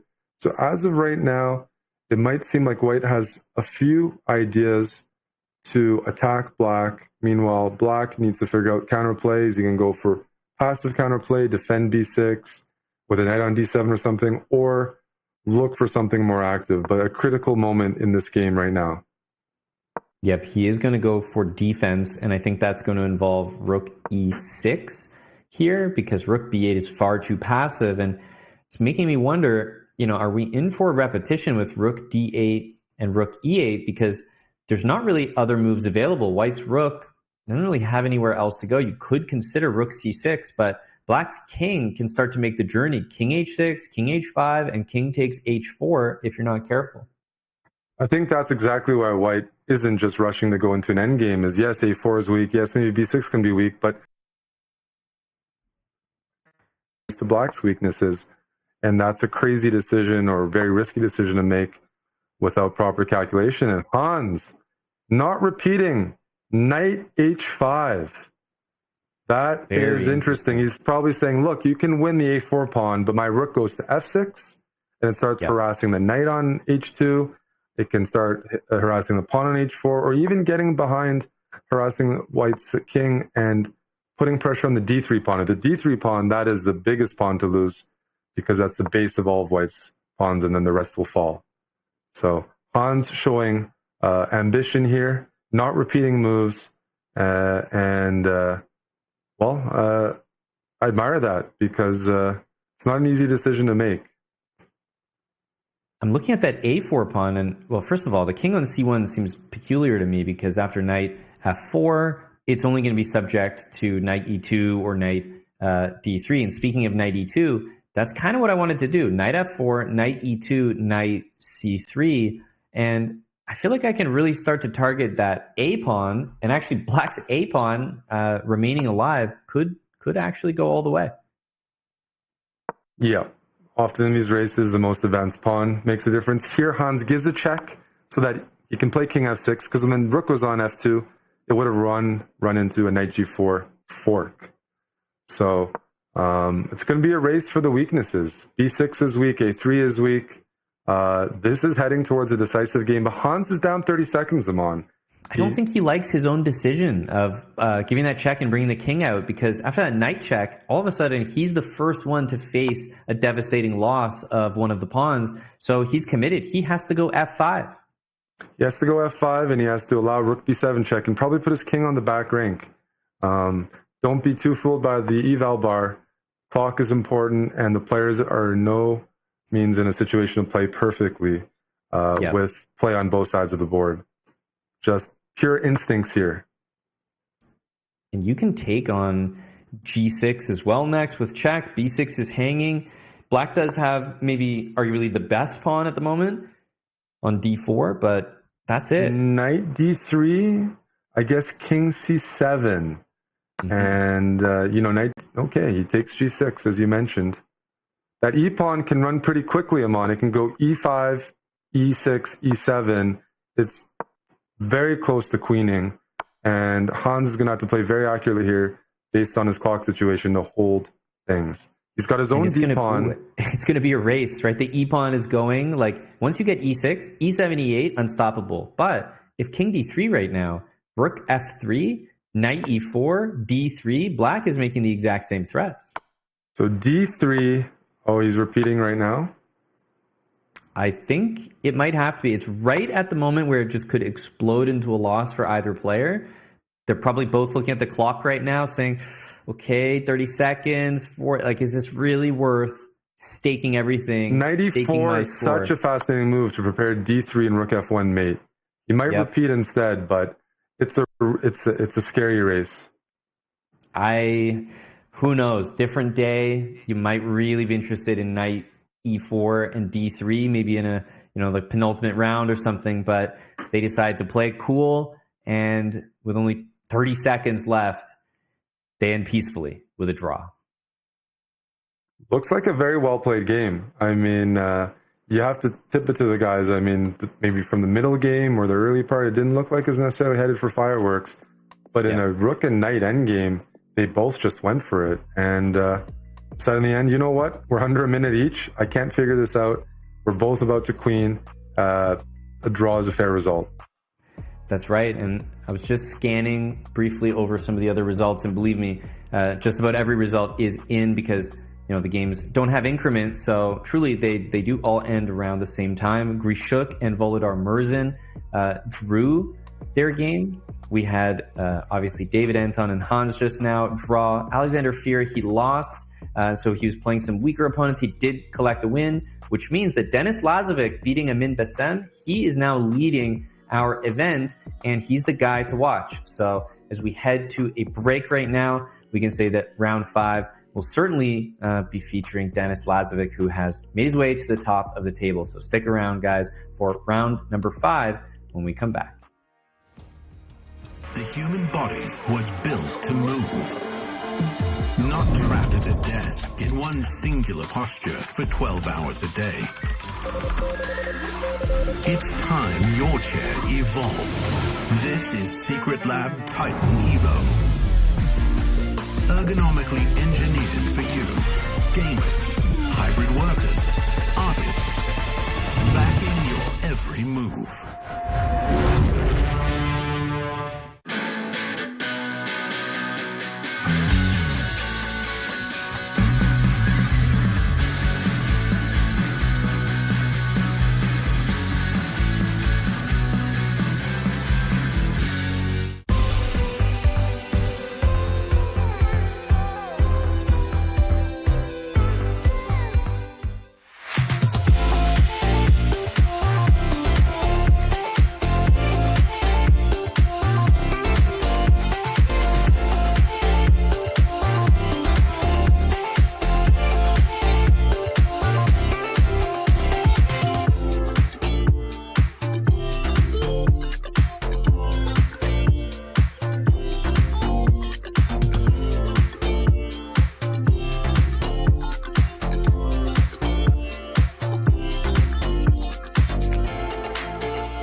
Welcome back, everyone. We are about to get into the next round of the last chance qualifier, Group D.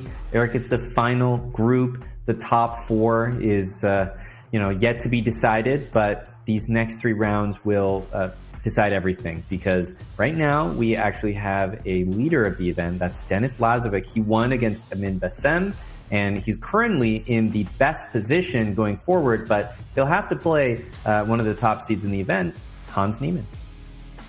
Absolutely. You get rewarded. You win games, you're going to get tougher pairings, and when you're the top seeds, you get bumped up and play the highest rated player. So for example, Lazovic has 4-4, and there's a bunch of players with 3.5. But the way the Swiss system works is then you play the highest rated player with fewer points. So 3.5, Hans is at 3.5, drew with black in a great game. He gets paired up with Lazovic. So remember, 5.5 is that key score. So Hans needs to still, get at least another win under his belt. As I said, +4. That's the score you're going for. That was a great game. But what I heard from the audience, Simon, I didn't check all the games, is Lazovic played a phenomenal game to beat Amin Bassem. Like 99% accuracy, just like didn't allow much and won. And he's capable of that. So I think two of the guys, I believe they played maybe in the final spot for the freestyle chess Grand Slam, and Hans won, which is how we made it to the event. Right. These guys are on a hot streak online, and they're clashing in round 5, so I'm very excited for this one. Yeah, Hans Niemann, Denis Lazovic, absolutely the match to watch. Alexander Grishuk and Amin Bassem, they're also going at it with one another. Amin Bassem lost to Denis Lazovic. That's his only loss of the event. And Grishuk had a draw, so he's still undefeated. And the other matchup of undefeated players is Volodar Murzin and David Anton, going all the way down the list. Eric, even Sameh Ahmed and Charles Story. That's an all-titled matchup, a CM and an FM. So it's not all just Grandmasters in this group. Yeah, no, I'm seeing the players with 3 out of 4. There are a few more title players than maybe some other groups, some names. Charles Story, that name sounds familiar. Maybe he has like some opening called the Sniper or something. For some reason, it rings a bell. He does. Don't know too much, but I believe he's kind of maybe known for that. So I haven't seen him play chess before, but do know that he's a fan of opening called the Sniper or something. So I'll be tuning into that as well. Sami, some good names. Fear did win to move to 3 out of 4. I was just thinking of something. I'm trying to think back to all the qualifiers, and did we have an international master compete? Thought we did in the A group, but I can't be for it's certain. kind of a funny thought. We did. Remember Erav Dengla. Okay, that's right. And Erav Dengla, you were mentioning GM Norm, so pretty much well on the road to Grandmaster, young player. But the point I'm making with this is, you show up as a Grandmaster with a great chance, or you show up as a lower rated player with just the opportunity to play these great players. But most of the guys in the middle, they don't play because they don't need the experience, and they also are probably not going to win the event. Yeah, no, there's definitely a shortage of, the gap is interesting. Shortage of FMs and IMs being represented. But we're going to keep our eye out for the IMs and the FMs here in this field. Let me see. A lot of Egyptian players. That's not a country I've been to or played chess in, but it is a big country, so I shouldn't be too surprised. By the way, that last round, I enjoyed that game a lot. The thing that's tough for us is we can't cover all the games. So, the previous round, we watched David Anton against Hans, and that was a really high-quality game. But, of course, we did miss, like, Grishuk, Murzin. Hopefully, we're going to catch some of their games. Now we're going to get to catch Lazovic. Yeah. But it shows David Anton might not be on everyone's radar because he doesn't play that much, maybe online or maybe, in the news that you follow. But you saw how he played against Hans and pushed him to the limit, that there are more contenders and people that can draw blood than you might think. That's right. We're getting underway here. Denis Lazovic is is in that preferred position, right? You always, of course, you want to collect as many points as possible, but when you're playing, it's just nice to know that a draw is an acceptable result, whereas not everyone who's playing this event has that luxury. If you've lost early, suddenly you start thinking about a draw, and that might not do it anymore. But if you're Denis Lazovic, draw, especially against Hans with the black pieces, would be a fantastic result. It's not to say that either of these players really play in that way where they just kind of hunt for a specific result. Pretty objective players. And as you mentioned, they have a history. They recently played, and they definitely like to throw hands on the board. Yeah, but I would say in contrast to maybe some of the Uzbek players and some of the other young players, Lazovic is super solid and almost plays in a way where like draws are frequent in some of his games. I mean, not that he's necessarily fishing for it, but with black, I can't imagine he would be unhappy with a draw and the way he's playing. You know, even in his head, I feel like Hans is probably a tough opponent for him, that he'd be very happy for a draw. So he's a guy who'll take advantage when you try to beat him. So that's where he's going to get chances. But kind of like Yu Yang-yi in Group C, he is very solid and is generally okay with the draws black if you're one of the players that, you know, is going to be a tough matchup for him. I do get that impression, and, you know, following some of the games, he has a higher drawing percentage than maybe some of the other players we followed throughout the last chance qualifier. And it's going to be up to Hans here to decide how ambitious he wants to be this game. Right. Yeah. Lazovic isn't the type to lash out or go crazy. You know, it's you can expect him to almost always have a good pawn structure, solid position, and play the correct move. I don't see him ever like play dubious moves to really try to flag his opponent. He's just consistently trying to find the best moves, which isn't, not the same for everyone. It has good and bad, but he's so incredibly consistent that if you beat him, and I think Hans has beaten him a few times before, you earn it. They're long, drawn-out games. Yeah. One of the harder guys to crack on the circuit. Yeah, that's a good way to put it, because he definitely takes his losses, but he's one of those players that you always feel like you're going to get a game. You know, he's not really going to have those games where he just implodes early. Really, really consistent. And yes, he'll take his losses like everyone else, but very reliable, a lot of draws. And, you know, at the same time, if you try to do too much, it's not like he's only ready to make a draw. The second that you overstep, he's ready to punish you, and he's happy to play the positions as well. So he kind of garners that respect a little bit as like someone you want to be a little careful of when it comes to pushing an equal position. For sure. And here we see the center dissolve a little bit on the d4 square. Hans, you know, got a little bit more space. He's playing white. But again, look at black's position. Two sets of pieces have been traded off. And you got to think about it as white. Am I going to play f4? Try to play f5. Lazovic, you see, he's willing to play an endgame right here. Knight takes f6, queen takes f6, offering, you know, an endgame with doubled f pawns, but very few resources left.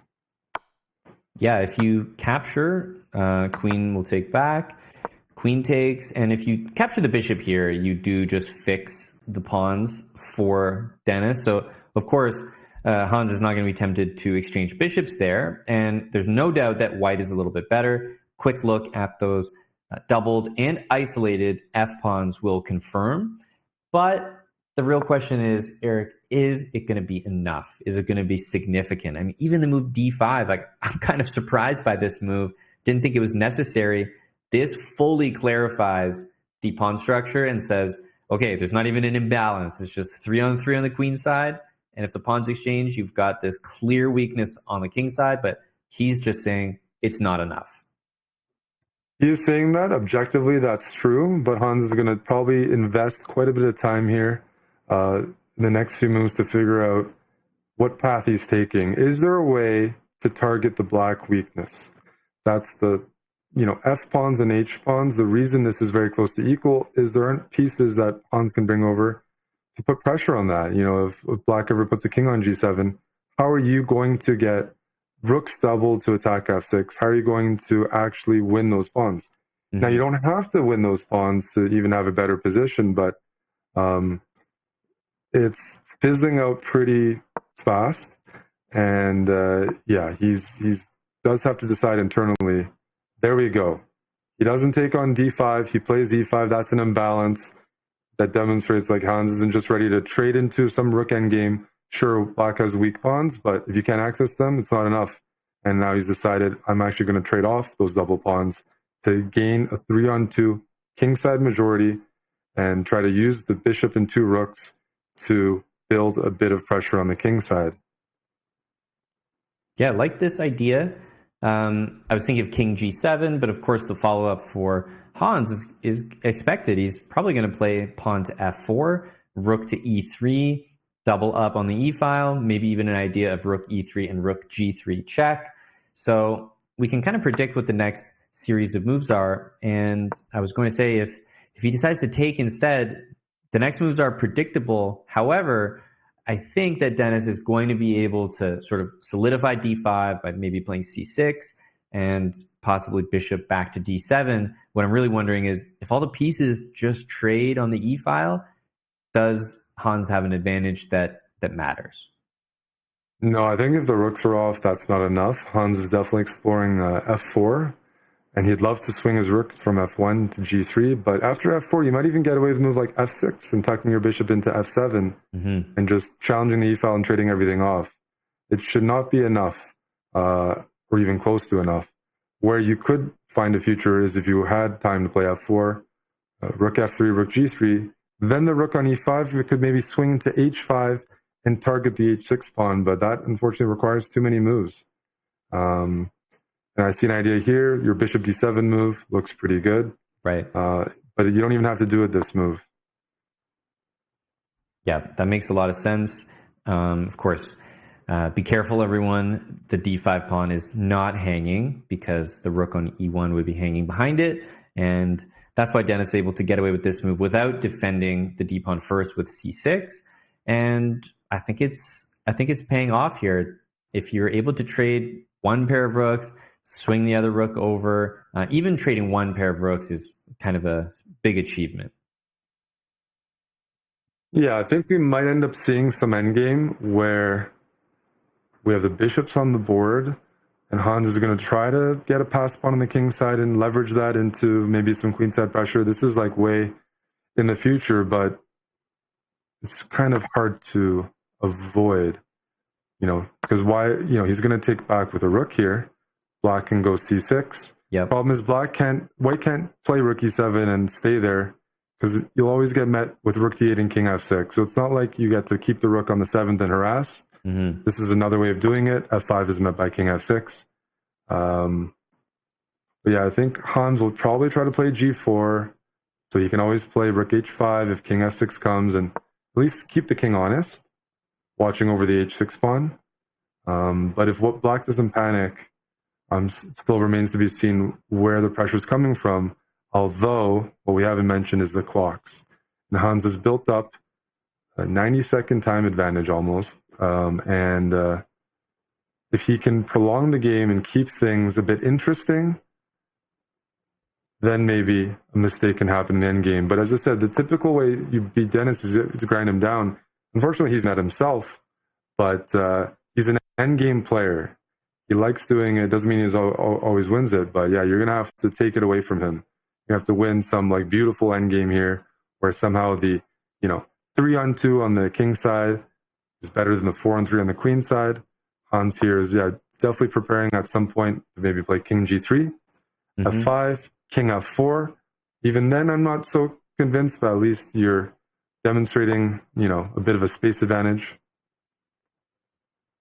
Interesting move there, trading the bishops. It wasn't at the top of my mind. There's certainly nothing wrong with it, but in terms of maybe a missed opportunity, I thought that white's bishop was a little bit better than black's. And some of your ideas about king e3 or king g3 followed by f5, king f4, that really takes advantage of the bishop. But once you trade it off, or in this case offer a trade with bishop f5, you don't really have that anymore. So I'm thinking of whether black wants to play rook to d6 or if you just want to trade outright and, well, I'm wondering about bringing the king in, like f6, king f7, king e6, sort of more central, but we do have to just watch out for the move g5.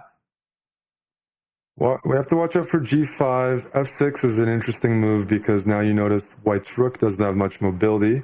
White can always bail out with g5. I guess one of the long-term ideas, just talking about chess in general, not this game, if the rooks were traded off, white could try to distract black with the kingside passed pawn, probably lose it, but lose it with the goal of running the white king to pick off the queenside pawns. So there would be outside passed pawn endgame play if the rooks were off. Now the rooks aren't off and it's not easy to achieve, but that could be a situation where you see some winning chances in an endgame. Is you have to leverage an extra passed pawn on the king side here. You have to somehow figure that out. Distract black with it, and then try to overwhelm the queen side while black has to stay close to the king side passed pawn. Yeah, easier said than done. Yeah, I agree. It's kind of you want to play h5, and then you have g5 available at all times. And by the way, black did not play king f7 because it'd be walking into a pin. But you can kind of arrange the queenside pawns however you want, like whatever the best orientation is, so that you can play g5. And after g5 happens, yeah, a4 here. Exactly. To provoke, yes, a4, because if black touches a7, then you have g5 in some lines with an eventual rook g6 check, picking off b6, and black's remaining pawns would be very weak. So Hans is baiting. What is black doing in the meantime, right? Hans is, yes, he has some control here. The king can't go to h7 because f6 is weak. It can't go to f7 potentially because of this g5 move. So does this allow d4 though? This last move? At least a4 was a move that you have a good point there, Amon. That's a great find. And I noticed that Hans was kind of shaking his head. I think he really regretted c3 because, okay, maybe he doesn't feel like he's winning here, but he kind of felt like he had a little push. And I think a4 would have at least put the pressure on Lazovic for a few more moves, whereas this one, d4, really nice for Dennis to be able to include that. Yeah, black's going for a protected pass pawn. You know, if c4 is played, then black can use that pass pawn and bring the rook to e7 and make some progress. And if not, black is trading things off, which gets him a bit closer to that drawn endgame. So now this move is big. If rook e7, is Hans preparing to play b4? I suspect so, because rook e7 will be played. There's really no other option, and same for white, no other option than to play b4. He can't allow black to play rook e3 check without responding. And this is, I mean, yeah, you can see that engine eval, but rook endgames are so tricky, and these guys don't have access to that information. So it's not obvious at all. I wouldn't know who's better. I'm taking white because of the clock, and I'm also taking white because of some endgames that could be very tricky if you can ever cross with your king and get your king to f5. But Lazovic, as I said, he's got amazing nerves and consistency. He might not give Hans the push he wants. But there is the other flip side. We haven't had it too much this year. A rook versus rook endgame, if the players are under a minute, people try to flag each other. You're up a minute, you're going to flag the guy. People do it online all the time. So Hans isn't just going to agree to a draw here. Even if the eval is equal, try not to think about it too much. There's play on the board. There's ways to lose. And if Lazovic gets under a minute, Hans will definitely try to punish him on the clock, even if it's a dead drawn position. And as he should. There's no increment. Yep, he's got more than a minute extra. And yes, you can go ahead and take that pawn. I think he was probably pausing to consider rook to d5 and maybe rook d7. I liked rook d5 there, by the way. I'm actually a bit surprised Hans didn't play that. But king e4. You can put the king into f5, but the annoying thing is, once your king besides down, and that will maybe give black a moment to kick the king off of f5. It'd be nice if king was on f5 and we could go rook a5 threatening, I don't know, rook a7, but even there, not seeing too much. Right. But Hans is looking to improve his rook, going to leverage the time situation, which is why if you have the time advantage here, you don't trade everything off. You need to keep some tension or possibilities for the right moment to play maybe a risky move when you know your opponent can't calculate it through. Yeah, there's an idea that, if black plays king e6, that you could almost say black is threatening f5 check. So I'm just keeping that in mind because it would force white to double the pawns. And I don't think we are completely out of a world where black wins this game. Black wins.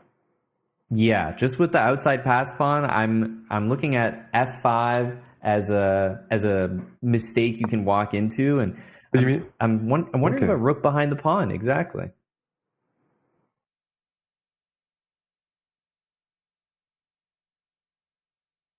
You got to commit some piece over to the b pawn here. Well, this is just a great setup for Lazovic, because Hans knows he doesn't want to go backwards and defend the b pawn, like he is actively trying to win this position or prolong the game. Yeah. But when the rook goes to b7, you're posing some serious questions. Rook a6 idea. I do like rook a6. Like if you just trap yourself behind the pawn with rook b7, king f5, rook a6 was a serious consideration. Is Hans making progress here? Just the fact the game is going on is progress. And now, is he in time to ever give a check on b7 and swing the rook to h7? I just don't know where Lazovic is placing the king. He might move the king down to g8, which you don't always want to do to cut off your king. But it feels like progress. Just that move alone feels like something. Lazovic is working hard to prevent Hans's king from crossing. But if he working plays hard king means e4, he's taking time. And this is not good for a time scramble. If you push the b pawn, you eventually run out of moves. You have to concede with your rook. Being cut off on the last rank is so frustrating. And we have seen this position before. If king f3, rook b3, and then rook to b5. So at least he has like a pattern he can use there. You're right. We haven't seen this yet. And, finally we do. Rook against rook. This is something that you flag your opponent all the time online.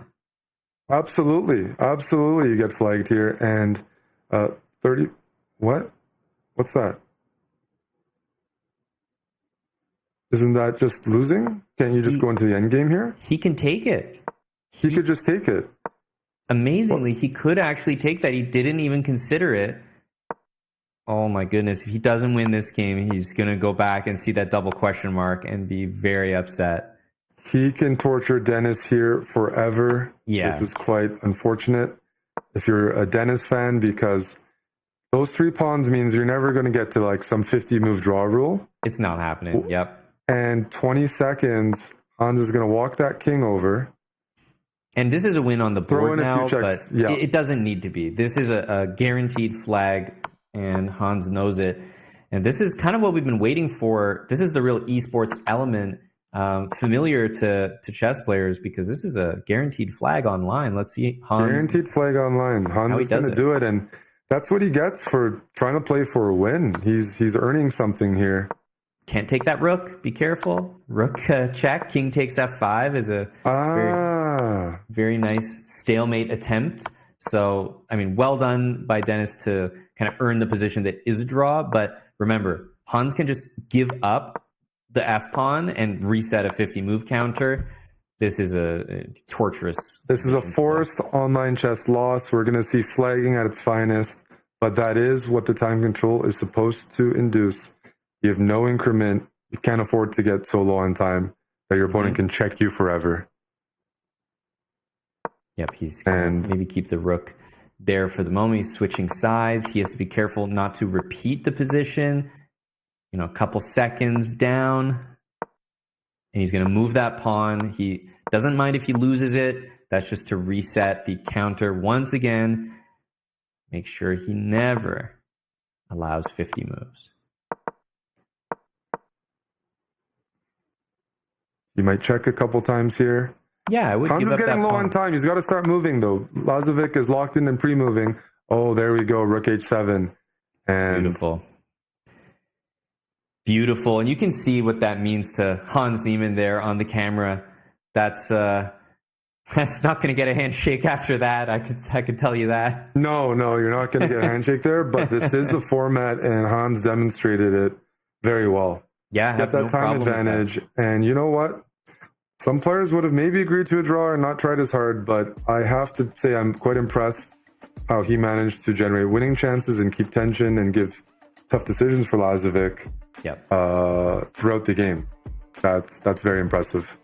Wow. I know that's maybe not everyone's favorite thing to happen, but I like it. I wouldn't like it if it happened to me, I'm sure, but this is a big part of the game, and it rewards players for having that excess time in the bank. Like, it's an extra win condition, and that's what esports brings to chess, right? This no increment approach. So we finally do get our first real taste of it in this last chance qualifier.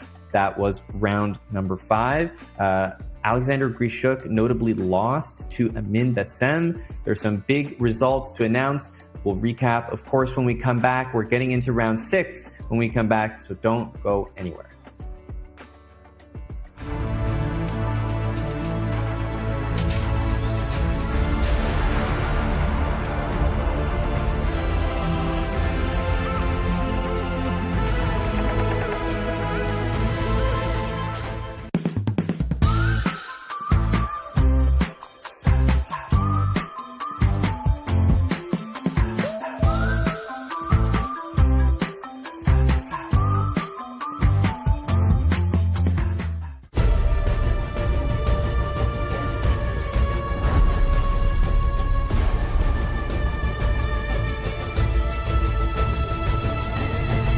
This land is calling.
Welcome back to the last chance qualifier. We're getting into the money rounds. Eric, we're in round 6. There's only 2 more games to play. And with that last result that we were tuned into every step of the way, Hans Niemann flags his opponent. He had much more time. He made use of it. And with that, he jumps into first place, 4.5 points at the moment. But there are so many players on 4 points. I'm trying to count them up here. 1, 2, 3, 4, 5, 6 players on 4 points that are chasing. There's so many players chasing, but credit to Hans. What we saw there, I expected to see more of. That is the essence of this time control. There should be some of that. You can squeeze so many positions, so many equal positions. Hikaru, who's in the main event, if you watch him play Blitz, he's done that many times as well, and it's part of online chess, part of flagging. And it wasn't a dead draw. People make mistakes, but Hans really earned that extra half point, giving himself the lead. But as you mentioned, so many players with 4 points means any hiccup here and a bunch of people catch up to you. So final 2 rounds, still everything in play here. Yeah, and one name that really stands out on only 3.5 right now, which would mean a requisite 2 wins to end the tournament. Alexander Grishuk. He lost in that last round to Amin Bassem. And as we look at our matchups here in round 6, Denis Lazovic against David Anton, of course, up on that top board. Volodar Murzin now against Hans Niemann. Alexander Fear against Amin Bassem. And of course, Grishuk being on that lower score, 3.5, he does have naturally an easier pairing than the rest of the field. So interesting to see whether Grishuk just wins these last 2 games, jumps all the way up to 5.5, says thank you very much, or whether he's leaving it too little, too late. It's a good point. Grishuk needs to win the last 2 games, but we've seen players do this. He has an easier pairing with black. He wins, he's on 4.5. He'll have white with a chance, final round, to win and get to 5.5. So he's going to have some easier pairings. That's part of the Swiss Gambit. It's a risk. It's not intentional, but he definitely is not eliminated. And I think he's going to be one of the players playing for that final spot come round 7. But in the meantime, we do have those marquee top 3 boards featuring players with 4.5 out of 5 and 4 out of 5. Fear is back there. Volodar Murzin versus Hans. It's going to be good. And Lazovic, even though he lost that game, he's actually still tied for second and maybe with the best tie break. So by no means is he out. So expect to see him get right back in there with white this round. And another name, as we see, this is Murzin here. And actually I can see now that I see the outfit here, he's wearing the same thing as Grishuk. So it's almost making me think it's a team outfit. Maybe they're a last minute signing. That's what I'm thinking, because they're not just 2 guys showing up and happen to be wearing the same outfits, that's for sure. And Eric Majed that we watched earlier, he also has 4 points right now. So I just wanted to make sure to mention that name. He's up there with all of our grandmasters and even has currently more points than Alexander Grishuk. You're saying my body language call is looking good right now? That's just right. By looking at body language, I'm like, that guy can play. Yeah. You're a scout. I'll take it. Hans plays the London, particularly the Jobava London. Here, Murzin is playing a London as well, not a Jobava. It's something you play this opening, Amon. I'll have you maybe break this down. Yeah, well, definitely Murzin, we talked about his competitiveness at the World Blitz and World Rapid events in person. And an opening that usually helps you do well in events like that is you just become this specialist at a system. And definitely the London system is a big reason for that for someone like Murzin. And he knows it inside and out. He's not playing the Jobava London, which is crucial because that's one that Hans actually knows very, very well.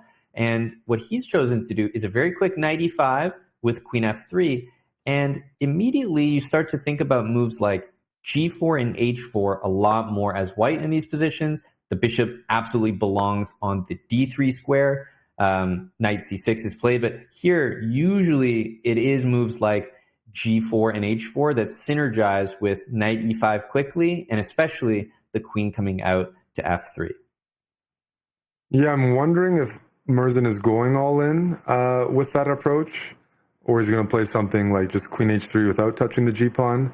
Right. Once again, 5.5 has been the qualification score, and that means the group of 6 players, maybe with 4 points, anybody who loses this round on 4 out of 5 is likely eliminated from the event. So Merzen, right. He's on 4 out of 5. He wants to win this, but a draw would still keep his chances alive. A loss might be it for him.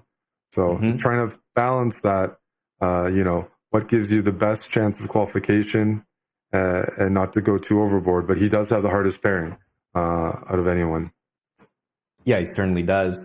We might see Queen C7, the most natural looking move. It does run into these ideas like knight moving back to G4. So Queen C7 might look like you're just adding all the pressure to the E5 knight, but knight G4, it put a tough question to the opponent, because then H7 is loose, and just have to make sure that you're not immediately blended. I mean, the London is one of those openings that has a solid reputation, but look at the position. This is not a solid game at all, and you can definitely get in big trouble in the London. Yeah, usually I'm getting in big trouble as black here when I don't properly deal with this Queen H3 move and Bishop G5 coming as a threat, maybe some sacks. But I do imagine Hans is fairly booked up, and just general understanding of the London structure should be a bit heightened with his own experience playing it. This isn't a foreign concept. White playing an early knight e5 and queen h3 or some sort of attack is very standard in the London. So he's just thinking about how does he want to deal with it. And knight e7 is often chosen because if you ever touch your pawns on the king's side, g6 weakens the dark squares and it introduces a pin. h6 introduces sacrifices or makes g4 more potent, because then g4, g5, and the file opens right away. So knight e7, more flexible, bring a knight to f5 or g6, but don't give weaknesses with your pawns for your opponent to attack. Yeah, very important to, try not to give things up as you claim things for yourself. And I say that because the e4 square is one that usually you want to leave your own knight in the London on the d2 square just to watch over e4. So that, while you may not prevent knight e4, at the very least, you want to be able to capture it. And here, if you play bishop takes e4, for example, bishop takes e4 and knight g5 comes to mind, but it's just one threat on h7. You're not threatening the e-pawn. Who knows if there's sacrifices there that actually work, but he's got to be very sure before you go into that, because takes knight g5, h6 could be a complete mess. Yeah, looks like he's calculating sacrifices, something involving knight g5 or bishop e4 first. Looking at the standings right now, with only one player on 4.5 and maybe some more losses in the field, this definitely feels like it could be one qualifier where someone makes it with 5. I see the possibility there because of the logjam and if people trade wins with each other. It's definitely a bit more packed on 4 points than the other events. But yeah, anyways, here for Merzen, I can only think of a couple moves. I can just think of some sort of knight g5 or some sort of bishop e4 first. You've committed time to this attack. If you don't make moves immediately, black will have enough time to bring more pieces in and argue that, look, you just wasted a bunch of time going for this kingside attack. You don't have a proper follow-up. Yeah, knight takes e6, definitely to be considered, but I think it's just not doing enough. You're also not castled. Like, eventually you start to run out of pieces for this this attack. Knight captures on e4, definitely the move that I'm almost expecting, if not a sacrifice of some sort. And then if we're committed to the sacrifice, knight takes f7 comes to mind. But remember, knight f7, at some point, black can also take on e5 and eliminate the danger that way. So I find myself not believing most of the sacrifices, which kind of leads me to knight takes e4. I think you're right about knight takes e4, but where do we place our light squared bishop after d4? Is it going to go to e2, or is it going to stay to c2? E2 is my first instinct. But it's hard for me to evaluate that position. I think Yeah, he's probably bishop going to go E2 for is it my- because I don't think there's a sacrifice here, but Yeah. it's Hans Yeah. has now built up a bit of a lead because attacking is hard. Trying to figure out how to checkmate someone's hard. And Merzen is calculating all these lines. I'm sure Hans has used a combination of intuition and calculation to reach the conclusion that none of the sacrifices work. Yeah, and he's played it confidently. And honestly, not everyone can do that. When you're defending, you could easily see the times just swapped here. If all of a sudden, and knight Oh takes my E6 goodness, is Aman. played. Is it the point that after king h7, you just calmly play it? You can't go f3 after king h7 because of bishop c8, maybe? He's Right. calculated this. We knew he was looking for something. So king h8, king h7, the only moves you can't block with a rook. Maybe we have to start calculating now. So, wow. King h8, maybe just knight f7 check, and you have a piece. Sorry, a rook and two pawns. I suppose Two you could do pieces? that. It does seem unusual that would be the case, but yeah, that it could just be as simple as that. I'm actually not sure what else could be threatened here because all roads kind of lead to the same thing. And I do think that he's playing king h7, not king h8, because king h8 only allows knight f7 or knight g6 moves with a check, also maybe some bishop h6. But he's playing knight f7 anyway. What a calculation. So now we have the position, but the king's on h7. That's right. So it is a rook and two pawns for two pieces, which might be ample, might be even more than enough. But also black's king on h7 can get pinned. The knight is pinned on e4, and there's ideas of playing f3 and kicking away that knight. And one of the issues for black here, and this is more of a valuation perspective, is for bishop on b7, you have two minor pieces for a rook, but the bishop on b7 doesn't have scope. It's stuck behind the pawn on d5, which is fine in a normal situation, but the reason two pieces are often considered better than a rook is they coordinate in the middle of the game to gain squares and outposts and push away pieces. And right now that bishop on b7 isn't doing that. If white can manage to just castle, get set, eventually play f3, the two pieces here don't seem better than the rook to me. And it looks like we have more of an exception to the rule, which is a very impressive read by young Merzen. And c4 is another move that very provocative. You don't want to take on d4 as black because then you're left with an isolated pawn. But at the same time, this is a type of move that could still hurt your own light squared bishop. Hans is probably looking to redeploy that bishop on b7 to c8, find another diagonal. But at the same time, it takes away tension, pressure on white's pawns, and long term, two pawns and a rook, those two healthy pawns, it's eventually going to come. f3, e4, you're looking at passed pawns, and that could absolutely be a win condition for white. Yeah, I'm not sure that I like c4. It feels like white is now more empowered to play f3, e4, whereas previously you did have to watch out for f3, e4, making your d-pawn a bit too loose.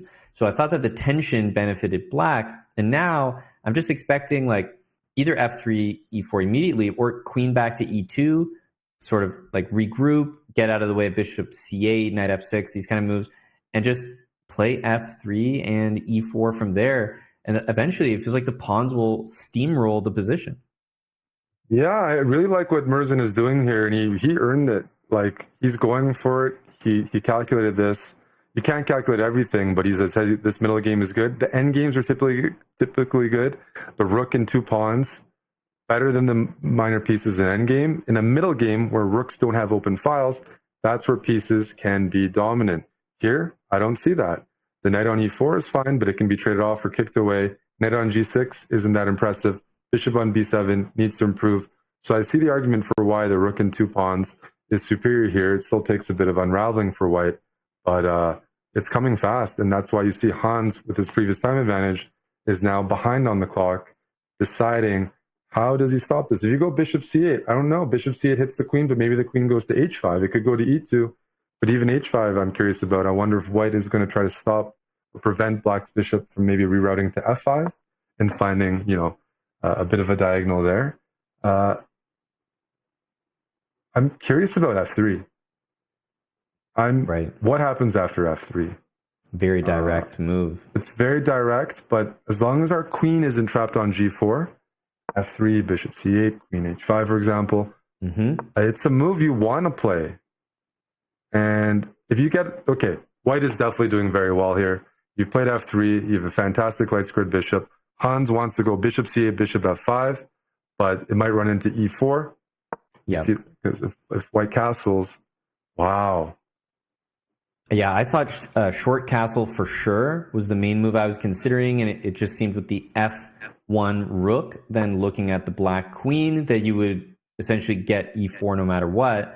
Whereas this move, now if bishop f5 is played, you don't have e4 like usual. So I'm not so sure about h4, but I feel like Murzin has he's earned a few inaccuracies after some of the tough brilliancies that he's found so far. I'm shocked that he went for it. And in fact, if he doesn't trade on g6 right now, then black plays bishop f5. You can go queen g6, go into the endgame, trade everything off.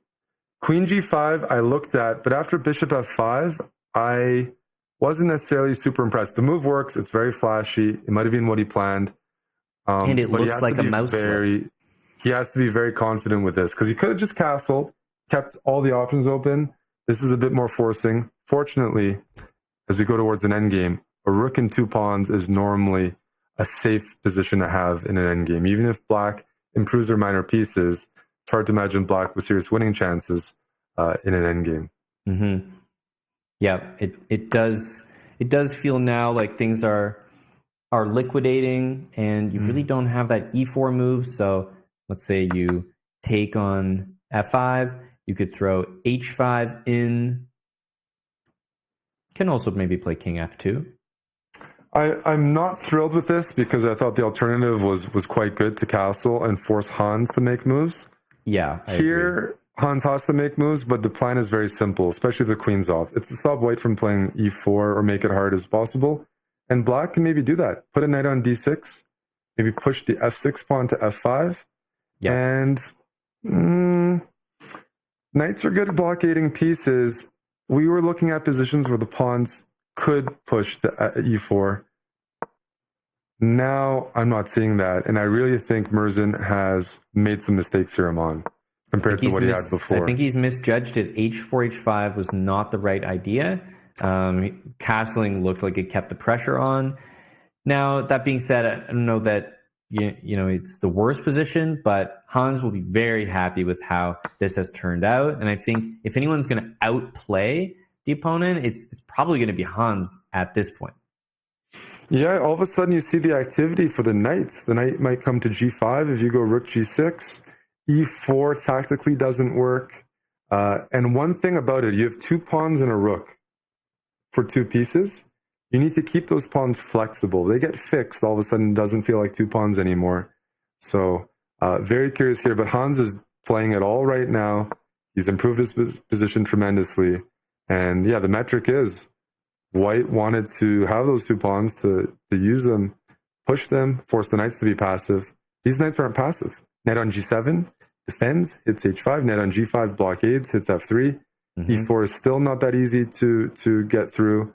The good thing for Murzin is he's not maybe risking the game yet. It's still a 2-result game, but watch the clock, and we know what happens when you're low on the clock and there's knights dancing around.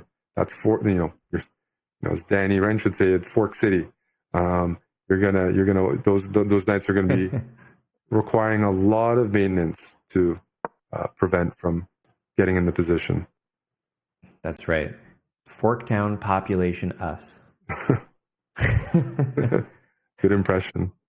Rook f7. The position I would feel that the players probably are under the impression that Hans is doing quite well. I'm sure that Murzin hasn't lost all hope or anything like that, but it's just one of those positions that you never can really be too confident as white. The knights more often than not do well here. And yeah, look, you're just attacking the h5 pawn, and rook h2, all of a sudden the F pawn becomes a potential problem, although I was looking at rook h2, knight takes f3, and rook back to f2. Merzen's going for it. He didn't want to let the knights just reduce his rooks to passive defense. So he sacrificed the pawn back with the hopes of making progress here. But knights are great blockaders. Yeah, there's a huge blockade available, knight e6, knight f4, or knight g7 to f5, and just all the light squares belong to Hans Niemann. And he's up 45 seconds. I think he's really, really doing well now. Great handling of the knights by Hans here. And yeah, the position is flipped. Position is flipped entirely, but just a misevaluation from Merzen. He really thought he could get those pawns rolling, and didn't quite happen. Now, his job here, Amon, he's down 30 seconds. Hans is capable. He's playing well. He's up on time. Merzen needs to find a way to liquidate and find a draw, because this could take him out of the tournament. Yep. And if b5, he's going to play a6. Look at the coordination here. The knights defend everything. There was rook g4 in that position. Oh. And I think both players overlooked it, and maybe Merzen just spotted it like just a move too late, because rook g4, suddenly that could have been a completely different story. Yeah, and without finding it, there's almost no moves. The knights dominate. Two knights stuck together, holding that h5 pawn. Those sad rooks on the h-file. Yeah. Hans is cruising to another win here. A very interesting game. Yeah, it really was. It's not let's done see just what yet. Merzen, not done just yet. And Merzen is gasping for air, moving the rook to a1, looking for counterplay. But the technique that I'm seeing here makes me very confident. And look at that. A couple brilliancies by Merzen, but it was Hans with the final brilliancy and the win at the end. So Hans Niemann now moves up to 5.5 points, which all but secures him. I mean, he is definitely going to be one of our top finishers. And Eric, I was looking around at some of the other results as they're coming in. We could have a lot of players vying, because guess what? There's, FIDE Masters, Sameh Sadek, we had Charles Story. Both of them are now at 4.5. Same with Grishuk. They're all at 4.5 because they had some very easy pairings this round. And we just had Denis Lazovic beat David Anton. So I'm telling you, there are a lot of players at 4.5, 5 points. Yeah, I don't know who's going to qualify, because we really have to see how the pairings are, but I'm still digesting that game. Merzen played fascinating sacrifice, was doing really well.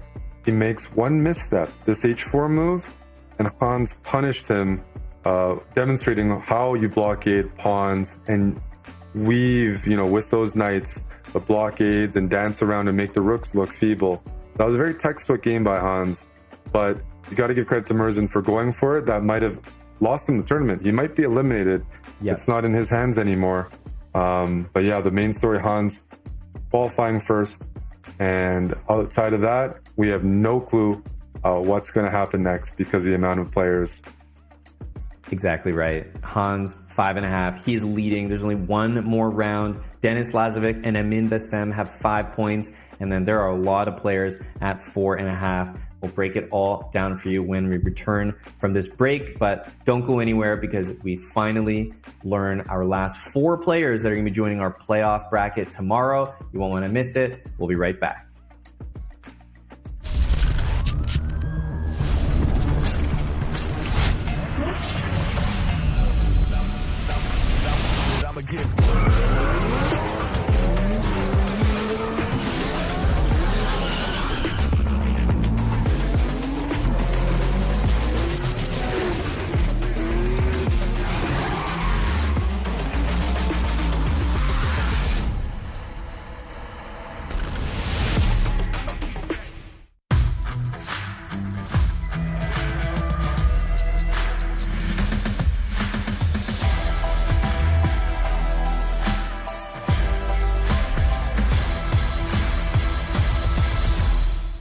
I stepped into a realm of wonders where the sun kisses the sea. Two worlds inspired by each other. Two worlds making one. This land is calling, Saudi Red Sea.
human body was built to move.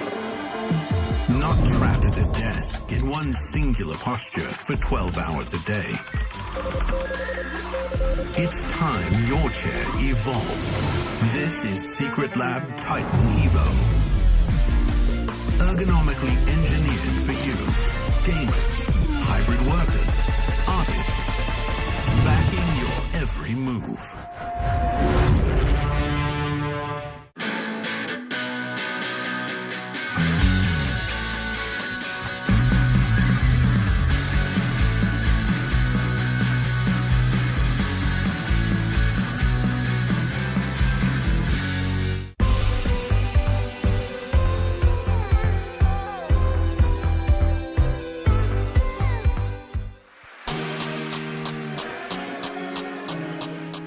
Hello everybody and welcome back to the all-important round 7 for Group D. We already know that Hans Niemann is definitely going to qualify to the playoffs, which we'll be covering tomorrow. But there are 3 more spots up for grabs, and Eric, there are, 1, 2, 4, it feels like 6 or 8 players that can still technically get those spots. We haven't seen this yet in the other groups. There's a lot of variance. The ratings, the players, with 4.5, with 4, definitely very hard to predict. The pairings are all over the place, so hopefully we get to catch as many games as we can in this final round. But yeah, definitely, I have no idea. No idea. We just know that Hans has punched his ticket in with really, really good chess. But outside of that, we have tremendous players. We got FIDE Masters with 4.5. Some guys I haven't heard of. And we have strong GMs like reigning World Rapid champion who just lost to Hans. He's not mathematically eliminated, but a lot of things have to go his way to make it. For example, Hans losing a final round. He wants Hans to probably beat someone else, right? At this stage, Hans is qualified. If you're a chasing player, you want Hans to win again and, shrink the field a little bit, push everyone down. But I think that also means we're going to check out a different game, right? Yeah, just because, the Hans game is obviously relevant, and it does feature Amin Bassem, who is going to be playing him. But we did watch another group where this was the case, and maybe a draw was made rather quickly. So we'll certainly be keeping an eye on it. But our attention is more on the real fight for those last spots. Sameh Ahmed, FIDE Master, up against Denis Lazovic. We have a few FMs that can actually qualify. In fact, Alexander Grishuk, I believe that he's going up against an untitled player who has 4.5 points, Eric. So the pairings are all over the place, and Grishuk, with a pairing like that, you have to think that that's just about as good as the pairings could have come for him in this last round. It's going to bump him up to 5.5, and it's almost instant qualification. Other groups, final round, you got to beat a GM to make it. In this case, Grishuk in control of his own destiny. He does have on paper a very good pairing, but clearly whoever he's playing is probably underrated to have 4.5 out of 6 heading into the final round. Yep. But yeah, this group has played out differently, and part of that is the dominance of Hans Niemann. They're first and beating everyone, and I will say I just took a look at his the opponents that he's played, and he managed to get 4.5 out of 6. He beat a 1900 in the last round, but otherwise his only other wins were below 1500. So he just played the games in front of him and somehow ended up playing Grishuk in the final round with 4.5 out of 6. Yeah, no, the pairings he snuck in. There's a bit of a Swiss gambit, but the tournament's not over. By the way, to complete Eric, it, he has to win that game against Grishuk. We already have a result, so hopefully our audience thanks us for not tuning in live to the Hans Niemann game. It's over. It's a draw. That means Hans qualifies, and it means Bassem will also qualify with 5.5. That draw bumps him up. It was just such an expected result in the final round that we didn't even want to be there. Yeah, we saw some players in the lead continue to try to win. I believe Nihal had 5.5 out of 6, and he lost. But Hans, draw, professional in the tournament, go relax, because he's got to be back and ready to play tomorrow. This is Group D, so in some ways you could argue Group D could be disadvantaged in the sense they play today or tonight where it is in Riyadh, and then the next day they have to play right away, whereas some players had today as a rest day. You pretty much have enough time to sleep, and that's about it. So I do understand that decision completely. It's well earned, and Bassem becoming the second Egyptian to make it, and what we have in front of us here is another Egyptian player, right? Playing against Denis Lazovic. Yeah, that's right. Another opportunity. That would just be incredible to have such representation. You do have some strong players from Egypt, but certainly not to the degree of the competition. So that would be a really amazing accomplishment. So a bit about his opponent. He's 44 FIDE Master, 2300. And here he is playing Denis Lazovic for a spot. But best also dressed, probably. yeah, well dressed and coming off some good tournaments. So I do like the suit. I do like the suit. He seems very relaxed. Yep, yeah, he really does. And you just don't collect this many points accidentally. So one way or another, He's put himself in a position, and it does feel like somehow the pairings for this group, Eric, like just the way it feels is that somehow the big matchups have kind of been avoided. Like people have collected points a little bit easier than I'm used to in the other groups.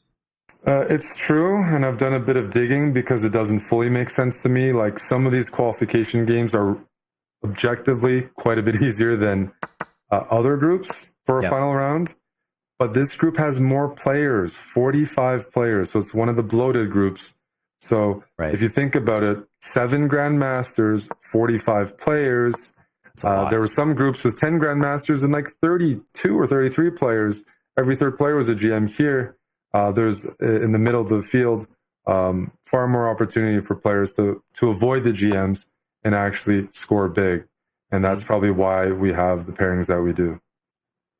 And Denis Lazovic, based on the pairing here, remember that I would say based on the tie breaks that we saw Denis with, he was kind of on the upper end of the tie breaks. If he made a draw, of course, he'd be at 5.5.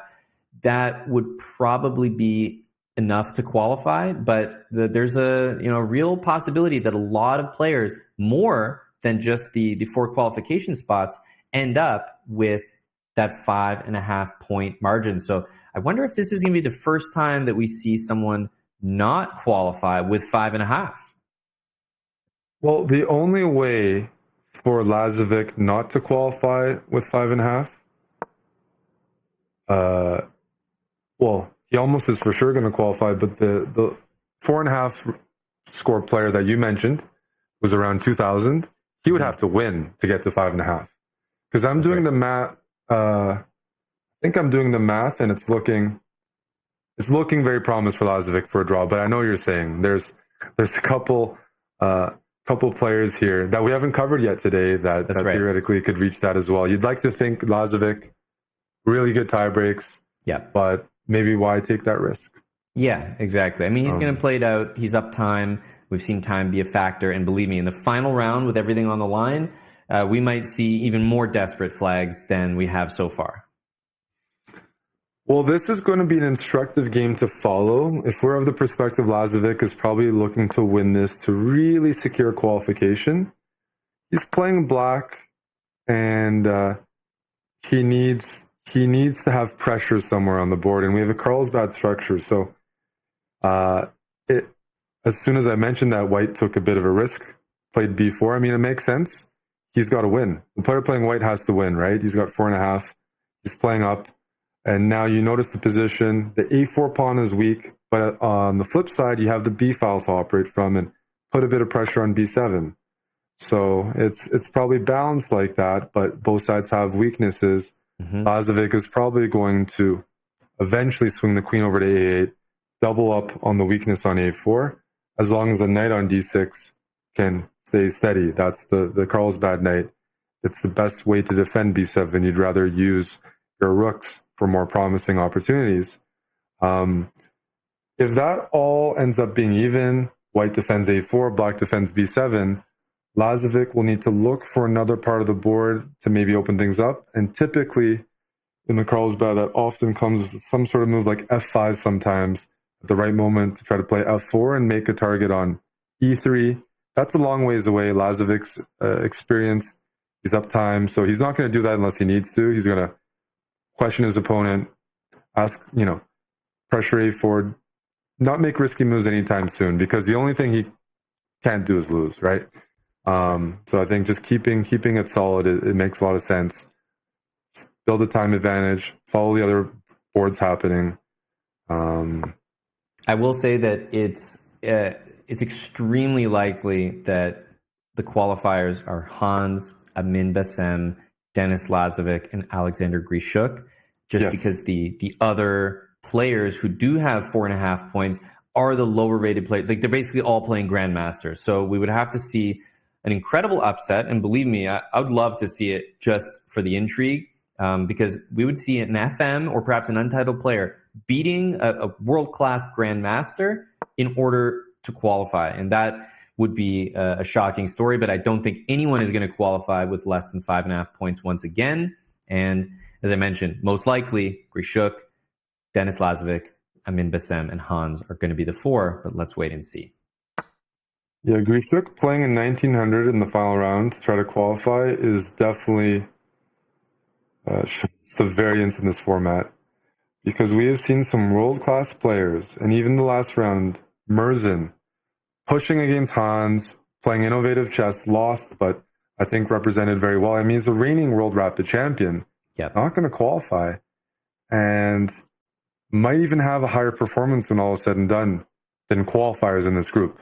There's going to be multiple players that maybe have a higher performance than other players who actually qualified and they didn't make the cut. Pairings, the format, it's, you know, hate it or love it. It produces some unexpected results, and, you know, that's what the players signed up for. They knew it might be a little bit random because you're just seeded into groups. But yeah, that's a very, I can't mince my words enough, that's a very fortunate pairing for Alexander Grishuk. Yeah, who's already likely winning by now. I mean, we don't have the game up, but he's completely crushing his game. In fact, it's almost over. And I was looking at who Grishuk played, and you know, he drew Merzen, he lost to Bassem, and he beat 2200s and below. So that's just that's just the way it goes sometimes.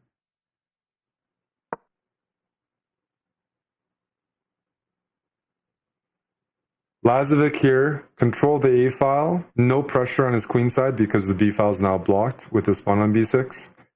He's just slowly taking control and probably going to just win this game. Might not even give a pity draw. We've seen that before, but I don't see what White can do against just small incremental moves that improve Black's position, such as bringing the king towards E6, swinging the rook on C8 to the A file, maybe doubling on the A file. There's long-term pressure on F2. B6 is weak in any sort of endgame, and there's nothing to target of Black's. So this should probably snowball pretty rapidly, and we'll see Denis Lazovic officially into the next round. But still a few more minutes, and you know, guys fighting tough. That's right. He'll actually jump up to 6 points, tied with Hans, if he wins. This one looks like it does drop that F2 pawn as well. Could probably just take that. I don't even see how this white knight activates further.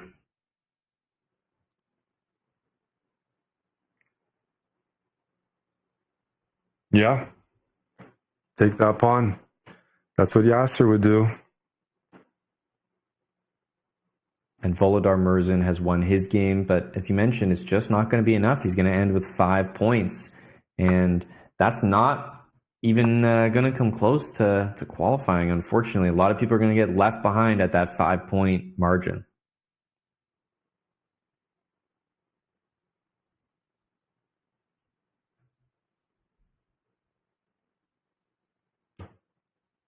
Trying to follow the other results as well, and David Anton is beating his FIDE Master opponent. Same with Denis Lazovic here. And remember, those FMs were the ones on 4.5 that could jump up to 5.5, but it looks like they're all going to be taken down in the last round, which sort of clears the way for Alexander Grishuk to walk in and say thank you very much and take that.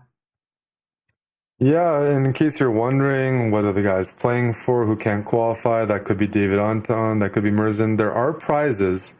So if you finish near the top of your group but don't qualify, there are some cash prizes that trickle down a little bit. So you still want the best result possible, which is generally 5 points in terms of a non-qualification placement. And there are some cash prizes there. So something to play for. Certainly disappointment for the Grandmasters like, you know, Merzen and Fier and David Anton, but hey, if you're gonna lose, at least win a small prize. Feels better than absolutely, you know, coming home with absolutely nothing. Mm-hmm. So they're definitely looking to win that final round. And it's a tough ask to defeat a Grandmaster on demand, like exactly when you need to in the event, and they're certainly not ever going to take any game lightly. So it's not an easy last round pairing. I would say that maybe David Anton's game offers the best chance for his FM opponent. He's much better in that one, but compared to this, I would say it does have more chances. Yeah, this one is a dream position for Black because White's rook can't jump in the game. Mm-hmm. And Black's already up a pawn, active king, maybe f5, king goes down to e4. The counterplay is disappearing, and the result is really not in doubt here. Yep, and the time reflective of how difficult the position is to play. I couldn't come up with better moves myself for White, so it's just a product of the position. It's too tough to play.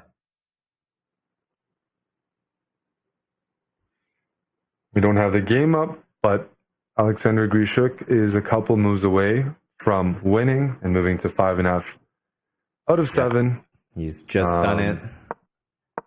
And He's if your official. players, some of the players following, they're like, man, I didn't want Grishuk to qualify because he could be a real weapon in the knockouts. Today might not have been his best day for chess.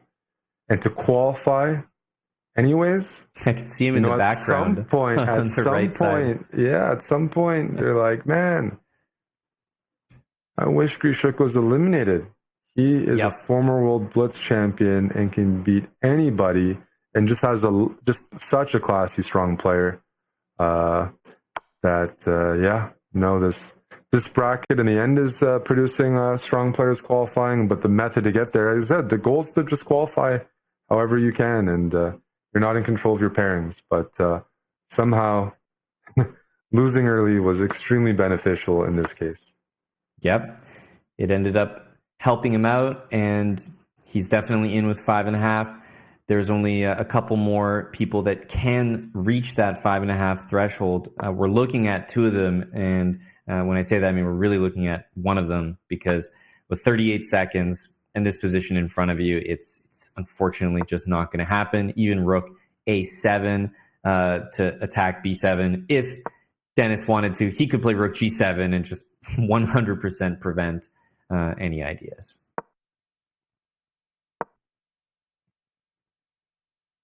Yeah, the pawns are all crumbling here. And there you have it. Denis Lazovic moves to 6 out of 7. Yep. His only loss versus Hans Niemann.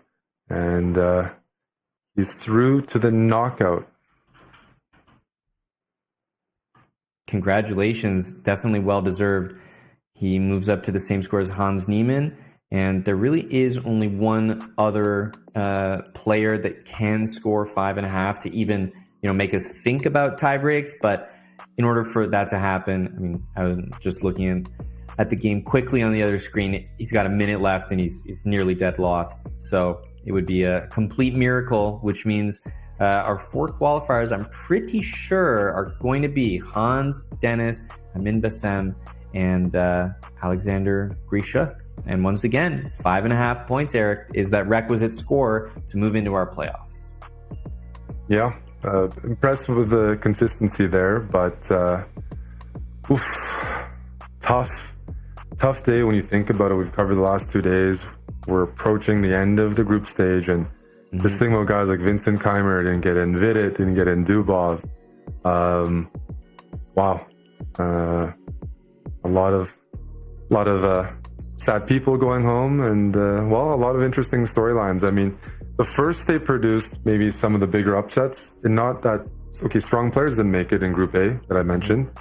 The 2 French players, both making in Maritzi and Moussard. That was like a very successful last minute trip for them. And then the Egyptians both making it in, Adli and Bassem. That's right. On paper, maybe they weren't the favorites, but solid and steady. Yeah, and it's always a nice thing when you qualify with either your friend, your countryman, maybe someone who traveled with you. It's just like a very successful trip, and there's no alternate or mirroring vibes where someone's in and someone's not, and awkward conversations. So it must feel good. For sure. I guess we're waiting for some of the final results, but one of the most dominant performances in the group stages was today. Hans showing some versatility there, right? He beat Lazovic, ground him down, earned it, but also used the clock in a way that I thought players should have probably pursued a bit more. Against Murzin, felt the pressure, defended, and then outplayed him with the Knights. David Anton, that was a great game that they played, and David Anton's not going to make it, but that was a game where they both went for each other, so showed a lot of versatility there, and hardly made any mistakes.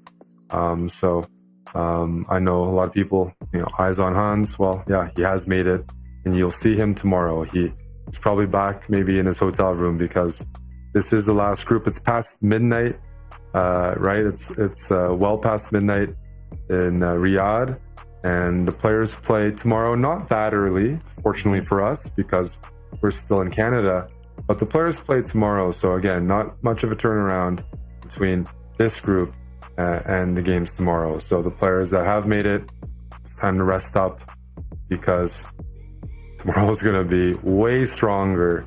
There will be no warm-up games, no round one versus 1800.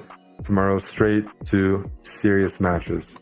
Yeah, it should be only Grandmasters in the event tomorrow, the playoffs. And once again, we've taken the top four from groups A, B, C, and D. That's the work from the last 2 days. Tomorrow is the playoffs. So tomorrow it all gets decided. But the interesting thing is we don't actually need a winner tomorrow, because the top four will qualify from that. And speaking of the top four and that getting that clear picture, remember back in Group A, Levan Aronian, Alexei Sarana, and then the two French grandmasters, Marc-André Morizzi and Jules Moussard, 5.5 points. We saw a lot of draws in Group A. Those were the players that qualified there. Yeah, I noticed 3 of those players went undefeated. So generally speaking, if you go undefeated, you make it, but it's hard to do. Very hard to do.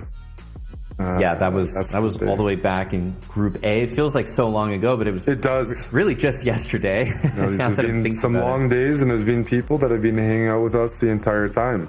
That's right. Through the breaks, through the games, it's been maybe 20 hours of a broadcast. And as you see on screen, summarizing the different groups if you missed it and who qualified, the highlighted names making it through.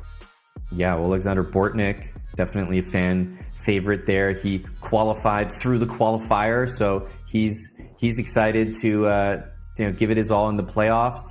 See if he can make it all the way to the EWC. Andrei Sipenko, Nihal Sarin, and Ahmed Adli, we were just talking about, from Egypt. So another 4 players from Group B, and also in Group C, Pragg. This is what we covered earlier today. Really, he didn't lose, right? Along with Sindarov, I would say Pragg and Sindarov had 2 of the more memorable performances. And as you pointed out earlier, Sindarov really gave a draw in his final game. So he really had a performance that was kind of like a 6-point performance, much like Pragg. So those 2 were really dominant, and then joined by Yu Yang Yi and Anish Giri. Yeah, we can definitely say Group C was a bit of a group of death in Group A. And following those events, oh man, a lot of players with some regrets, and that were just on the outside looking in. I know the German fans are disappointed. Now the Spanish fans, David Anton did win his final round to finish with 5, but not quite enough.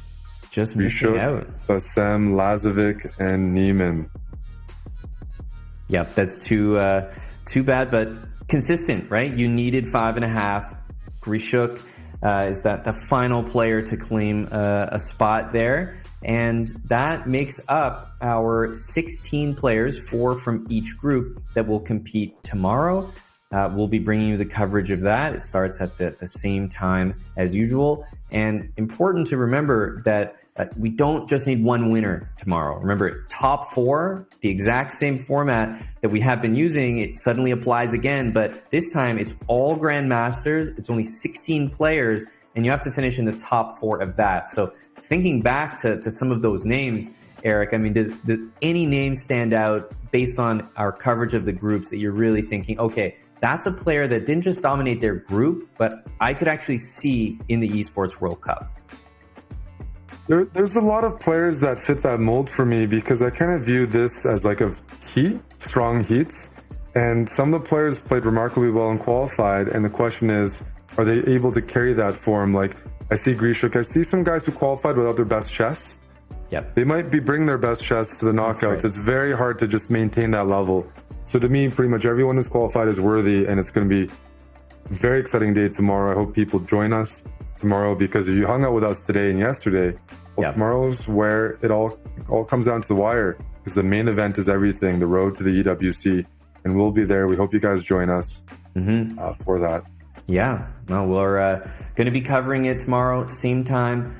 The matches are all going to be much more intense, very close, and most importantly, it is double elimination tomorrow, so nobody's just going to show up, lose, and go home. You might see people, using their literal last chance in the losers bracket tomorrow. So it should be very exciting, some really close matchups, all GMs.